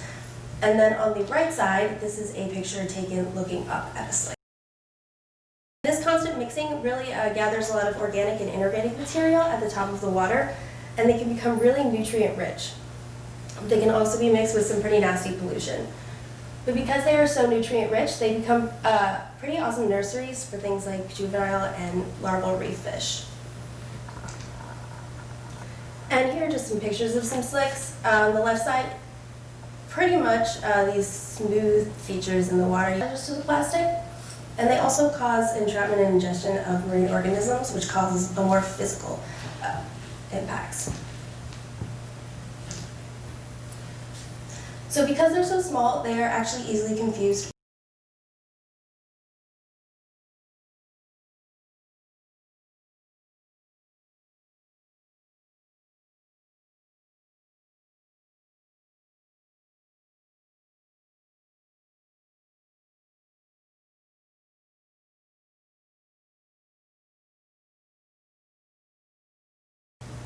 So this all leads to a research question. Has the amount of plastic off the coast of Hawaii been changing over time?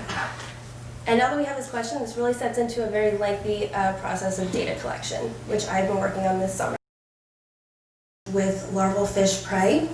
As you can see here, this tiny itty bitty dot is actually a piece of plastic, which is actually the perfect size for these larval fish to eat.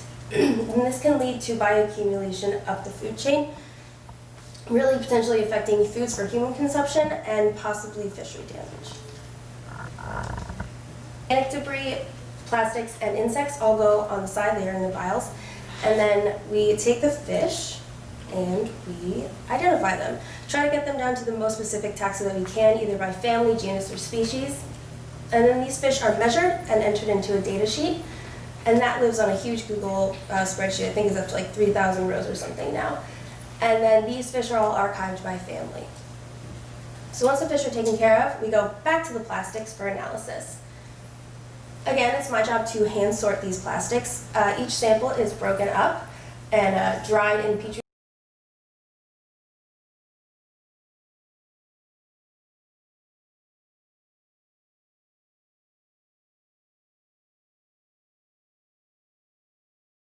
Make sure that none of these little pieces are touching each other, or else the computer program will pick them up as one piece, which is not what we want. So we get a photograph like this, and then it's on to the next step, which is basically a computer program that analyzes these photos for us. So I use a program called ImageJ, and I edit the photos to get something like this. It takes a little bit of photo editing because it is dishes for about 2 days. They stay in ethanol. It takes about 2 days for it to completely evaporate away. And then once they are completely dried, I lay them out on a tray. And one of the most difficult process of this is I have to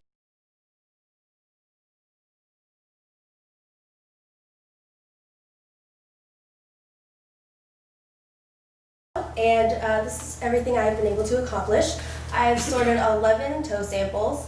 I am slowly learning how to ID fish taxa. There are about 5 main fish species in Pennsylvania, and coming here, there are hundreds, so it's been a little bit of a steep learning curve.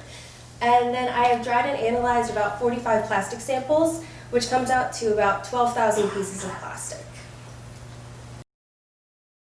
used to analyze these particles. So it gives us the number of particles in a sample and the size of each particle. So what I've done so far, I started about a month ago.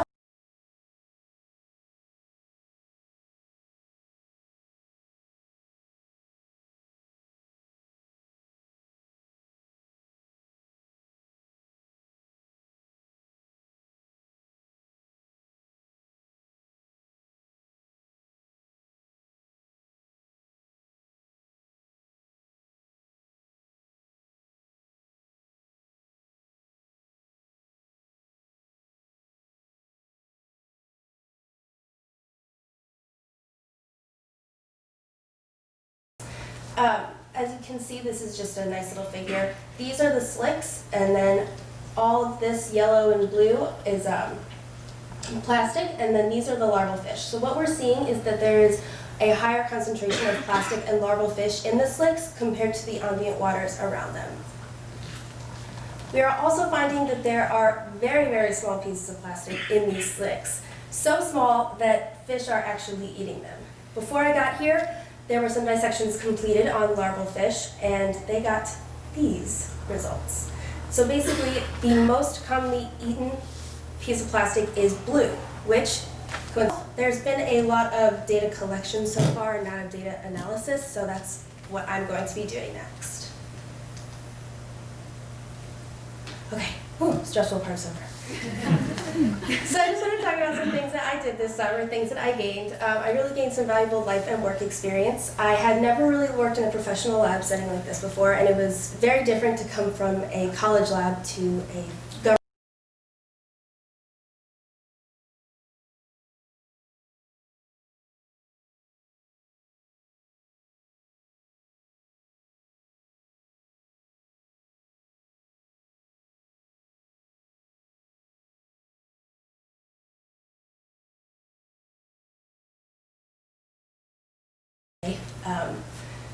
But being here kind of put me in the forefront, put me in the light to how big of a problem this is. I also gained a decent amount of patience. It does take a lot of time to sort through the samples, and it does take a lot of time to identify those fish, so I've had some in a professional lab like this. I learned all kinds of new fish on marine ecology. Like I said before, there's really only 5 main species in Pennsylvania, and here there are hundreds, so Jana has actually been helping me identify. I gained a new perspective on plastic pollution. Pennsylvania is a pretty landlocked state. I really don't go to a lot of water, and if I do, it's Chesapeake Bay. Thank you to Jonathan Whitney, Jana Phipps, Don Kobayashi, and Jamie Go. Without your continued support and help, I really wouldn't be here this summer. Thank you so much for your time and attention. Are there any questions? Awesome present. Oh, is it on? It's on. It is? Okay, great. Thank you so much. That was an awesome thank presentation. you. I kind of have a two-parter. So Okay. my first part is, considering the size of larval fish, how do you dissect them for microplastics, one? And two, how can you ensure that these plastics are toxic and bioaccumulating? So, first part, I wasn't here for the dissections, but I know that they actually had used like almost insect tools for dissection. So like really, really small, tiny forceps and scalpels and things like that. And then for the bioaccumulation project, it's been shown that chemicals that we find in plastic are actually found in large organism tissue and fat tissue. Oh, great presentation, by the way.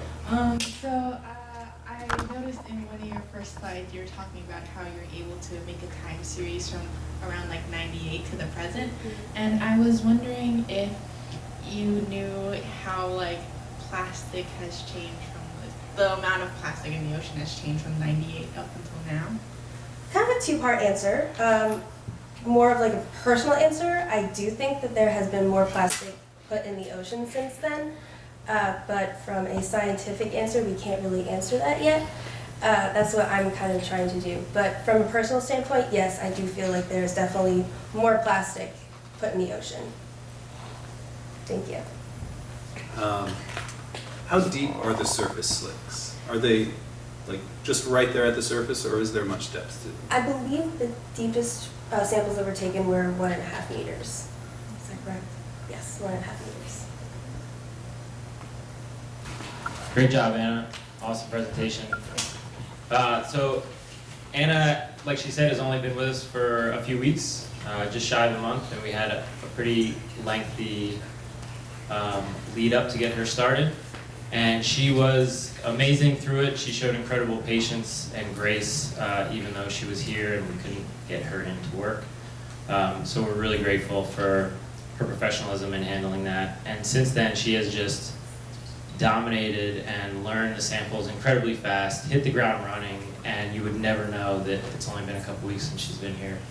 Don't let her fool you. She's really bright, and she's learned those fish IDs incredibly fast, hundreds of species. So it's really amazing to see how quickly she's jumped into the project as if she's been here for years. And also dealt with the tedium of these kinds of samples. Separating thousands of bits of plastic can be rough, and she just handles it with a smile and really is super productive. So we're very lucky to have her, and we look forward to the rest of our time together.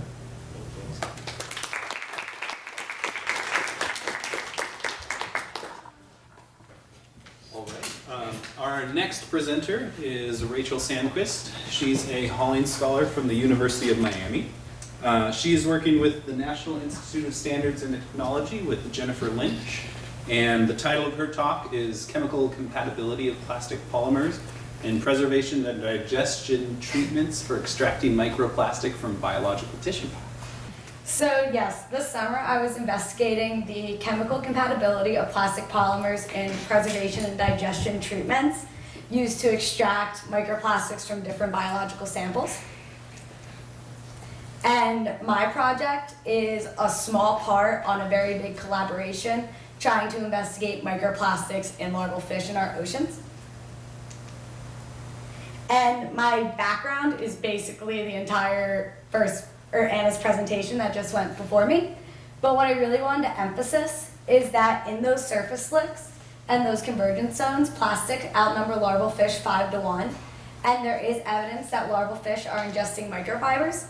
But the way that they're getting those microfibers out are through a very intensive process that involves a lot of labor and very, very, very small dissections.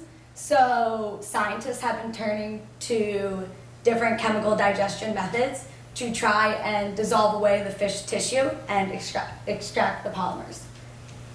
So the one issue with these methods is that a lot of the chemicals used are incompatible with the polymers that they want to extract. So as you can see in this paddable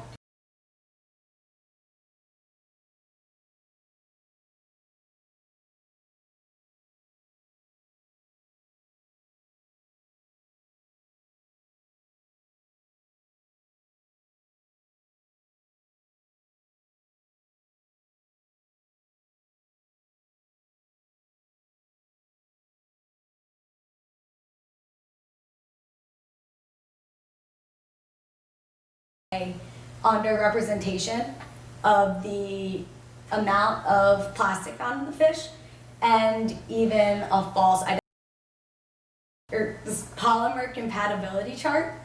There are all the polymers listed on my right hand side and some chemicals at the top that are commonly used to digest away plastics.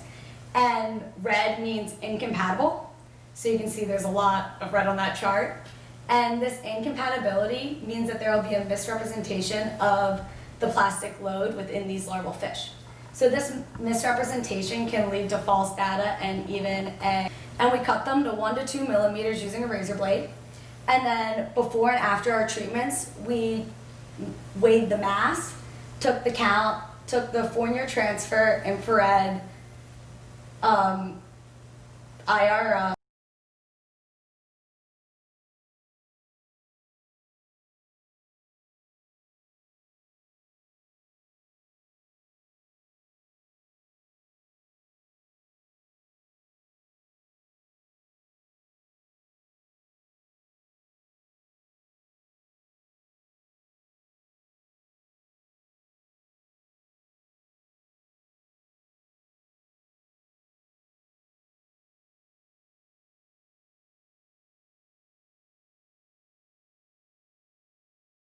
and then we also had consumer goods in the mix. Spectra of the polymer, and then we also took a photo under the microscope. So the 14 common polymers we found in Hawaiian marine debris samples can be split into 2 groups. We have our standards over on my right-hand side that are listed by their recycling code. So we had peat, high-density polyethylene, low-density polyethylene, PVC, polypropylene, polystyrene, and then some others including cellulose acetate, EVA, nylon, polyurethane, and PLA.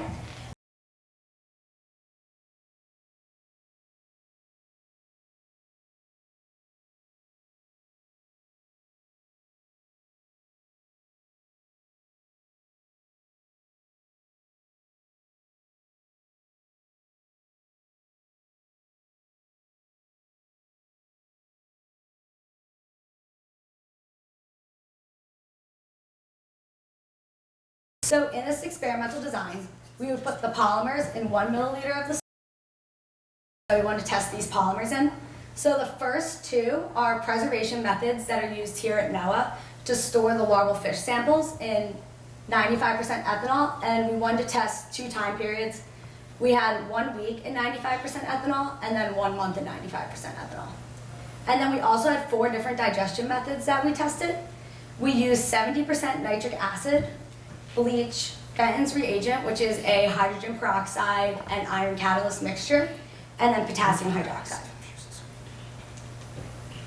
So on the y-axis, you will see the percent mass change of the polymers going all the way down to 120% decrease and all the way up to 20% increase. And all the polymers are listed at 0. So when you see them go down, it's a little disorienting, but that just means that it's a percent loss in mass. You see the list of the polymer names on the top, and then the asterisk signifies statistic significance. So what we see right here is the polymer percent mass change after 1 month in ethanol for the 1 week and the 1 month. And what I really want to point out is that a lot of the polymers lost, or they all lost a little bit of mass, but most of them stayed consistent between the 1 week and the 1 month, except for cellulose acetate had a greater decrease in mass between the 1 week and the 1 month. So did polyester, and the phthalate had a huge decrease in mass between the two. So I wanted to take a closer look at the phthalate. And so like I said, our phthalate polymer that we were looking at was actually a plastic polymer with phthalate additives. So it was that fishing lure at the top that is very common. So we cut it down to 1 millimeter in size, so it looked like that middle piece when we put it in. And so if you look at the FTIR spectra at the top, we have the before spectra in blue and the after in red. So you can see that there's differences in the two. But what was even weirder was that it matched with a completely different polymer after. So down at the bottom, you'll see the after spectra, again in red, but then the blue spectra now is PVC. So this basically means that after this polymer from a common fishing lure was in ethanol, it came up on our FTIR as a completely different polymer. So complete misidentification of that plastic piece. So now on to the digestion methods. This is just an overall graph of all the different digestion methods that we test on all the different polymers. And then you can see for the most part, it is all decreases in polymer mass. So nitric acid was the most aggressive reaction by far.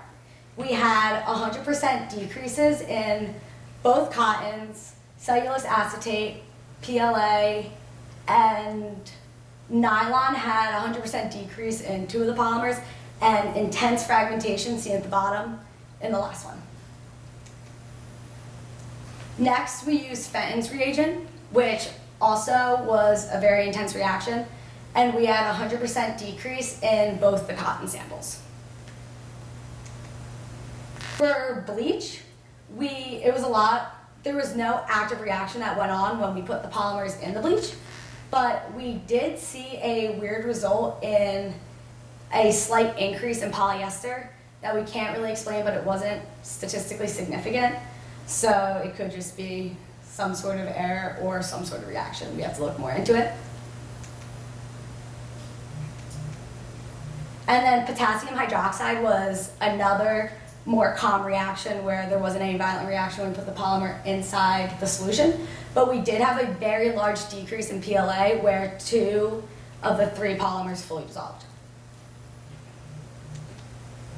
So, in summary, I think it's very evident that there needs to be a standardized methodology for the digestion of biological tissue to recover these microplastics, because as of right now, if you're trying to compare results from different digestion treatments, you're kind of comparing apples to oranges.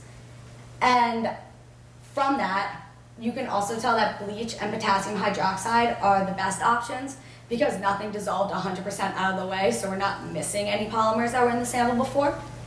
And from my data, I kind of revamped the polymer compatibility chart showed in the beginning, where we have okay, meaning less than a 10% decrease in mass. Yellow is between 10 and 20%, orange 25 and 70% decrease, and red 75 to 100%. So you kind of have a gauge of the decrease in polymers.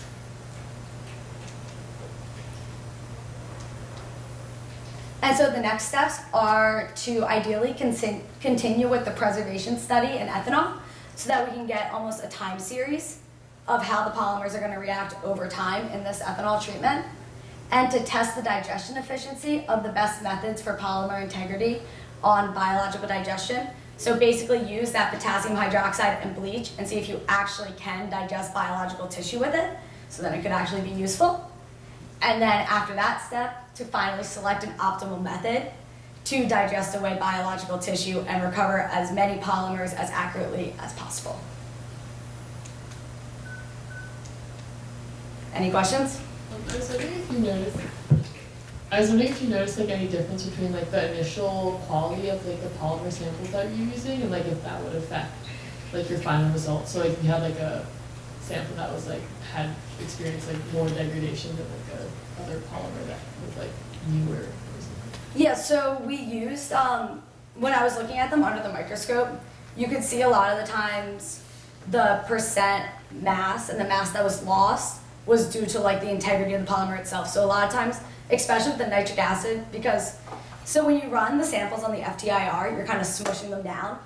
And when they're straight standards out of the box, they will bend with you. They have like a little bit of bend. But after the nitric acid treatment, I'm pretty sure, I would say 90% of the samples completely crushed under the FTIR. So they got really brittle. So that could be evident as loss of integrity there. But then other than that, there was the major fracturing seen in the nylon. And then a lot of them, just by losing mass, they got a lot smaller. First of all, great job. Thank you, Mia. Is that it is? Okay, cool. Second of all, judging by the data that you've collected so far, what would you recommend as like the best solution for people, like as a liquid solution for people to use for digesting biological tissue? I would say the bleach or the potassium hydroxide, but picking between those two really depends on which one can digest the fish efficiently. So there has to be a balance between the two. There's not going to be like one method that saves all the polymers and completely digests the fish, because the world's just not perfect. Hi everyone. So I have a lot of wonderful things to say about Rachel. First, I'm incredibly grateful that she's been with us this summer. She came in the throes of some laboratory renovations. We're just setting up the Center for Marine Debris Research, and so she had to suffer through a lot of, I don't know where that item is right now because everything is sort of boxed up and in a new place, and then we had to suffer through the well, we don't really have a filtration apparatus, so let's figure one out. And she suffered through all of that with such grace, smiles all the time, and enthusiasm, never complaints. And I am super impressed by her work ethic, her ability to like just independently make decisions that are really good, solid, science-based decisions and run with it when I wasn't available. And I'm just very impressed by everything you've done. And I have to say, I cannot believe you have weighed that many tiny little things. I was just doing the math. You've probably written down about 3,000 different weights to 4 decimal places on the milligram. Thank you very much. I hope we can have you back next summer. Okay, fingers crossed. So our next presenter is Sarah Glover. She's a Hawaiian scholar from Rice University. She's working with National Marine Fisheries Service. Her mentor is Brian Langseth, and her title is Distinguishing Species-Specific Targeting Practices Within the Main Hawaiian Islands Deep 7 Bottom Fish Fishery. All right, so hi everyone, I'm Sarah. Brian was actually my mentor this summer. I was a Hawaiian scholar working for the stock assessment program on a project for distinguishing species-specific targeting strategies within the main Hawaiian Islands Deep 7 Bottom Fish Fishery. And before I get into my presentation, I'd first like to thank my mentor, Dr. Brian Langseth, for trusting me to take on this project and mentoring me this summer. I'd also like to thank John Sislow and John Farziak for helping with this project, and finally the NOAA Office of Education for providing me with this internship opportunity. Okay, so for some background, the Deep 7 is a bottom fish complex comprised of 6 species of snapper and 1 grouper species. Opakapaka and Onaga make up 50 and 25% of the total catch of deep 7, respectively. And then Hapu'upu'u is the sole grouper species in the complex. These fish associate with deep sea reef habitat and are long-lived and fast-growing species. The deep 7 is a small boat fishery with most vessels less than 50 feet in length, and it's also quite a small-scale fishery. Over the past 10 years, there was an average of 425 licenses issued annually, and total catch is only between 200 and 300,000 pounds per year. However, despite its small size, this fishery has historical and cultural significance in the Hawaiian Islands because Hawaiians have been fishing these species for many, many generations, and they will often be on the menu at celebrations and winter holidays. Currently, the Deep 7 is aggregated into one single multi-species stock assessment. However, there has been interest in developing single species assessments for each of the 7 species. However, because they are fished as a complex, we don't receive information on which species was being targeted when each fish was caught. And this is important for calculating metrics like catch per unit effort, because that is going to differ drastically if a paka was caught on a trip where the fishermen were targeting onaga versus when they went out specifically targeting paka. And so the objective of this study was to determine which fields that are reported by fishermen can tell us which species are being targeted, so we will know which fishing events should be included in the stock assessments for each of these species.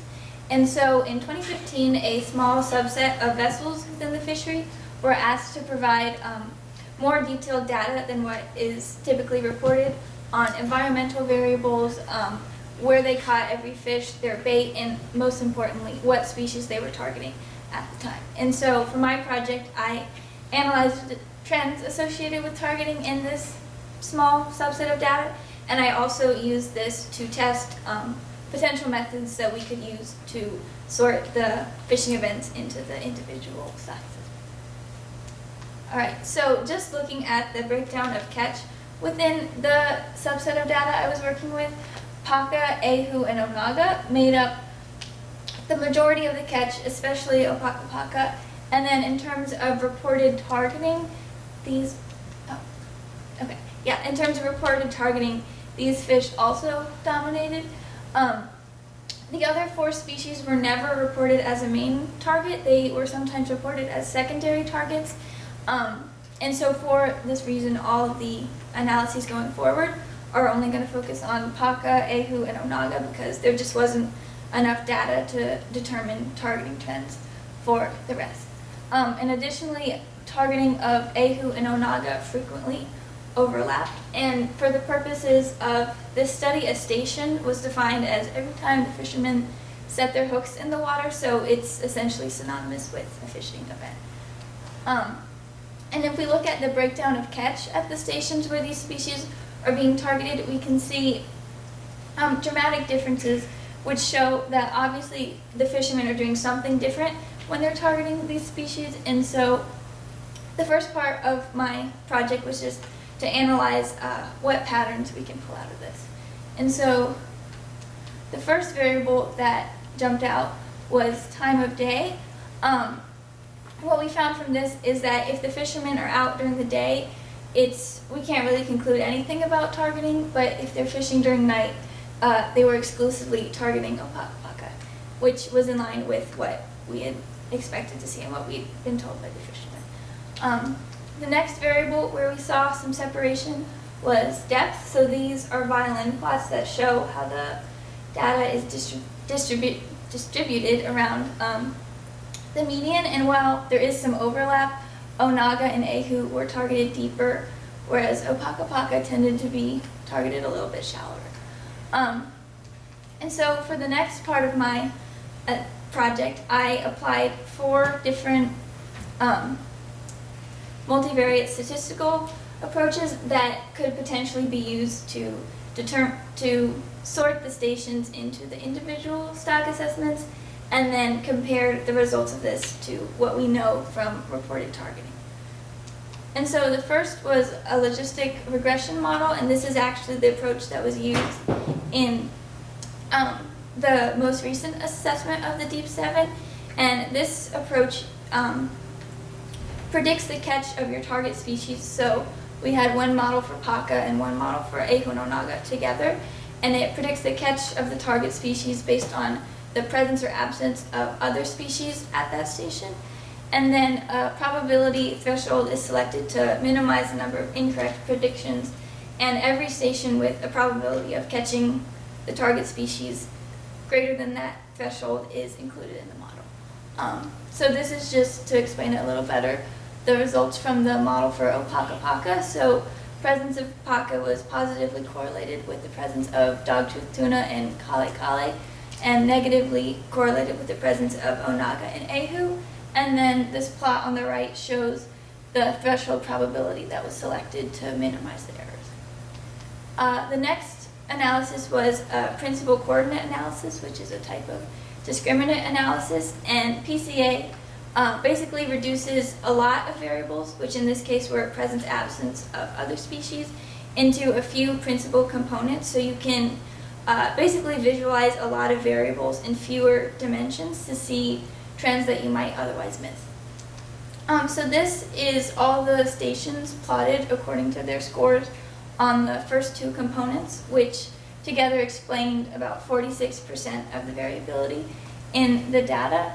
And the yellow arrows show how these the principal components are related to the original variables in the data. So you can see the presence of Opaka-Paka arrow going out to the upper right, and then Ehu and Onaga to the left. Those were the main three variables in this. And then the shape of each data point is the actual reported targeted species from the detailed data set. And so you can sort of see in the upper left there's a cloud of mostly circles, which is where they were targeting Ehu and Onaga, and then in the left you had, or sorry, where the pluses are, you had a lot of the Paka. And so instead of just describing this like that, K-means clustering is a method of sorting the data into clusters based on minimizing the distance between the points in their clusters. So if we apply a clustering scheme to this, you can see that it was able to separate the Ehu and Onaga stations from the Paka stations pretty well, and then the third cluster sort of caught that data in the middle that we weren't able to separate. A different way of sorting the data into groupings is a classification and regression tree, which is called CART. And one advantage of CART is that you can input numerical variables and categorical variables all into the same tree. So for the CART analysis, there was catch composition, environmental variables, and also the vessel and the fishing area all put together in one model. So it sort of just breaks it down in a tree. So the first separation at the first node was based on depth, which makes sense since we know that that is a difference that happens. And so it broke off based on depth to get Ehu and Onaga on the left, and then did one more break based on primarily on the vessel, which could just show targeting preferences of each fisherman. And then to compare these, since we have the detailed data from the fishermen telling us what they're targeting, we can compare how well these different methods are working.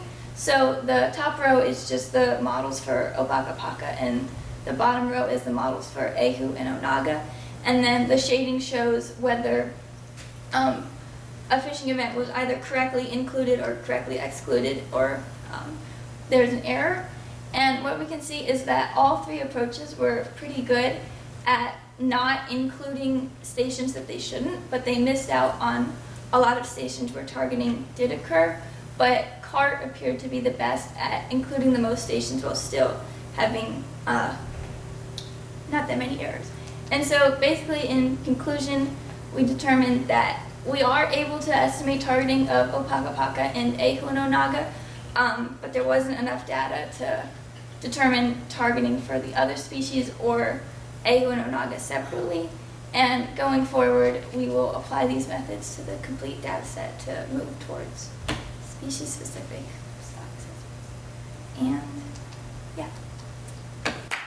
So like your cart, like this, or tree thing, Yeah. Are you able to tell like what, like, are you able to see like more detail on like the depth of the vessel, like in terms of like what the depth was, like that caused that?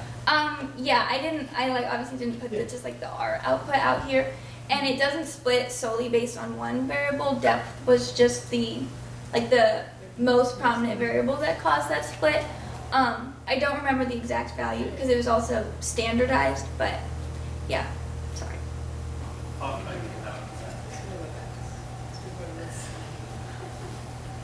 Just two clarifications. You cannot distinguish between A or non-trips, so you're lumping them together? Yeah, we lumped them together because there were more stations where they just reported I'm targeting both Ahu and Onaga than either species alone. So it was just, we were able to conclude more by just putting it all together. But most of the time they listed both as targets. Okay. And in your conclusions, the complete data set is the reported catch? Yeah, so all this was based on a subset of data where they told us what they were targeting, so it was sort of a testing data set, but the complete data set is the official reported data that will be used for the stock assessments. So I was Sarah's mentor, and we were very fortunate to have Sarah. As you could tell, this project is statistical in nature.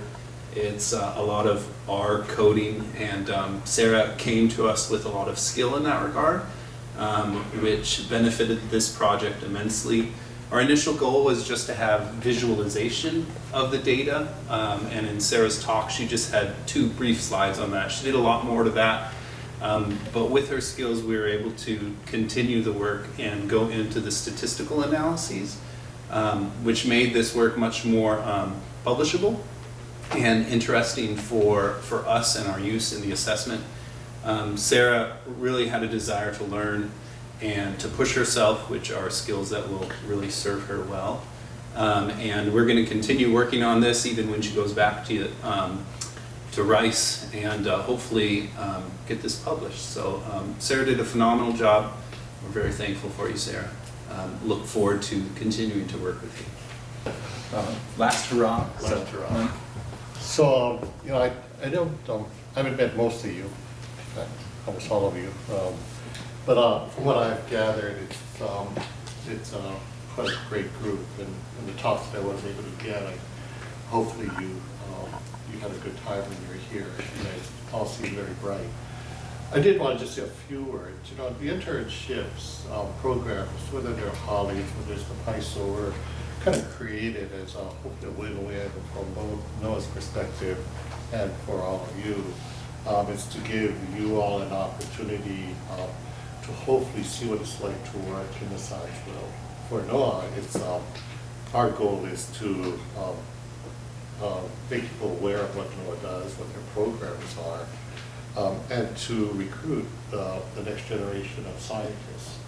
It's important, especially in this administration where sometimes you don't quite get the lobbying that we have in other administrations. But it is something that we value very much, and to pull off, it's just a summer, and it's not enough time for anyone to really get all that you want out of it. But I think it's enough time to whet your appetite, and hopefully it did that. As you folks wind it down, I think for all of this, it comes down to a lot of thanks. I think we've heard all of the mentors come up and thank all of you for your time, your effort, your dedication to your respective projects, and that's important. And I think we all see the valuable work that you all did. Hopefully, you have something that you'll be able to take back and apply to your future endeavors, and maybe one day we will see you back as scientists. I thank the mentors. An intern program is only as good as your mentors and the projects that they create to engage all of the interns. And it takes time, it takes effort, and And I say that sincerely. This morning I missed being here because I was at a memorial service, and the service was for the fellow who hired me many years ago. But to me, it's he's why I'm here today, and I think hopefully as you go on through your career, it's the mentors that are going to make a difference when you stick with it. And so I say thank you to all of the mentors here, and one day when your chances come up, you take it seriously as well, because it translates into the future of what we find in the science field. Finally, I want to thank Don and his team. I don't know all who are involved with this. It's a huge lift every year, and I think when Don started this years ago, or when we started years ago, Don stepped up, and it's kind of gone, and it's really evolved to quite a program. I think he deserves a lot of credit, and his folks for pulling it off, and I hope you folks all appreciate what he's done. But I babbled enough. Hope you all enjoyed your summer. Wish you all the best going forward, and hope you all look seriously and continue your science careers and think highly of Noah. Thanks all. On that note, we are adjourned. Thank you all for sticking it out to the end. Great presentations today. We had some glitches, but we worked through it. Take to heart everything Mike said, because that was really important stuff he mentioned.